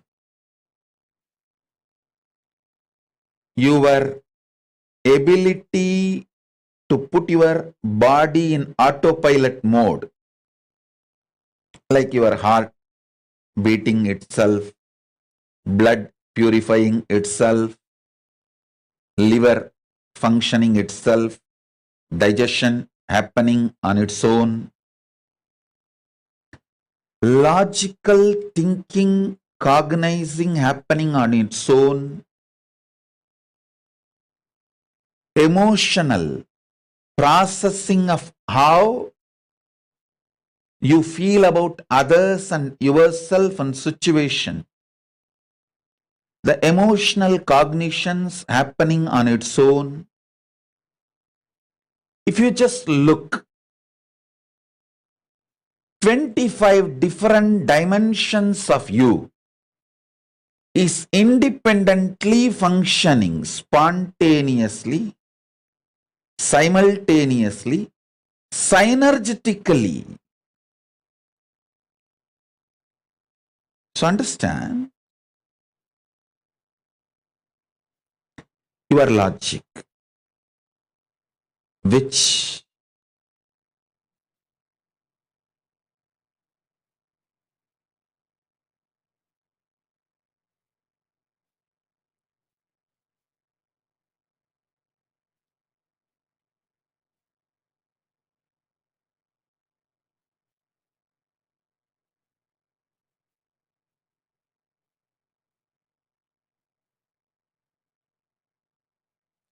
receives information, processes information, makes decision. Your emotional cognitions receives inputs, processes, and decides. Understand? Listen.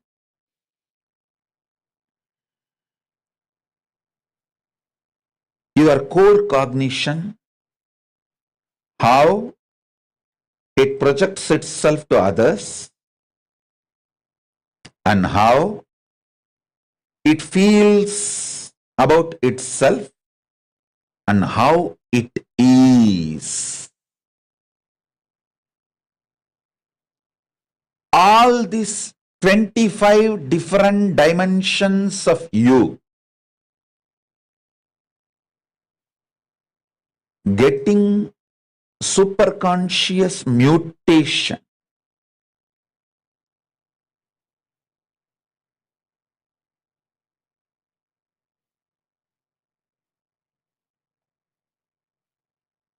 Through the initiation is the process I am doing right now for all of you. Listen.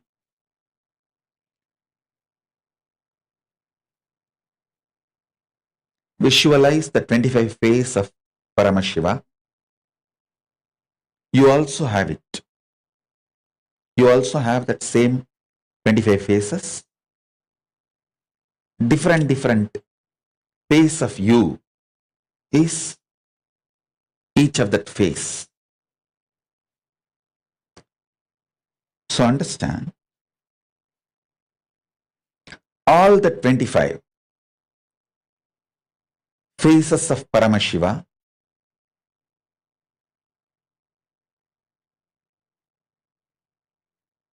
manifesting in you with the same superconscious powers of Paramashiva is the purpose of the initiation I am doing now, right now. Paramashiva is a greatest ultimate possibility, powers and boon. Listen to this word, boon. It is not given based on your qualification. It is given based on his qualification. Listen. It is not given based on your qualification. If it is based on your qualification and action, it is salary, payment, business. You earned it. It is given based on his qualification, not your qualification. That is why I say Paramashiva is a boon. Understand first, when I experienced the ultimate, the first thing, when I was settling, the first thing I felt, oh God, a boon. What is happening to me? The kind of the grace and beauty, storm of the grace and beauty, powers and possibility it has brought inside. Oh God. Even if it is delusion, I am okay. I wanted to stay in that same space forever. Of course, it is not delusion. It is the most powerful state where no delusion can work. I am telling you, the state is so powerful. Even if it was delusion, I am okay. I wanted to be there forever.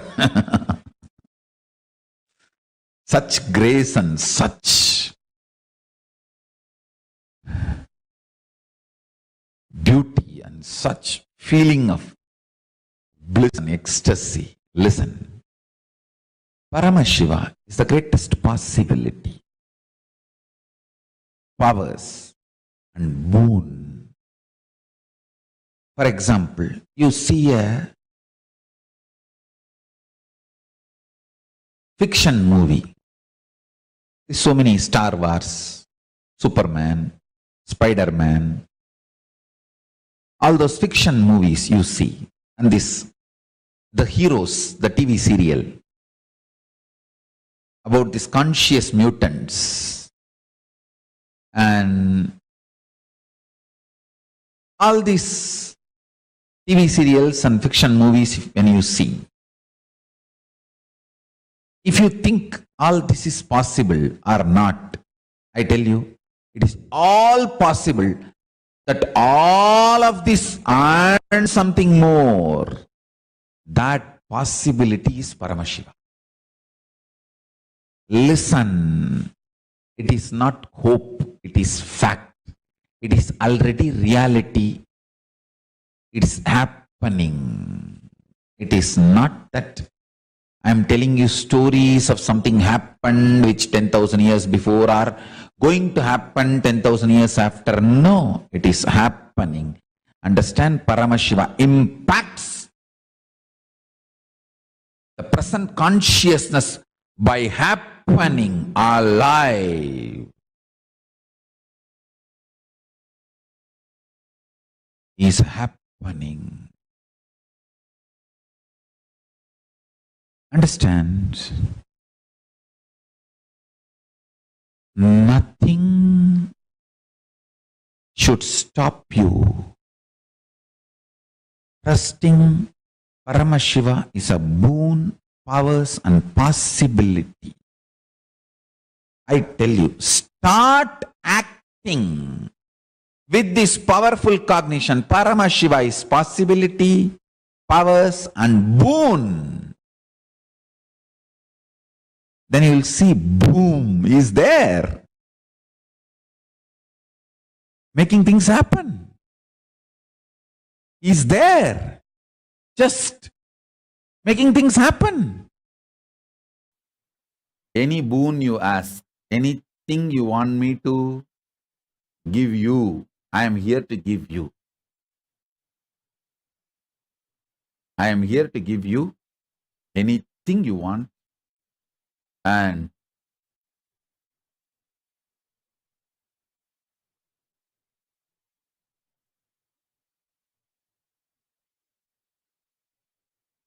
as I told you, my Gurudam is not my pride, it is my breath. It's my life. My Paramashivatva is not my pride, it is my life. Doing the superconscious mutation to you, making you experience Paramashiva in you, is not my pride or not my job. It is my life. It's my breath. I'll be absolutely chaste to my life, to my breath. So understand that I am giving you the real picture of exactly what it is.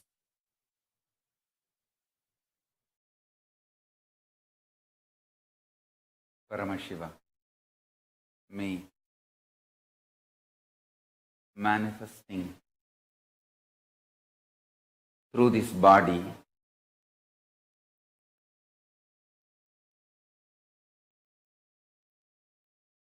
without using the being of Nithyananda, using only this body and the memory and the capacity to relate, communicate with you all, which I myself created for myself, directly to make myself available to all of you.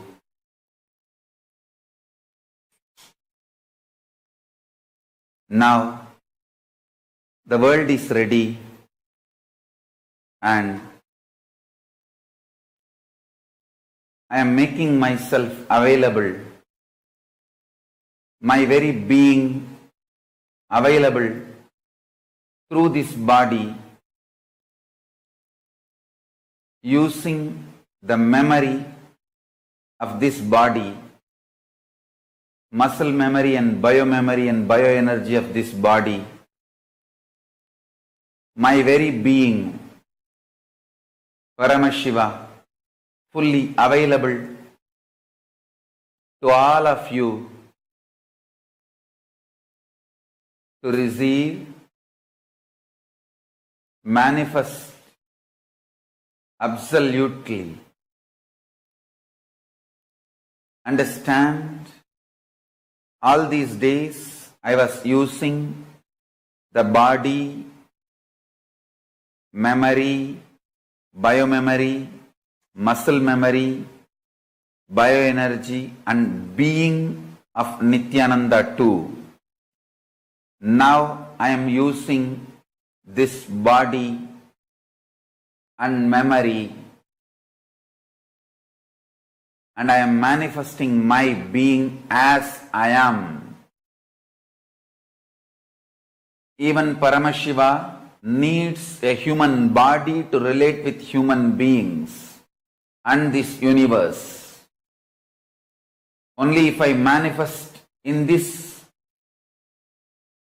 system and radiate neuron activities, your brain can mirror this same neuron activity and manifest my being. So I made this body, memory, biomemory, bioenergy, muscle memory, and the being of Nithyananda for me to manifest and make myself available to all of you. Now, this body is fully matured and this world needs me immediately. So I decided to manifest through this body using the memory, muscle memory, biomemory, and bioenergy of this being.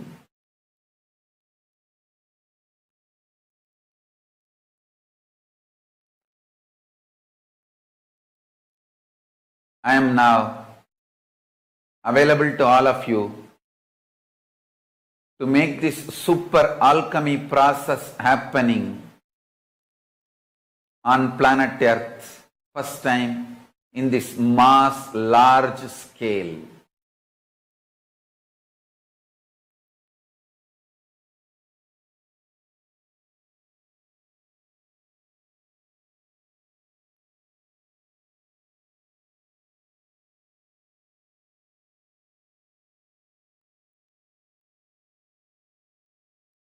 I am a living, alive being, not just totality of some principles, ideas, concepts, philosophies. I am zillion times alive, infinity times alive than what you feel as your being. So understand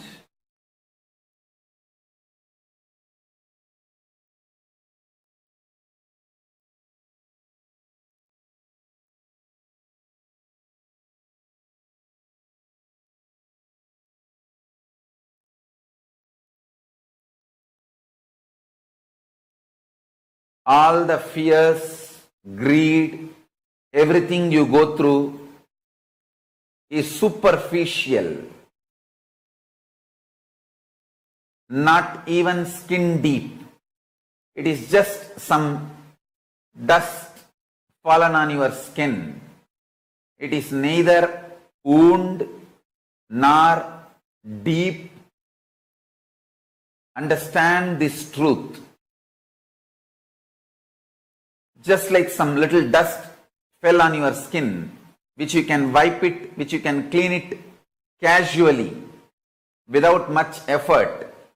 All the fears, all the greed, all the powerlessness you are going through is just simple dust. Unfortunately, you do not want to respect your problems as simple dust, because 90% of what you consider as your being on huge wars of life, too big, whatever you have been taught as too big, as core of your being, is mere dust. If you accept your problems, powerlessness is mere dust. You need to literally drop your being, and you don't know which one to hang on, hold on. That is why you kept your old being alive and suffered a lot. Now I am telling you, I am Paramashiva, fully available to all of you. Absolutely available to all of you. Me, Paramashiva, here, fully available to all of you. Decide to drop your powerlessness, fear, greed, non-integrity, a low way of existing. Drop all of it. I am available now here. Understand? When you hold me, allow me to manifest through you all your lower level, all your powerlessness, fear, greed, non-integrity. Everything will become irrelevant. That is why I decided I want to make myself available to all of you.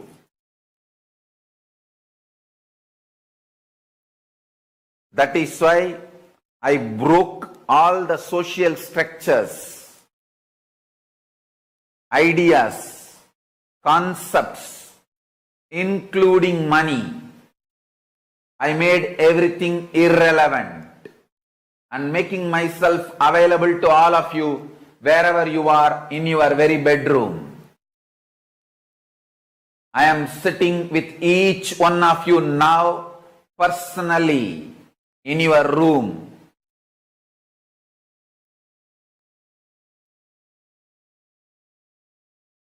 If you want to test, put a chair in your room and keep the form, photograph, Atmamurti of this form.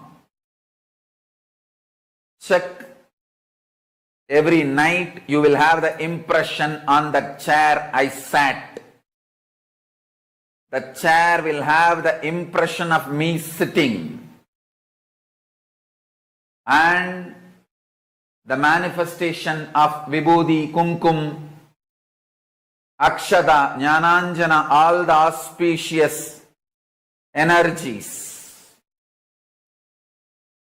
I am sitting with each one of you personally, individually, and making myself available.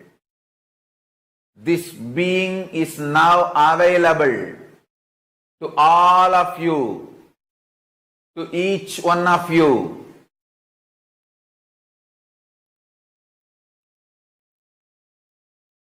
I am making myself available to each one of you.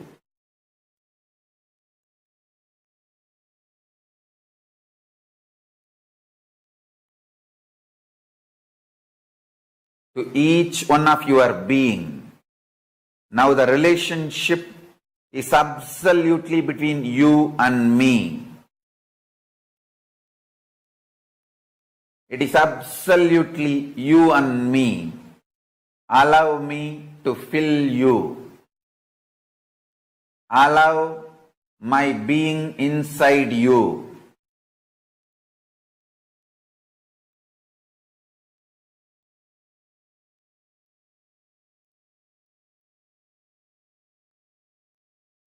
When you start tasting my being, all your past fears, greeds, powerlessness,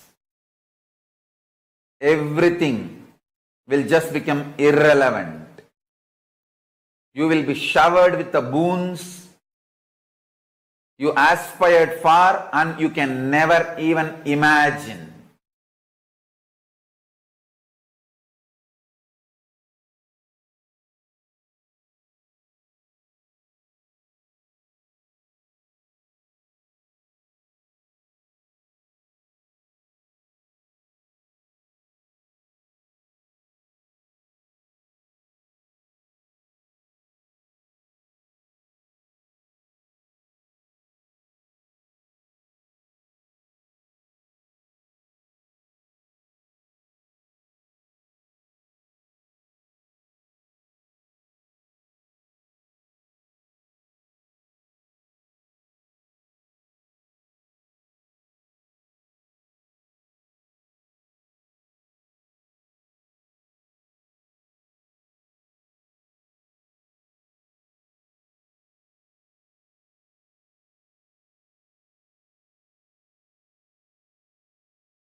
సంకట కవచ మధురానుభవానందం గురుస్మరణం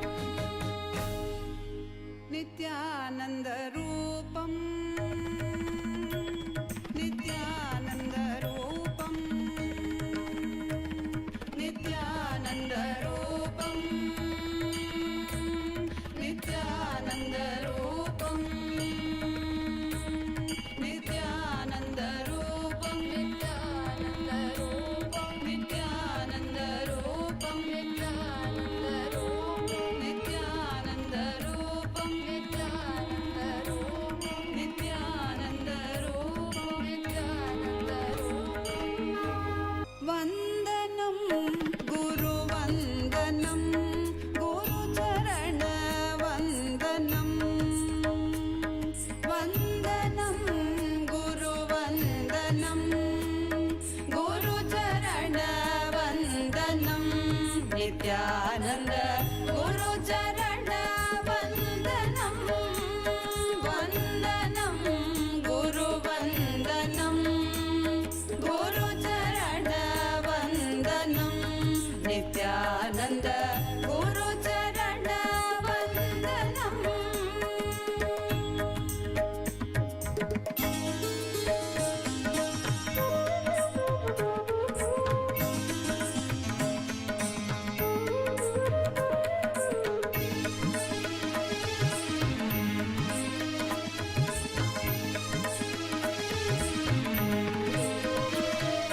జన్మ సార్థకకరం గురుదర్శనం వందనం గురువందనం గురుచరణ వందనం నిత్యానంద గురుచరణ వందనం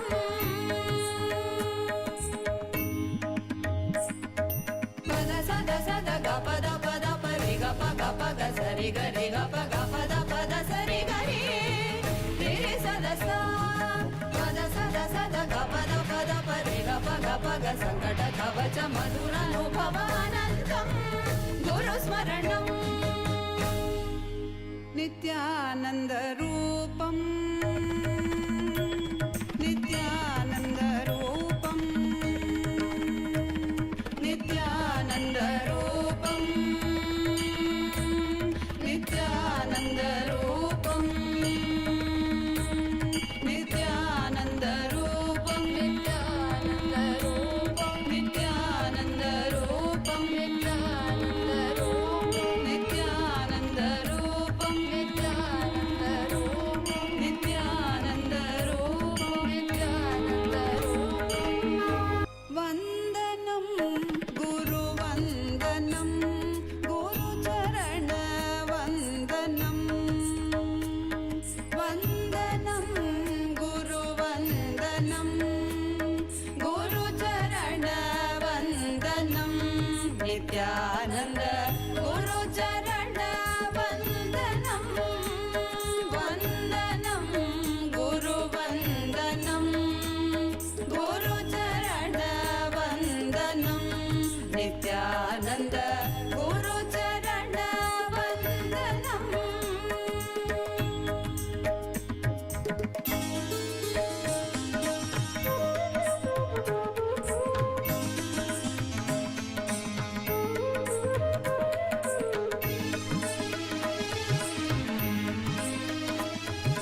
Nithyanandam, to all the participants. Wow, that was a very beautiful introduction Swamiji gave right on Paramashivoham. What exactly is Paramashivoham? It was a very beautiful thing, right? I would like to request all participants to post one reason. Why have you come for Paramashivoham? What's the reason? Wow, you see, many participants have joined us newly right now. Rahul Kannaya, Nithyanandam, KAILASA Toronto, Ma Vidyamayi, Nithyanandam.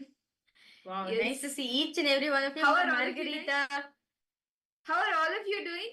All of you can post in the chat how you came to know about Paramashivoham and what is that one thing that you are looking to manifest by the end of this program. Yes. What is that one thing all of you want to manifest? Yes, Rahul Kannaya, Nithyanandam, Gustavo Aya, Nithyanandam. Rahul Kannaya, how are you feeling after the scan which you received the other day? How are you feeling now, Aya? And Maha Kevalananda, Nithyanandam to you, my God. Nithyanandam to each and every one of the so many participants. Okay, to relieve me, okay, Matthew Viscasa, you're posted to relieve me from fear, worry, and manifest a better life. Okay. What exactly do you want to manifest? You can, if you're comfortable sharing, you can post it even in the private chat. We will Healthy, wealthy. Masiabu, you posted healthy, wealthy. Okay. What did all of you? Okay. I request all of you to post. What's the one reason all of you want to manifest Paramashivam in your life? Yes, Nithyanandam, Gustav, Adolfo are here. Welcome. Can I request you to please come on camera? It'll be nice to see you and engage with you during the program. Ma Linga, Nithyanandam to you too. Okay. So understand, Paramashivoham is about what? Experiencing the new you of yourself. Okay, Matthew Viscasa, you posted. A new positive vibe. Okay, financially free and spiritual ascending with Guru. Okay, that's great. No problem. So understand, Paramashivoham is what? Experiencing the true potential which is there in your being. Okay. overcoming fears. Rahul Kanaya has put, okay. Okay, Rahul Kanaya posted, you want to overcome fears, which is stopping to live life fully. Okay. Ma Kamadahana from KAILASA Toronto. Ma Health, wealth, higher local. Okay, that's nice to see. Wealth and perfect relationships and enlightenment. Nice to see that each and every one of you Okay. posting. Okay. Swamiji science. Okay. So, Paramashivoham, I'll put in one word, is experiencing your ability, experiencing your being. Literally, your truest being. See, what all of us are in right now, right? What all of us are thinking as lifestyle right now. It is not the way all of us are supposed to. First and fundamental truth, all of us need to understand that the current lifestyle of the which each and every one of you are living is not what you're meant for. You are meant for experiencing the highest potential within yourself.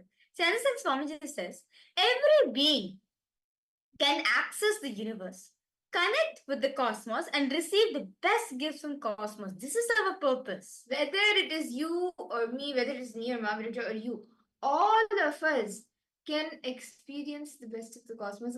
Cosmos has gifted us with the ultimate gifts. Parameshwara has blessed us with the ultimate gifts of the cosmos through this program.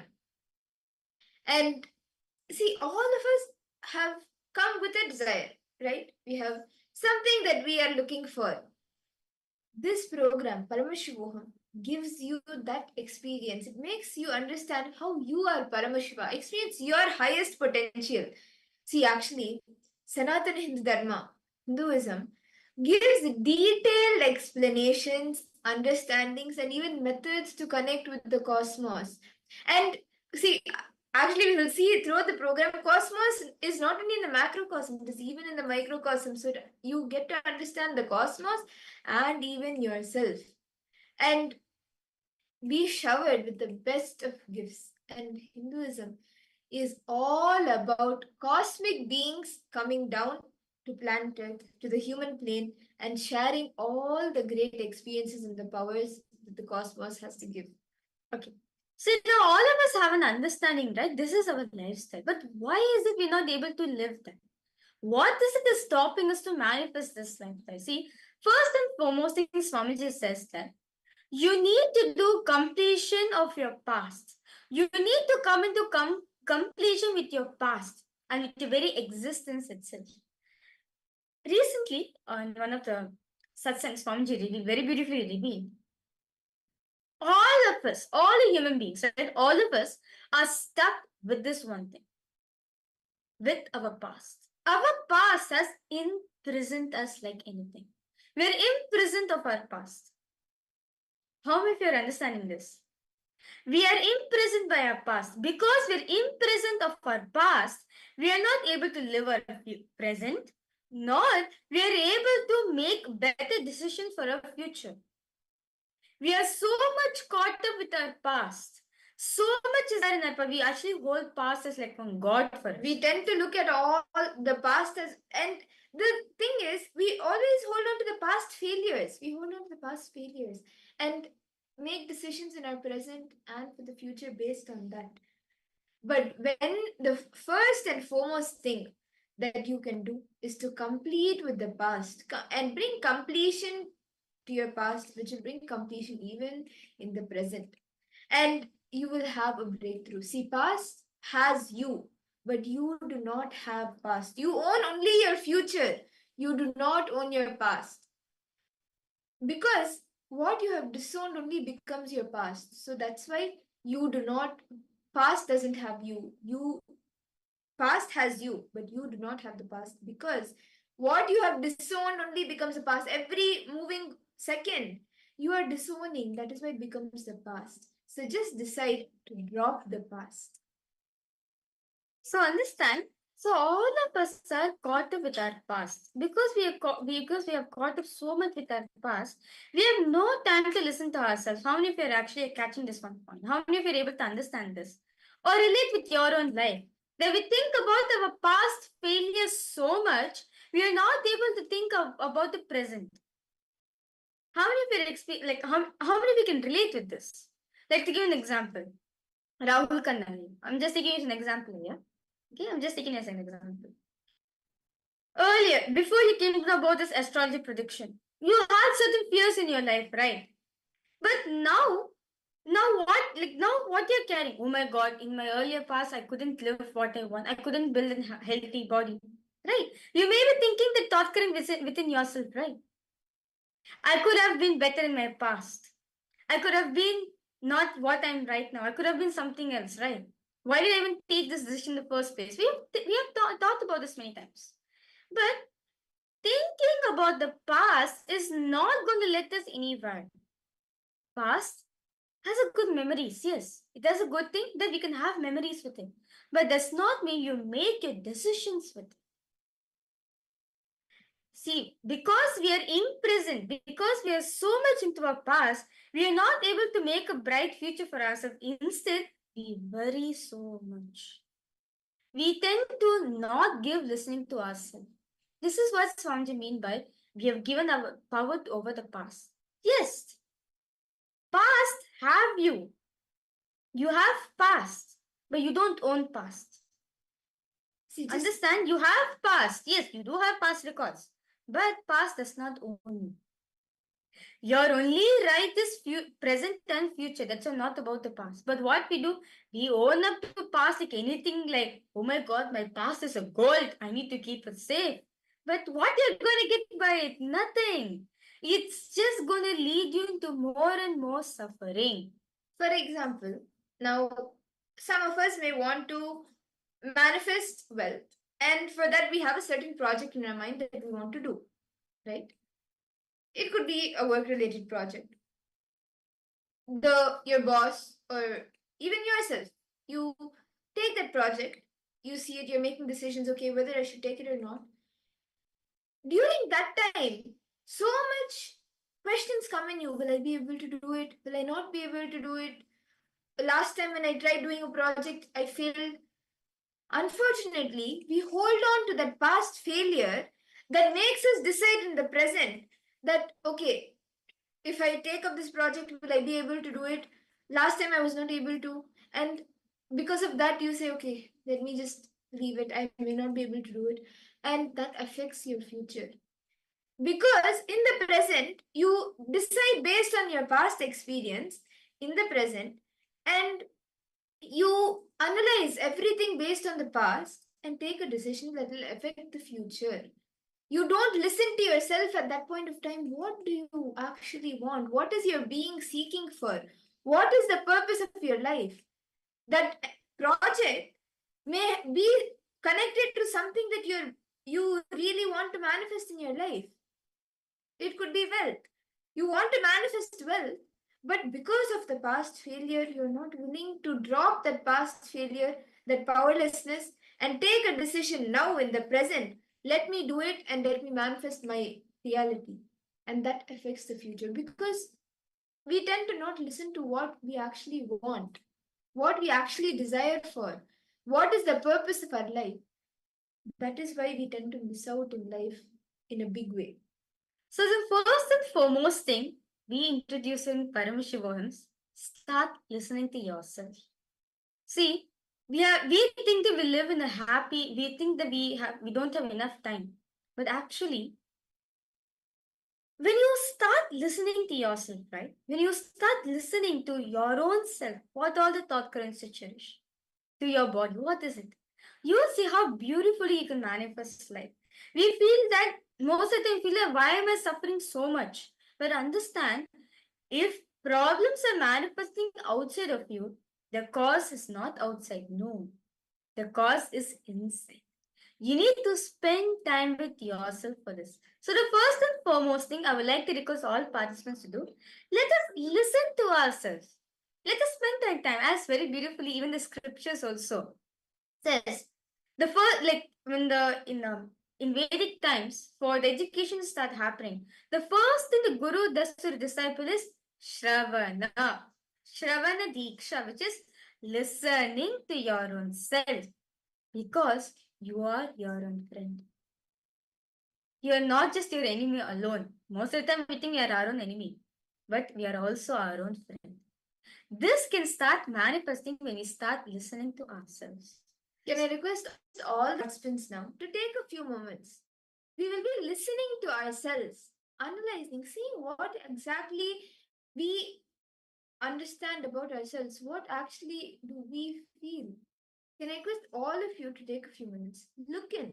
What is the purpose of my life? What do I aspire to be? What keeps me alive? What motivates me to wake up every day? And what do I value the most in my life? I request all of you to write down the answer to these 5 questions. Ask yourself these questions. And any questions any of you have, please feel free to post in the chat even the answers to these questions. What if you want to share? Please feel free to share. You can post it even in the personal chat. And we will not be reading out any names, so please feel free. You can feel free to post it and we will guide you. We request all participants. Just take few minutes. Start listening to yourself. Ask these fundamental questions to yourself. Only when we listen to ourselves, we'll actually will see where the problem is. Please start doing it.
Nithyananda. I request all the participants, you can post in the chat what were you able to understand till now as you were writing down what purpose of your life is, what you aspire to be, what keeps you motivated, and what is that thing that makes you wake up every day morning. What are these few things in your life? What do you aspire to? What have you been able to listen to yourself and understand? Can I request some of you, all the parts to post in the chat? You can even post in a private message, please. Feel free. Okay, Wang Hanyu, your person you want to experience total enlightenment. That's nice. Become enlightened, that's what you feel as the thing. Okay. Kylie Wong, Nithyananda, Nitya Swatantra. Swatantra. Nithyanandam to you. I thought we are internalizing with our thoughts about the new realities and manifesting what we wanted in our life. I didn't think we were writing it. No problem, Maya. No issues. Yeah. Matthew is great. You can write down now. What is these? What are you can ask these questions yourself. What is the purpose of my life? What do I aspire for? Okay, I as you were contemplating, like what did you get in your inner self? You can type that out. Motivating aims, okay.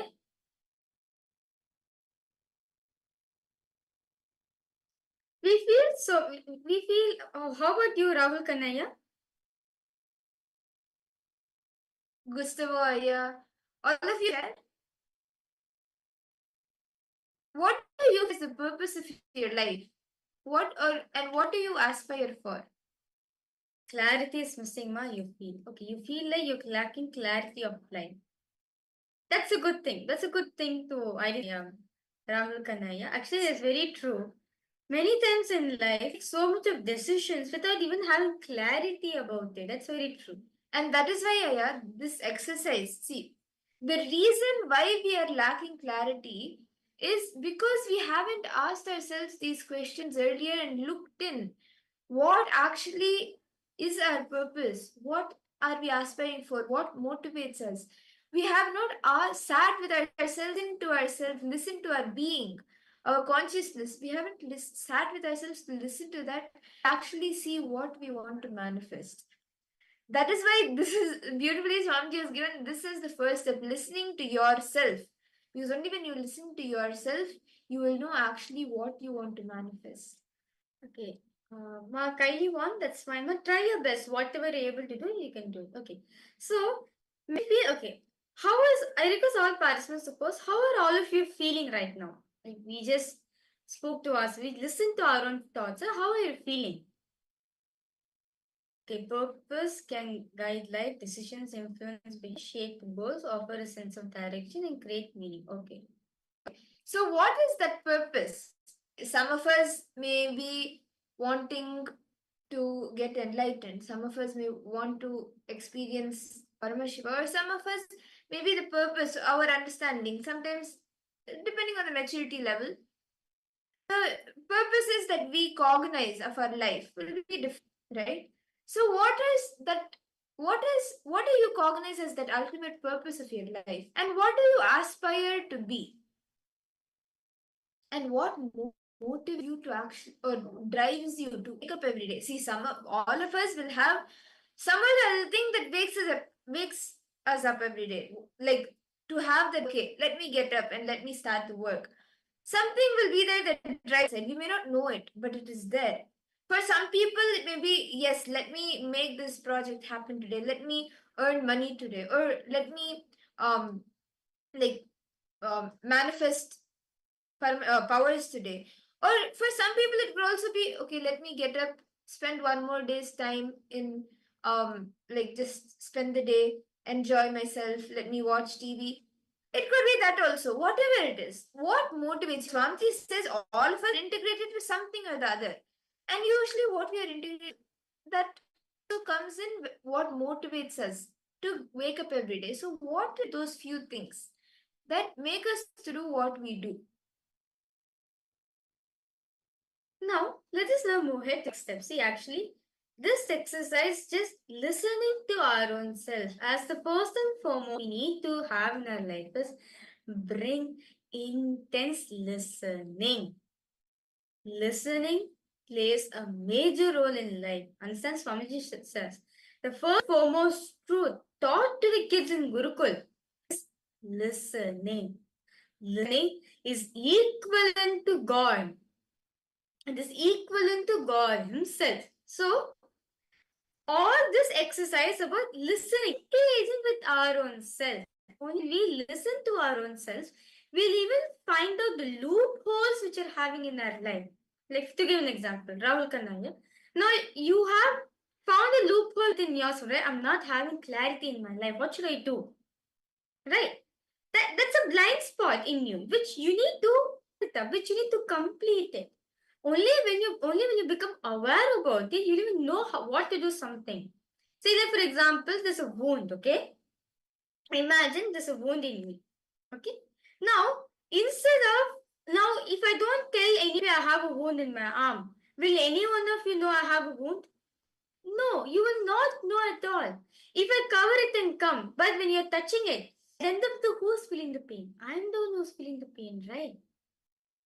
So understand, only when I open the wound and say, hey, I'm wound over here, please be sensitive to me for just for a few days. You will only then you will become aware of it, right? The person also become aware, and you also will be aware that hey, my wound is healing, I need to be careful about it. This happens only when you give listening to ourselves. When we give listening to ourselves, we'll bring so much of maturity in our life. So the next step I request all participants to post, just internalize within yourself. What are you seeking in life? What is it that you're seeking? How do you plan to achieve? How do you plan to achieve what you aspire for?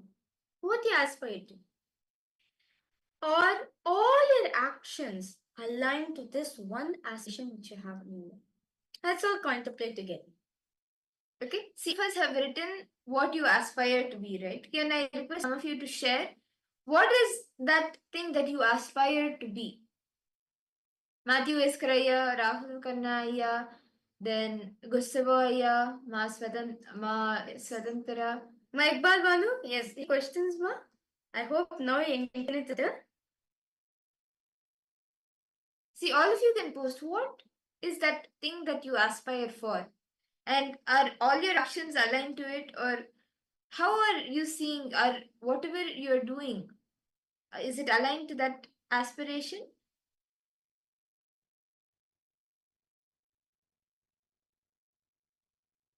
Okay, must Siabu has posted. Okay, contribute to world, whether those kids are playing beautiful music or others to enjoy, helping friends solve problems. Okay. Okay, you've posted. Now I feel living life fully is purpose of life. Man, spiritual wealth and health fully. Yes, okay. I aspire to create a greater good for the world before I pass away. All of us have different types of aspiration in our life. Now the question comes: are our actions aligned to our aspirations? Okay, Matthew Whisker, you've also posted. Yes. Okay, you are done being West. Okay, Aya, Matthew Whisker, say if you feel fed up, then Kailasa is for you. Why don't you move into Kailasa? See, so all of us have certain aspirations, right?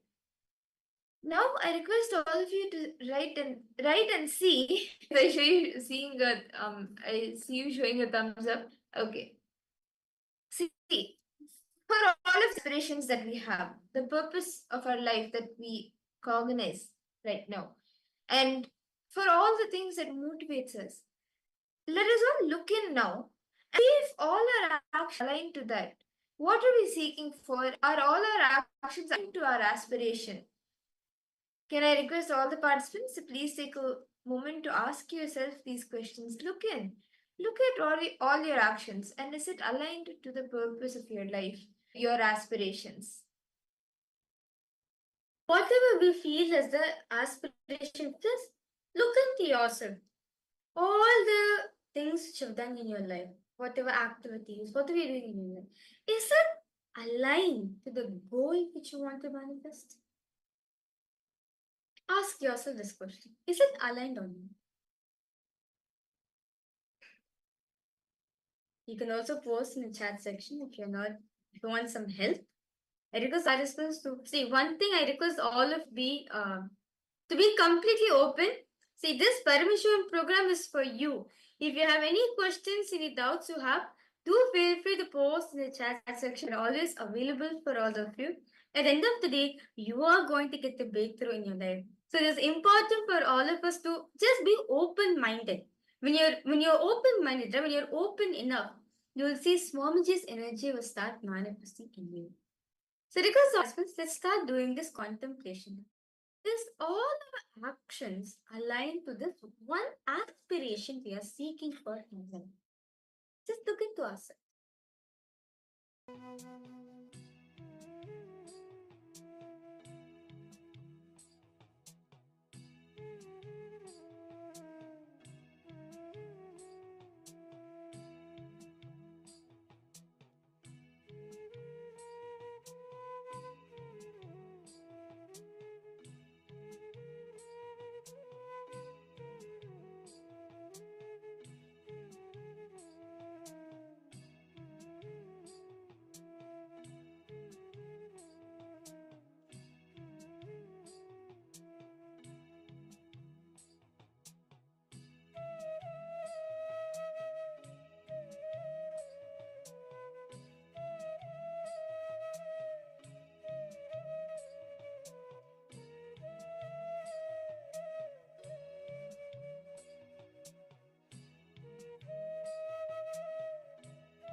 Nithyananda, all participants. I hope all of you are done writing.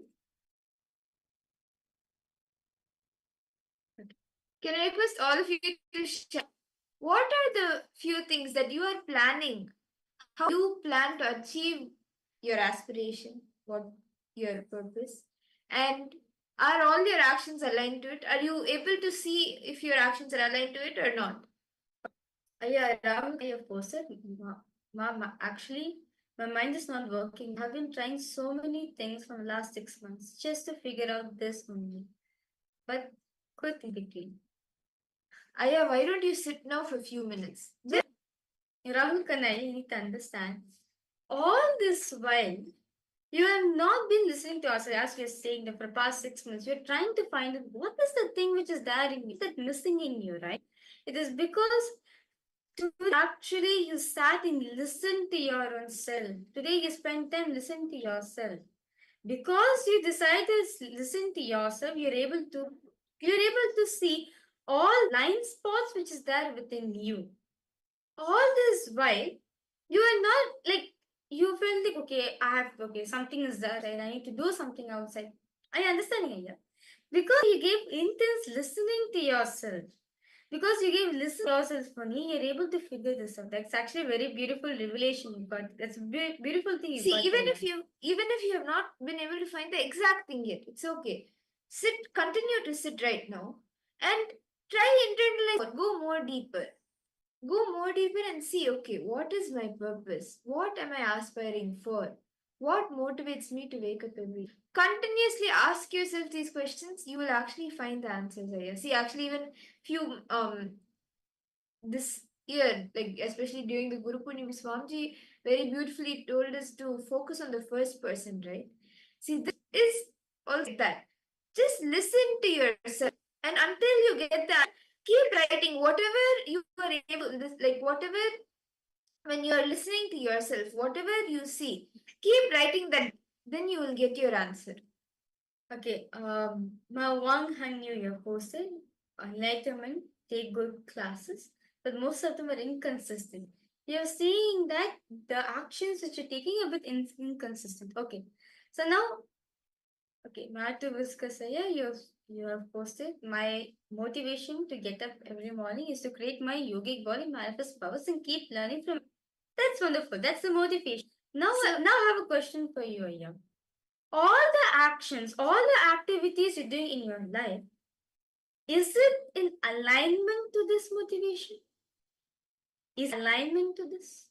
Whatever, like whatever's happening in your life, whatever, is it in complete alignment to this? Ask you this question.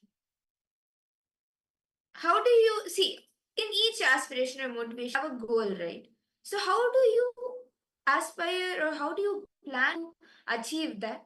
And are all your actions aligned to? Actually, I've seen yes, you have been trying to do yoga and you're implementing the different powerful cognitions in your life. Get more deeper. Are all your actions aligned to this purpose? Where are the blind spots? What more how do you plan to achieve this purpose? How do you plan to achieve the purpose more? What more can you do to achieve your purpose? Okay. My Iqbal, one of your negative thoughts and remove. Okay, I completely understand my Iqbal. See, my Iqbal, and now I request you, can you listen to yourself? See, now you've listened to yourself, right? You feel, okay, I have too much of negative thoughts within me. I'm cherishing too much of thoughts within myself, right? That's what you're feeling within you. Now, Ma, the solution for you to come in, see, the first and foremost thing you need to do, listen to yourself. This exercise all of us just now did, right? It's to bring listening to ourselves.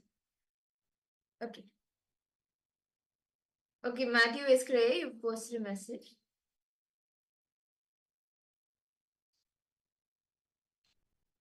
Ma Iqbal, can I just request you, Ma, if you can share your contact information in the chat below. Send us a private chat to me, and I will guide you, Ma. Like, I completely understand what you're going through. Like, you're not able to handle a negative thought. Chris, you really want a solution. I just request you, can just post your contact information at section below. We'll reach out to you, Ma. We'll contact you, and how to complete with all those things. Also, attend the Paramashivoham program. I've seen you attending Paramashivoham program so many times, but it's fine. Like, I completely understand that you really want to come out of. And Matthew Eskraya, we've read your message. See, whatever decision you make sure you try internalizing, analyzing if it is aligned to your purpose or not. And see, one way you can understand that also is whatever decision you take, you will take it from the space of powerfulness. That yes, my being is ready to that, and it will be out of powerfulness, extreme powerfulness, not any powerlessness. That okay, this is not working. Let me just leave it and go. See, even knowing that it is not working and knowing that this is all of that is just maya and it is nothing is going to work, and leaving that and coming to the spiritual life is okay, but it should not cause powerlessness in you and take decision. So I request you to see and say from where is also, like, we'll actually even be seeing it throughout the day in different exercises that we do, but I request you also to look in, like you can start seeing where the this decision is coming from. Is it out of powerlessness or powerlessness, and is it aligned to your ultimate purpose? See, you have a purpose and you have something that motivates you and what you aspire for, but is this aligned to your purpose? Yes. That's nice, Matthew Viskasaya. Yes, you have seen your big puja room where Swamiji is photographed. That's nice. Be with Swamiji, you will see.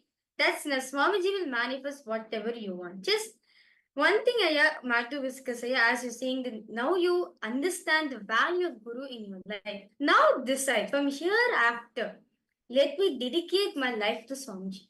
Let me dedicate my work, my time, my treasure, what best things I have in my life, let me offer it Swamiji's feet. Okay. Yes. My Iqbal, I request you if you can post your email ID, it's also fine, no problem. Okay. Now I request all the participants to write down what made you what are you expecting or what are you wanting to achieve by attending the program. What do you want to manifest by the end of the program? Can you request all the participants to look in and see all of us have come for some other reason to manifest something, right? So what is that you want to manifest by the end of this program?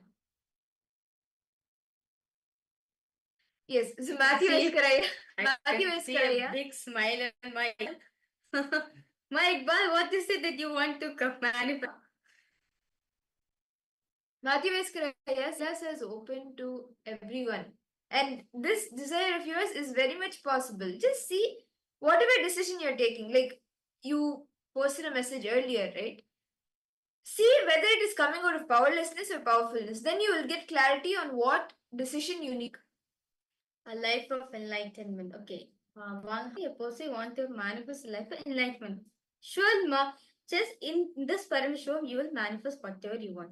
Even enlightenment, Swamiji says, even the actually what we think is the most complicated, complex thing in our life to achieve is actually very simple. Enlightenment is very simple. Parameshwar is that. That's it.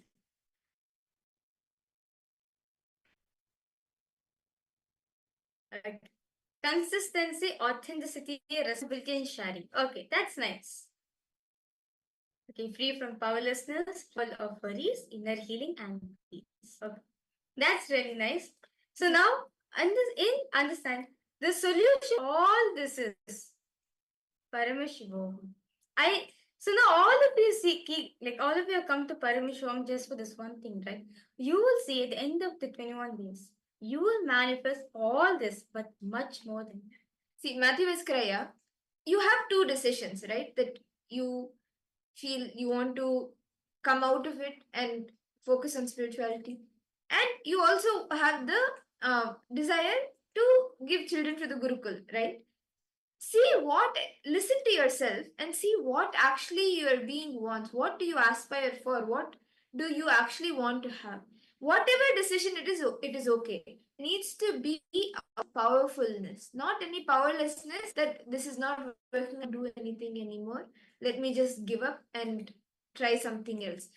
Because if you take any decision out of powerlessness, that because it is not working, let me try something else as a change, the same thing will reflect in the new thing also. Even if you move to a different place, different people, new friends, new family, new everything, you will see the same type of people are attracted, the same type of situations are attracted, and again you will go into the same loop.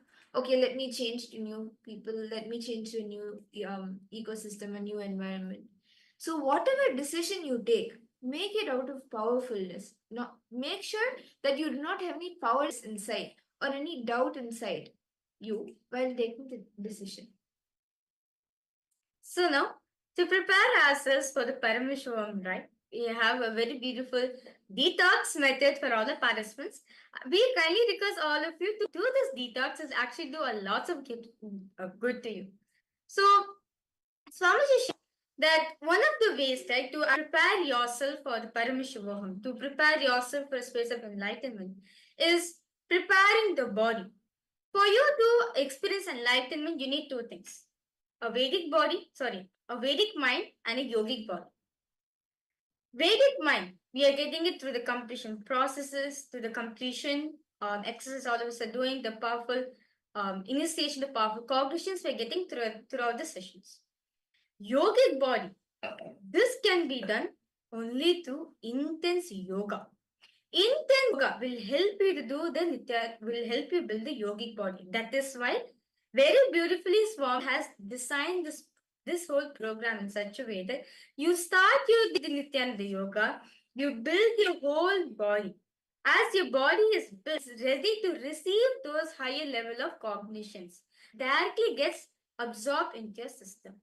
So one of the ways to prepare your body is by doing the detox methods, as we have too much of toxins within ourselves, right? Too much of chemicals, toxins, and all of us want to remove the toxicity from us. So the best is Swamiji says to do the detox method.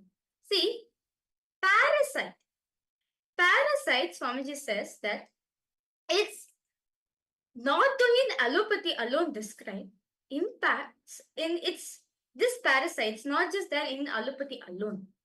In fact, parts of your body build when you cherish negativity becomes parasite in your body.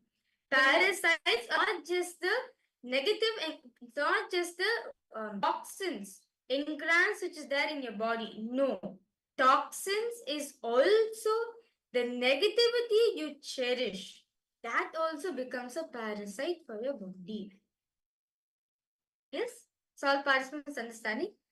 The negativity when you the negativity you're cherishing within yourself becomes a parasite in your body. So that's why Swamiji said detox matters a lot. As we detox ourselves, we are actually removing that negativity, not just the toxins alone, not just all the toxins which have accumulated so far, not just that, only including negativity are getting washed away from your body. All the detox methods, it actually helps to get back into the restful awareness, into that space where you can actually experience all the truths that Swami is blessing us with. And Swami has given multiple detox methods for all of. A few of these we will take you through today. One is the Jala Oshada, which is filling a copper bottle, about 1.5 liters, a copper bottle vessel with water without fluoride and keeping it overnight. And in the morning, the first thing, drinking that in the morning, just energize it with the Mahavakya. Keep your hand on it and keep your hand on the container and chant the Mahavakya 11 times and energize it and drink it. This is a very powerful detox method that will help in clearing all parasites in the body, that will help us have conscious breakthrough. And brushing, actually you can drink this with the empty stomach, and even before you brush the teeth, the first you can do is this. Do any of you have any questions? Matthew Escaraya, Gustavo Aya, Ma Iqbal Bano, Ma Sia Wu. Okay. Malinga, you posted you hate this unconscious world. Well, Mark is building a very beautiful Kailasa for all of us. Why not become part of Kailasa? Rahul Kanaya, yes, it is a copper vessel. It is a copper vessel. Yes, should as per Ayurveda, copper is actually there's so much of good use. And drinking water from the copper bottle is actually very healthy for your body. Okay. Okay, Malinga, that's fine, Malinga. So, see, I actually request you, Malinga, to 21 days, right? Yeah, I said attend the Parameshwaram program. Whatever hate that you're carrying within yourself, just drop it now. Become an open being. Just whatever you've kept within yourself all this while, right? Whatever negativity, whatever incompletions, patterns, whatever problems, all the sufferings, right? We have went through so much in our life. But just give time, just for this 21 days. Allow Swamiji to work. Allow Swamiji's presence to work on you. You will see, Ma, that he start happening in you. And some of the other detox methods that Swamiji has given are the Haidaki and the neem juice. Every day morning after the yoga, you can have a glass of neem juice. It's just like boiling the neem leaves boiling it in the water, and you can drink. This actually is cleaning the bowels, and even the haritaki powder. Just having it with a little bit water every day and night. You can either mix it in a glass of water and drink it, or you can make it like a paste with a little bit water and have it. Or you can even drink a little bit water and have the powder. But these two, the neem juice and the haithak, also act as very powerful detox methods, detox recipes to clean the bowel, to clean the stomach. It will actually even remove the brain fog that you are having that stops you from seeing all the possibilities, the potential that you have. So now, with that beautiful session all of us had, let us now move ahead to the next session where Swamiji is going to be speaking elaborately on the science of power manifestation. As just sometime before we power demonstration, right? So in this session, Swamiji will be going to be really speaking about what is this power manifestation? Can we experience it in our life? And super conscious reality, then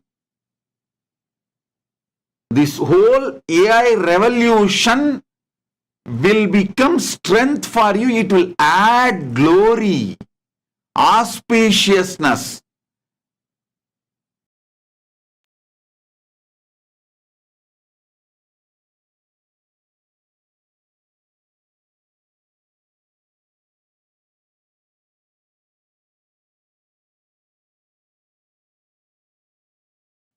Strengthen your consciousness. Experience super conscious reality, then this whole AI revolution will become strength for you. It will add glory, auspiciousness, breath in your life. You will become more healthy using AI. You will become more happy using AI. You will become more conscious using AI. You will become more loving using AI. You will become more wealthy using AI. You will become more complete using AI. You will have more fulfilling relationships using AI. You will have best things in your life using AI. It will give you simple, straight, few statements, few sentences. So the whole bot is getting developed. Literally, the super consciousness is getting uploaded in AI. Please understand, it is possible because in In Sanatana Hindu Dharma, gurus have uploaded their whole superconsciousness into copper yantras, the ancient chips. We already had the science of uploading their consciousness into yantras, copper yantras, ancient chips, which will be having lines, numbers, letters. And just by keeping that on your head, practicing certain practices, the whole knowledge, the consciousness which Guru uploaded into that yantra, the superconscious intelligence chip will get downloaded in your brain. We already know this science and we have mastered and we have done it. Now, I am using that knowledge and capability and power with Paramashiva's grace into artificial superintelligence. I am combining both. I am combining both, getting the best of our Sanatana Hindu Dharma's possibilities and powers and capabilities, and using the AI to reach out to all of you. Doing both.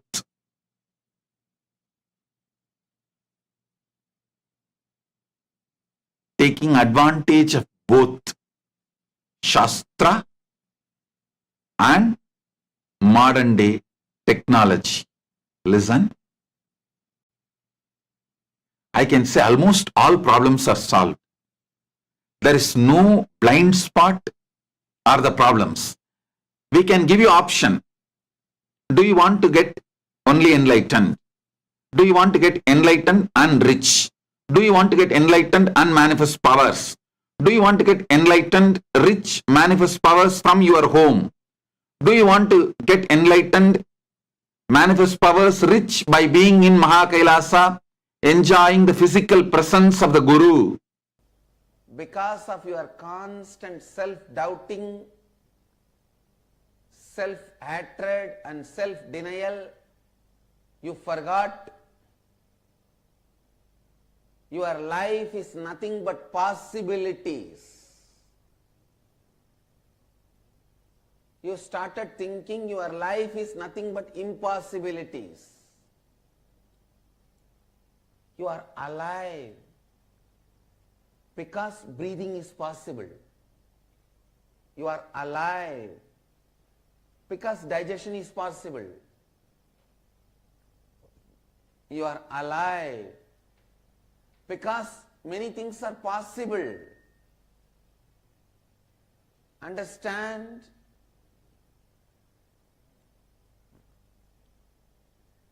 Understand? Life is possibility. It is not impossibility.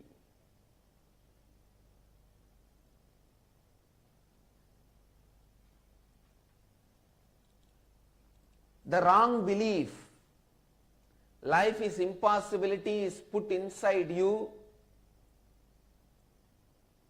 by the society, unconscious society.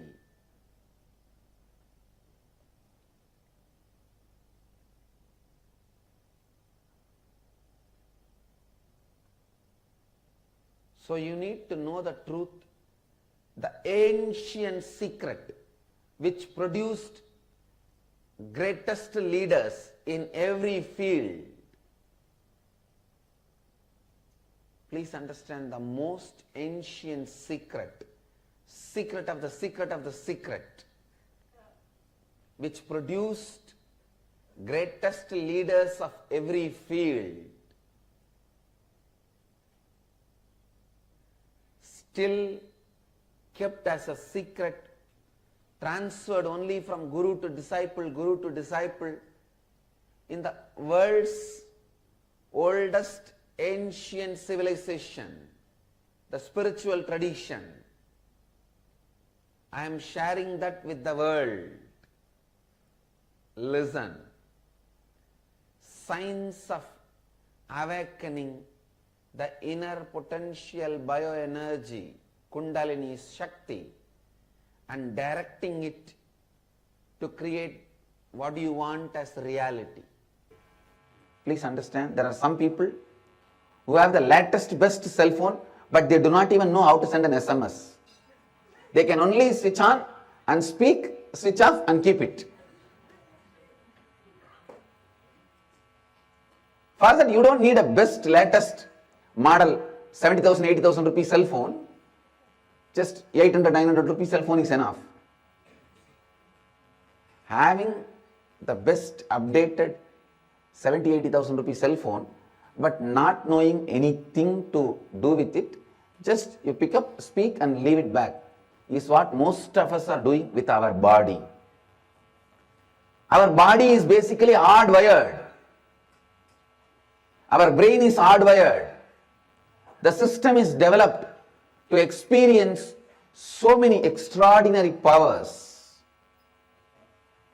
Understand, you are not built just to be a clerk, just to be an attendant, or just to be a worker. Your being is basically built in to experience God, to experience divine, to experience the ultimate, to experience complete completion, to experience Mahadeva. Understand? Your body is basically built for experiencing many extraordinary things. That is why when Hinduism introduces you to you, it says, Shrunmandu Vishwe Amritasya Putraha. Oh, listen, sons of immortality.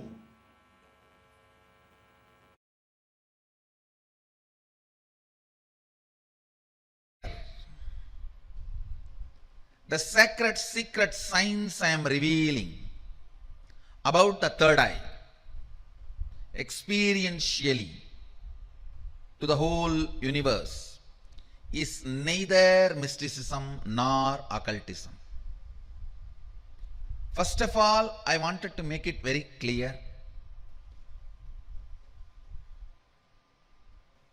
Mysticism and occultism, even those very words and the scope of those words, definition of those words, are handicapped, mentally retarded version of the word Shakti and Siddhi.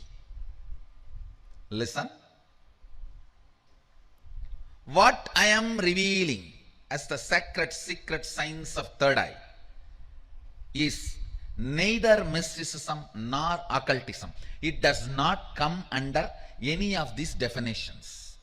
It is a very clear sacred secret science of Shaktis described directly by Sadashiva, the Adi Guru, the ultimate source, in Agamas, very elaborately, eloquently, without any ambiguity, without any doubt, step by step, science, applied science, technology, the whole thing is clearly presented in Agamas. Understand? Sadashiva is very clear.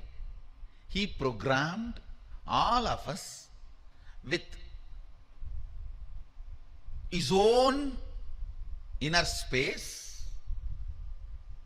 In this human frame, you can manifest easily, simply by realizing your oneness with Sadashiva, around 460 Shaktis. Listen.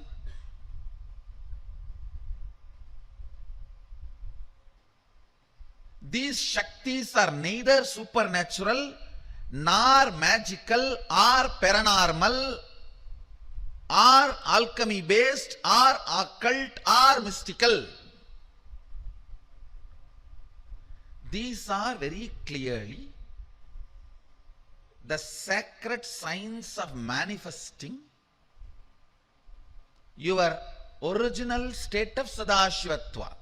Somebody says it is difficult, somebody says it is easy. I say it is neither difficult nor easy, it is simple reality.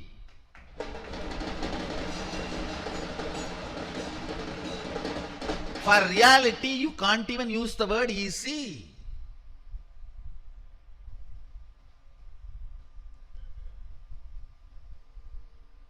Understand, if this coffee is there in the kitchen, getting it and putting it in the mouth is difficult.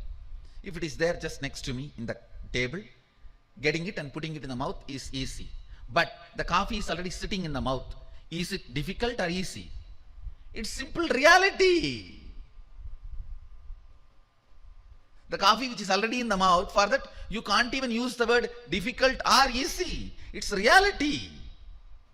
The concept of Siddhi is from Yoga Vedanta Sampradaya, the Yoga Sampradayas. The truth of Shakti is from Agama Sampradaya. For example, if your teacher is yoga teacher and he says you have an individual identity, ego, that needs to be purified and you need to reach soul. If you start getting entangled with this thought current, your whole life you will be proceeding in that thought current.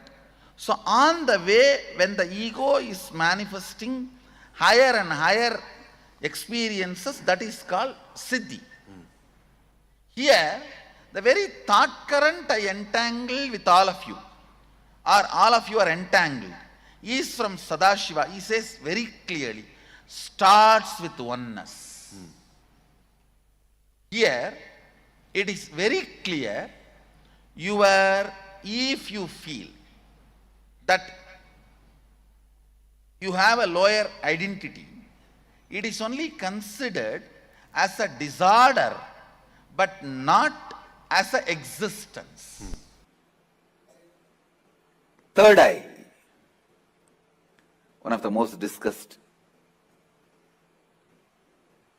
analyzed, debated, argued, and most misunderstood subject. Please understand, what is third eye? Let me define. Third eye is an intra-organ. You really have it, which can be awakened, which can directly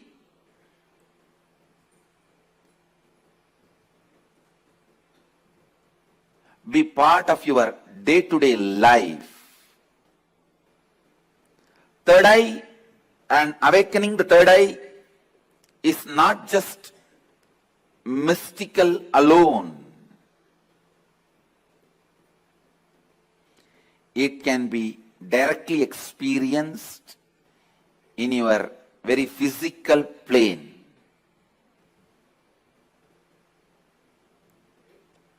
It has a clear, defined powers which can add to your day-to-day life, not just exploring the mystical path and spiritual experiences. It can directly help you experience so many extraordinary things in your day-to-day life.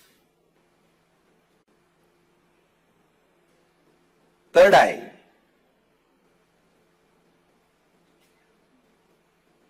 makes you see the higher reality externally in your day-to-day life and internally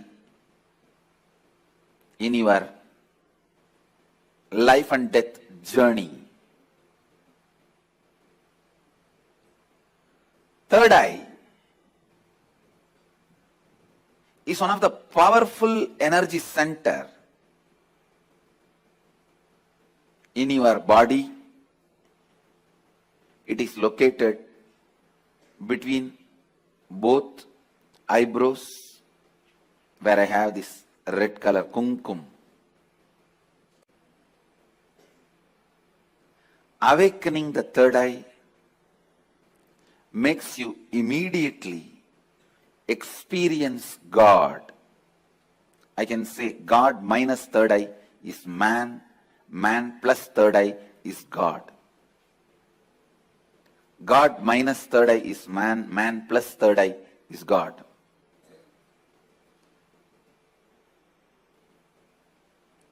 Third eye is called Chakra Raja, king of chakras. That's the last chakra. The crown center is not actually chakra, it's an opening. The third eye is the last chakra, an ultimate chakra in your body. All the different energy centers in your body is ruled by third eye chakra. It's called Anya chakra in Sanskrit. It means literally the seat of the will power. Will. Anya means will. That's the seat of the will power. Anya chakra. Will power. Chakra Raja. The third eye is the king of all chakras, energy centers. If that one energy center can be awakened,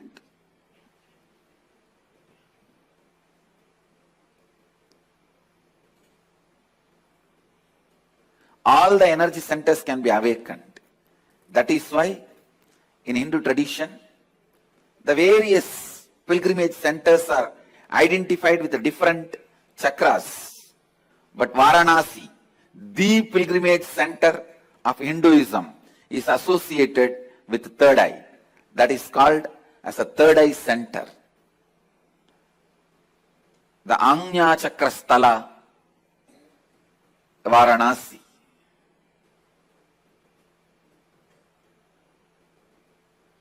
People ask me, what happens to you when you activate your third eye? Actually, I can't say. You can't explain to a born blind man what happens to him when he gets the vision. How much ever you try, you can't explain all the dimensions.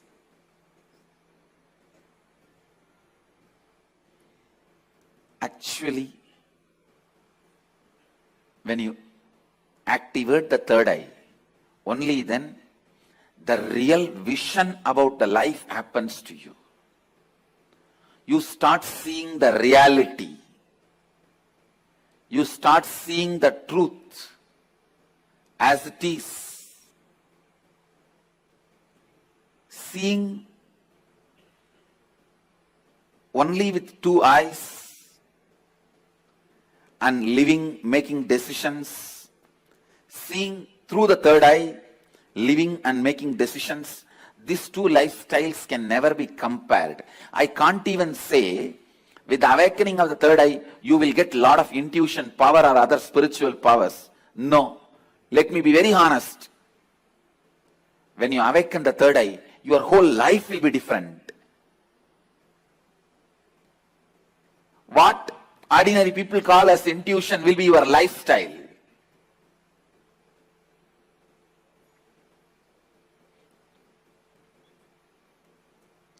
What individuals call as spiritual powers, that will be your lifestyle. It is not easy to describe the difference. When your third eye is awakened,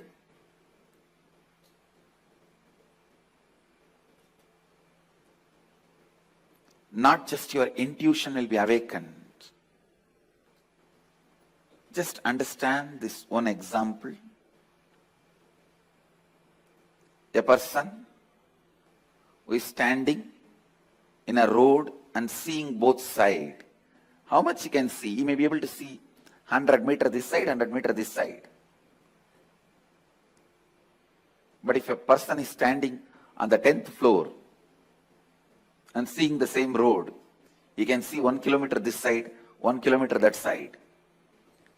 So a person who is standing on the 10th floor, if he says a lorry is coming or a Benz car is coming, the person who is standing on the ground, he will think, no, it is not there. How can he say it is coming?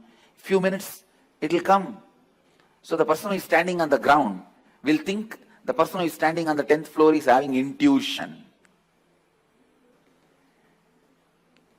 It is not intuition, it is in tune with the reality.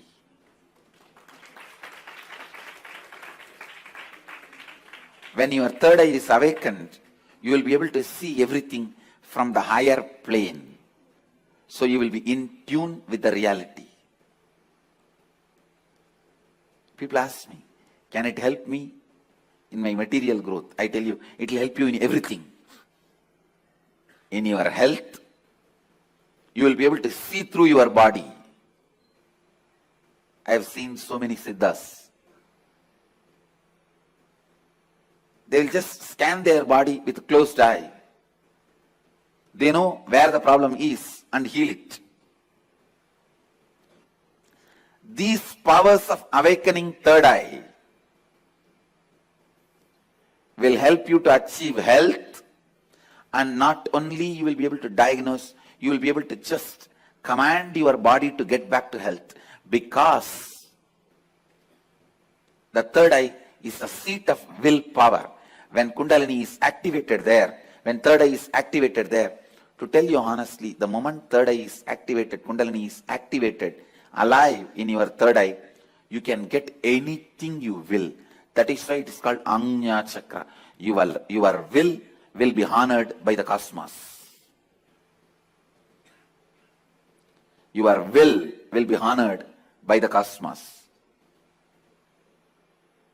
When I utter through words, it looks too good to be true. But life itself is too good to be true.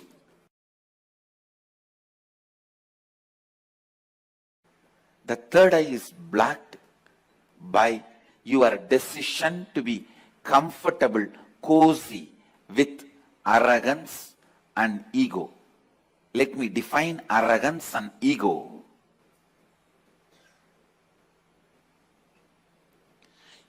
Your decision to carry on with your life with the small informations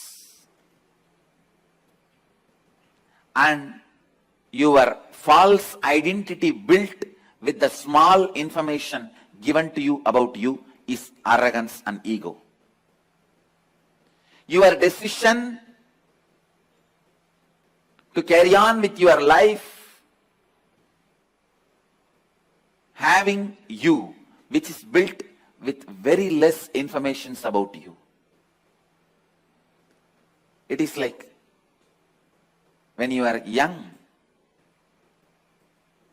the informations you receive about you and others, which are not completely complete. If you received the information, you are insecure, you need to be protecting yourself, you are powerless, you are weak, you are ignorant, and building your identity based on those informations and continue to live with it. Building your identity based on less wrong, misguided informations is ego. Continuing to carry on with the same ego is arrogance. These two blocks your third eye. Spending little time and recognizing you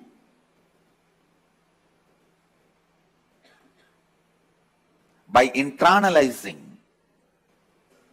some of the truths from the Upanishads, understanding what is you, and after understanding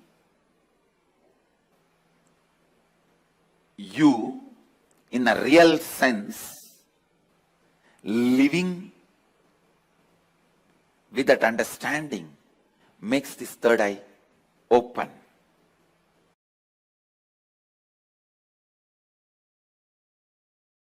There's a beautiful verse in Guru Gita.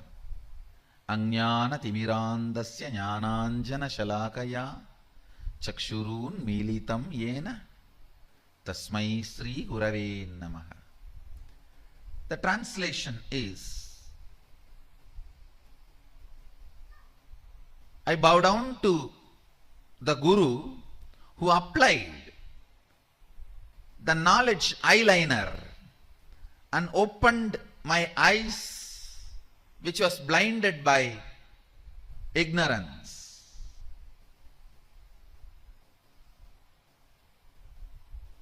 If you just read this superficially, you will miss the whole truth. You need to ask the question, how can eyeliner open the eyes and make the eyes have vision? Eyeliner is always beauty product. Maybe it can make others feel you have a big eyes. That cannot bring vision. It can change the reputation of your eyes, but not the character of your eyes. Then what does this shloka mean?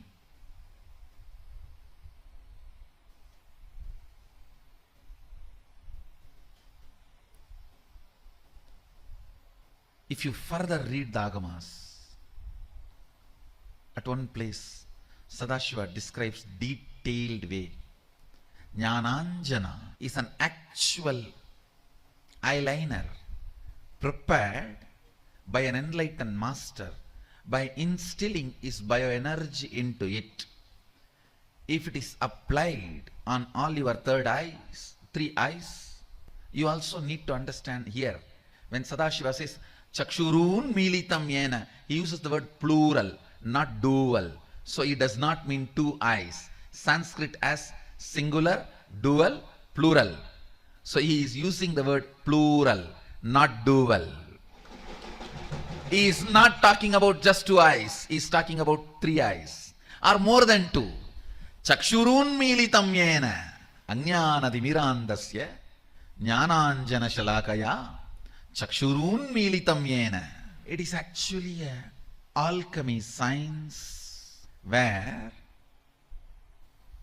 with a pure ghee, pure cotton wig is used and the lamp is lit, energized through the awakened third eye of an incarnation or an enlightened being. His very bioenergy is instilled in that fire, and the smoke which comes out of that fire is captured on a silver vessel, and the pure cow ghee, desi cow ghee, is added to that through the proper process. An alchemy product called Jnananjana is prepared. That Jnananjana applied on three eyes detoxifies all the three eyes and raises your frequency, makes you understand the 5 aspects of Ishvara and 11 dimensions of universe and 25 states of consciousness, the whole Maya matrix. It is an alchemy science to master Maya matrix.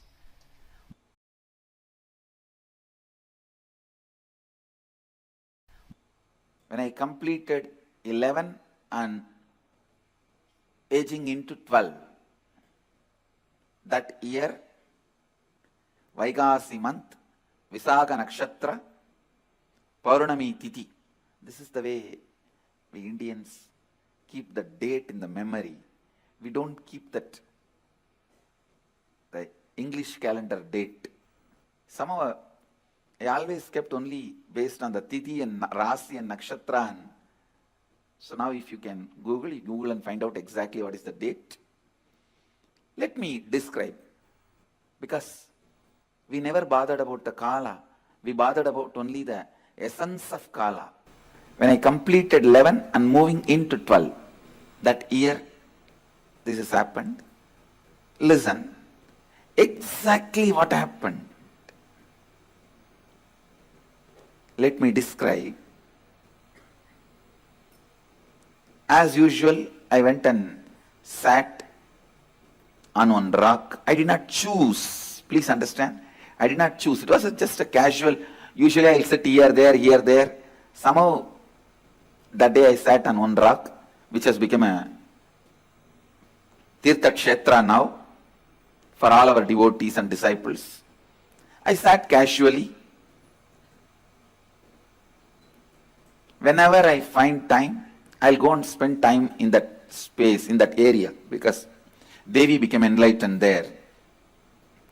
My Guru Vibhudananda Puri always used to tell, this is Devi's energy field. That place is called Pavadakkundru, Coral Hill. She used to tell, this is Devi's energy space, energy field. So I always used to go and sit there. I was sitting on a rock. To tell you honestly, I was not even doing some serious meditation.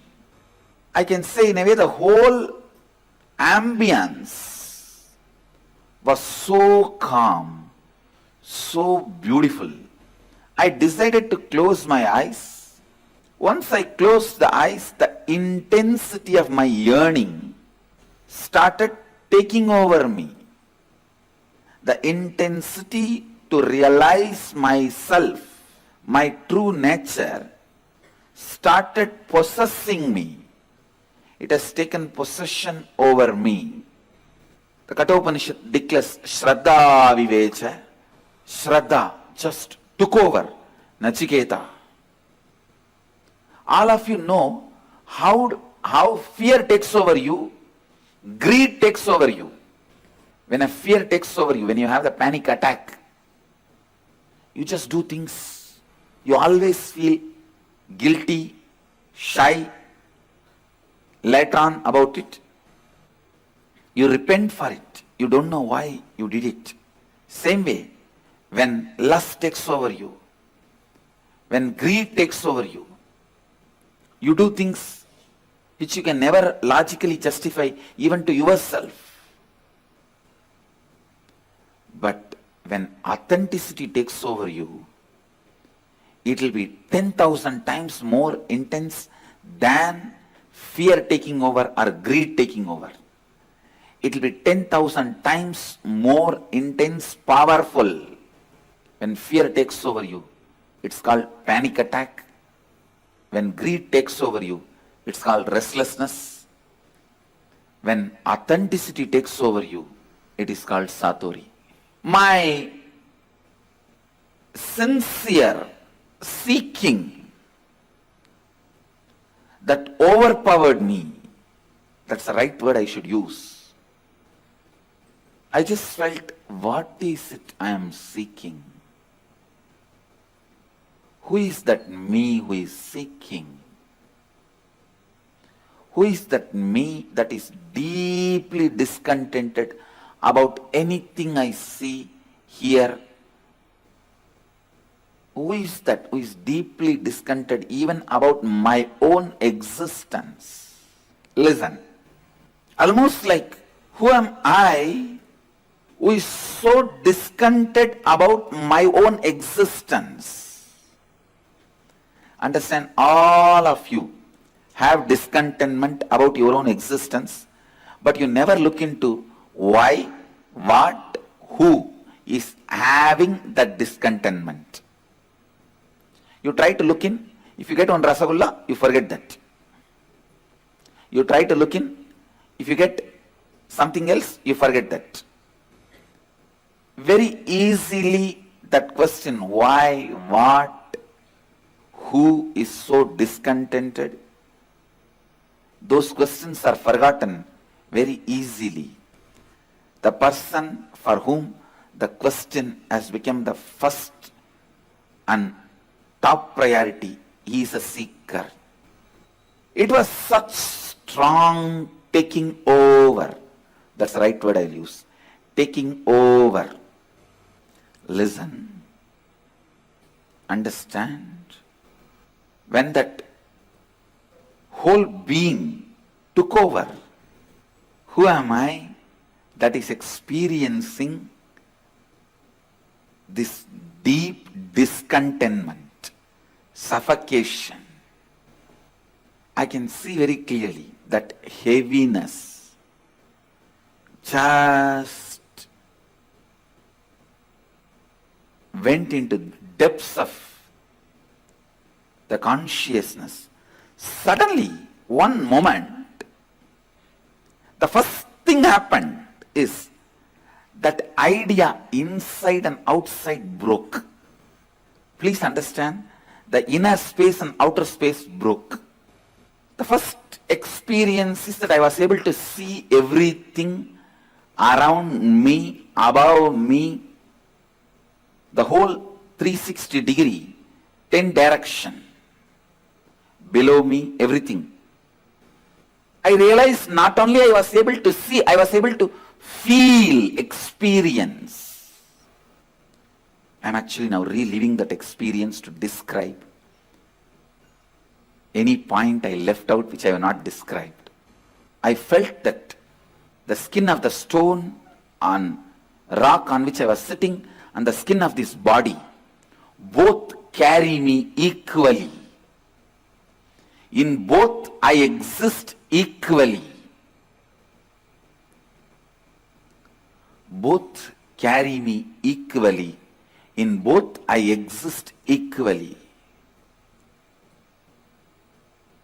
The air, the breeze, the setting sun, rising moon,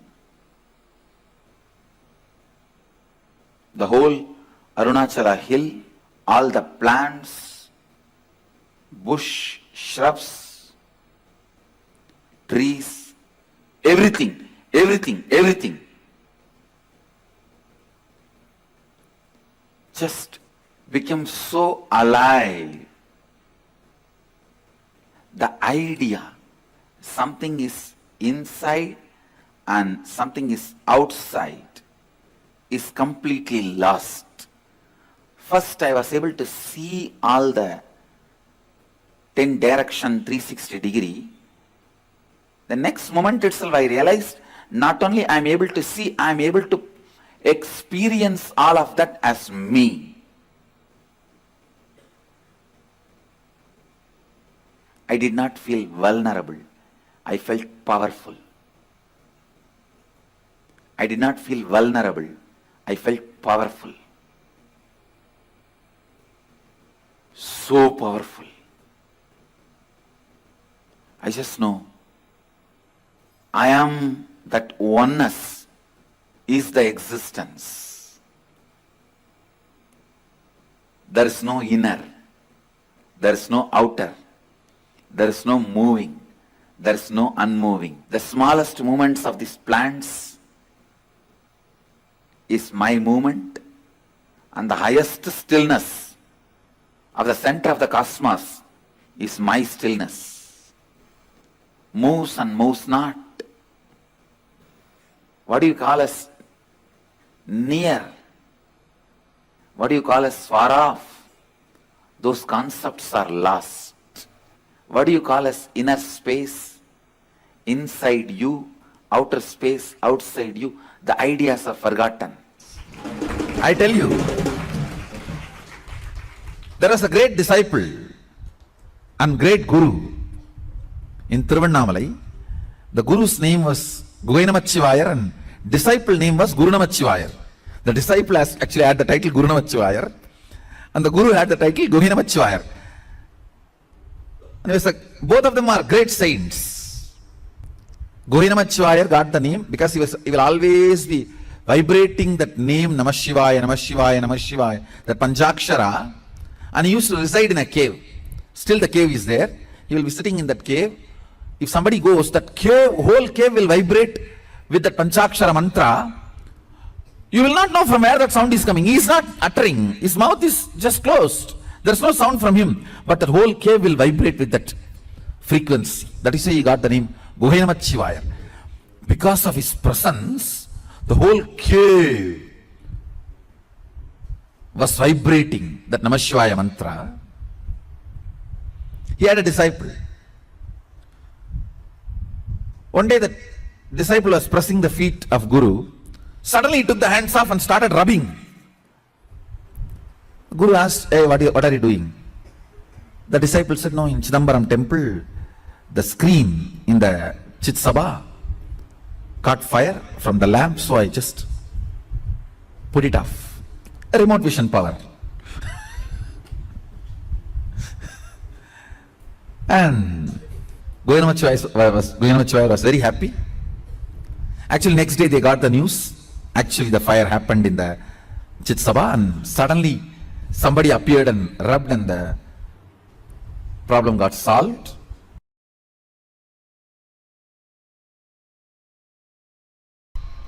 There is an intra-organ called third eye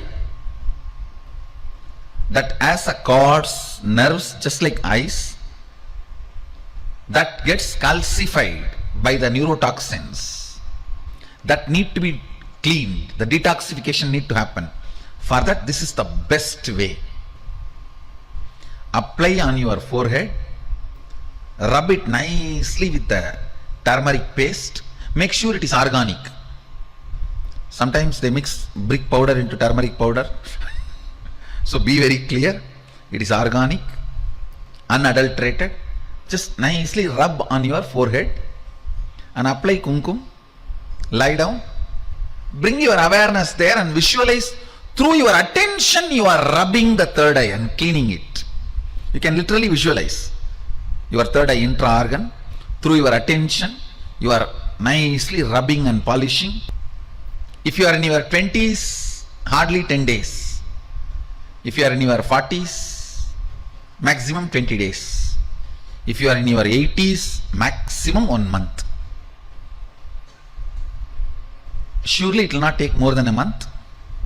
Just rub the third eye with the turmeric powder or turmeric paste.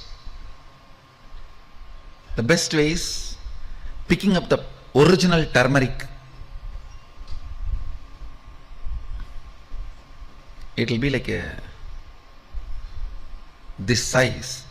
Picking it and have a stone, clean stone, and rub it nicely with water. And that paste, if you rub on your forehead in the night time before falling asleep, nicely rub it and put kumkum and fall asleep. Actually,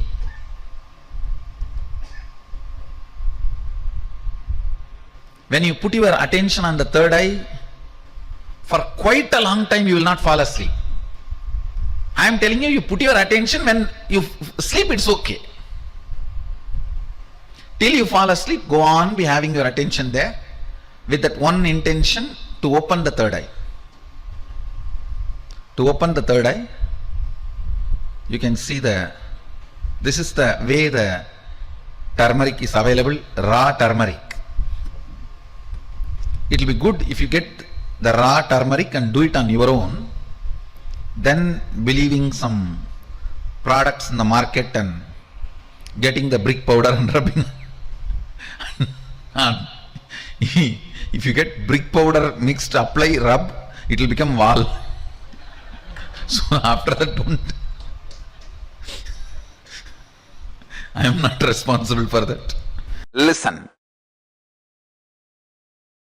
Consciously decide to celebrate Paramashiva, you will just manifest him. One of the biggest problem human mind has, it is trying to fall in love and keep yourself in love.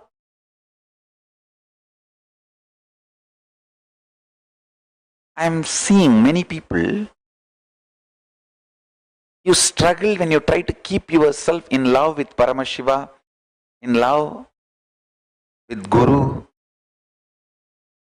Start celebrating Paramashiva's presence. Start celebrating Guru's presence. See in how many thousand ways he is manifesting in you. Every time when there is a struggle internally, externally, how his words are just popping up in your inner space. The powerful cognitions he has given is opening up and manifesting as powers. Listen carefully. Listen carefully. Powers. Powers are nothing but consciously Paramashiva manifesting through you.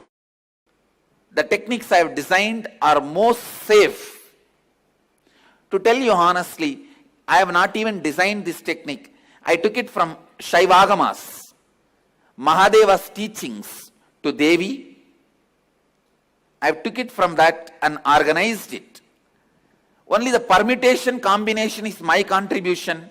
Otherwise, the original technique is from Shaivagamas. I have taken this techniques, organized it. It is time-tested, foolproof. No wrong, bad, ill side effects. The only side effect is bliss, knowledge and enlightenment. I'll initiate all of you into that process. Listen to the technique properly. Now, this technique is a two-part. First part, with your open eyes, start visualizing the center of your forehead, means where I have the kumkum, the red dot. Center of that spot in you, means your third eye is open. Your third eye is open. You are looking through the third eye. First few minutes it will be little difficult, but you will catch it within 4 or 5 minutes. Let your eyes be open, but look through your third eye. See, visualize, feel you are looking through your third eye. Second step, close your eyes. Visualize the intense golden light is entering into your being and functioning on your third eye, actively getting centered on your third eye. Please understand. The first step is visualizing. You are looking through your third eye, and now my third eye photograph will be projected. Look into my third eye. Look through your third eye to my third eye. First step. Second step, close your eyes and visualize intense light. Golden light is entering into your body from above, the sky, entering into your head and getting centered, functioning, active on your third eye. I'll guide you step by step. Now, please keep your eyes open and gaze at my third eye.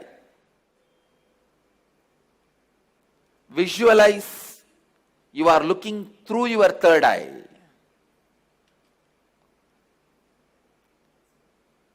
Between your eyebrows, there is a red color hole.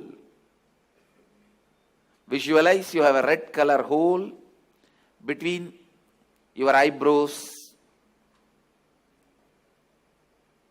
And intensely look at my third eye.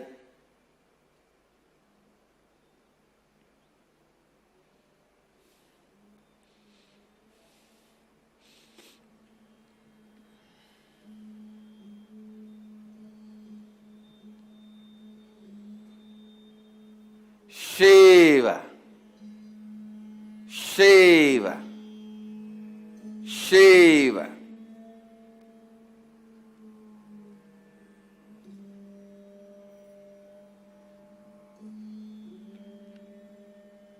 Shiva. Your eyes can be open, but visualize you are looking through the third eye.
Shiva, Shambhavi,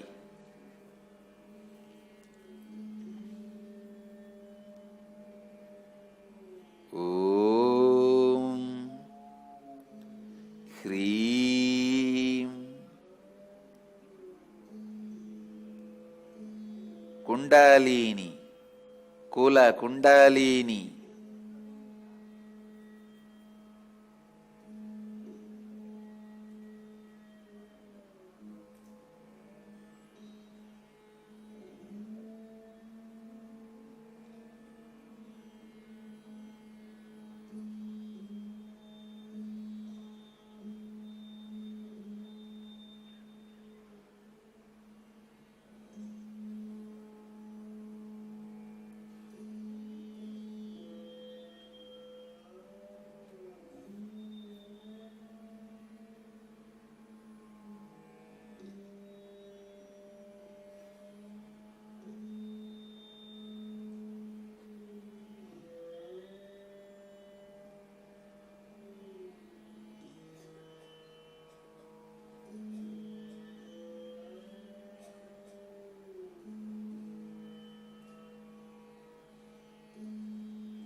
Shiva.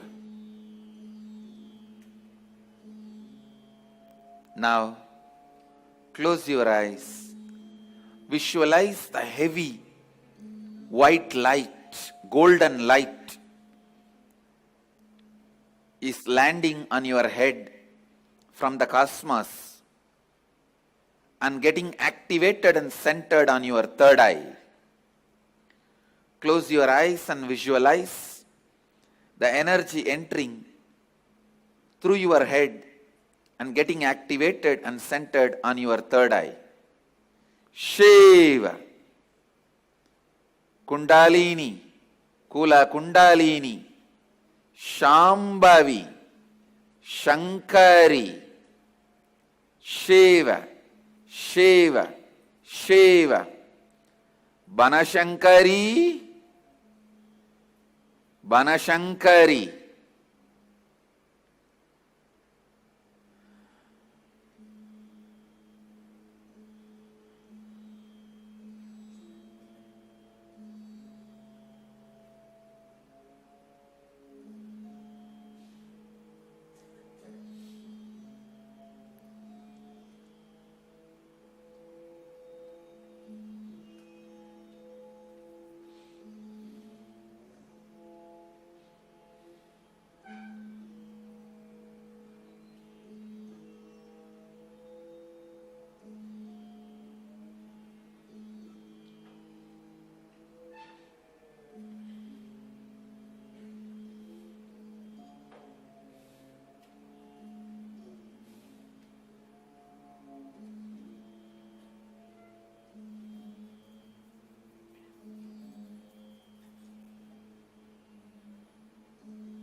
Om Hreem sa, ka, ha, la, hreem. Ha, sa, ka, la, hreem. Ka, ye, yi.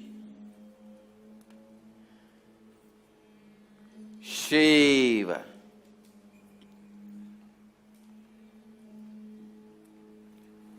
Shiva.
Shiva. Shiva.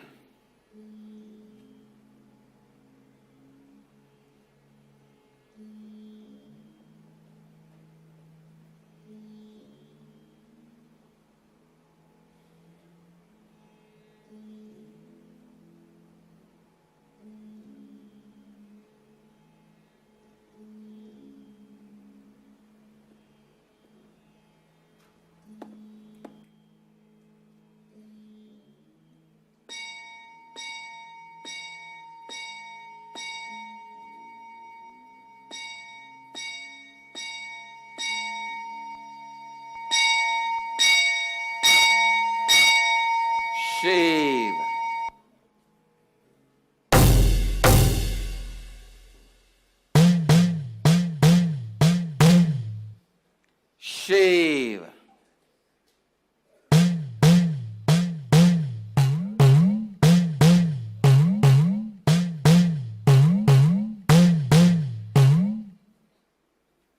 Shiva.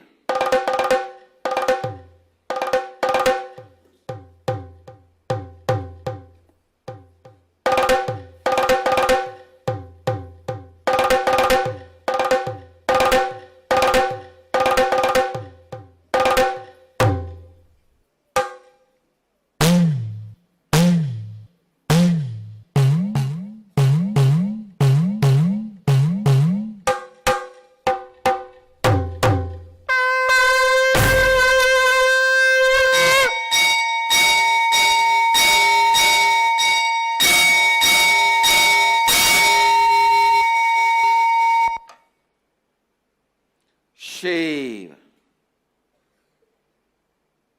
Shiva. Shiva. Shambhavi. Bhairavi.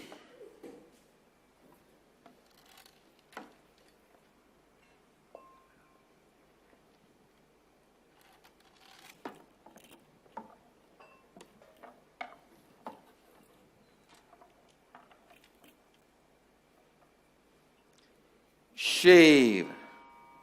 Shiva. Shiva. Now, again, you can open your eyes and gaze at my third eye through your third eye. Look through your third eye to my third eye. Shiva. Om.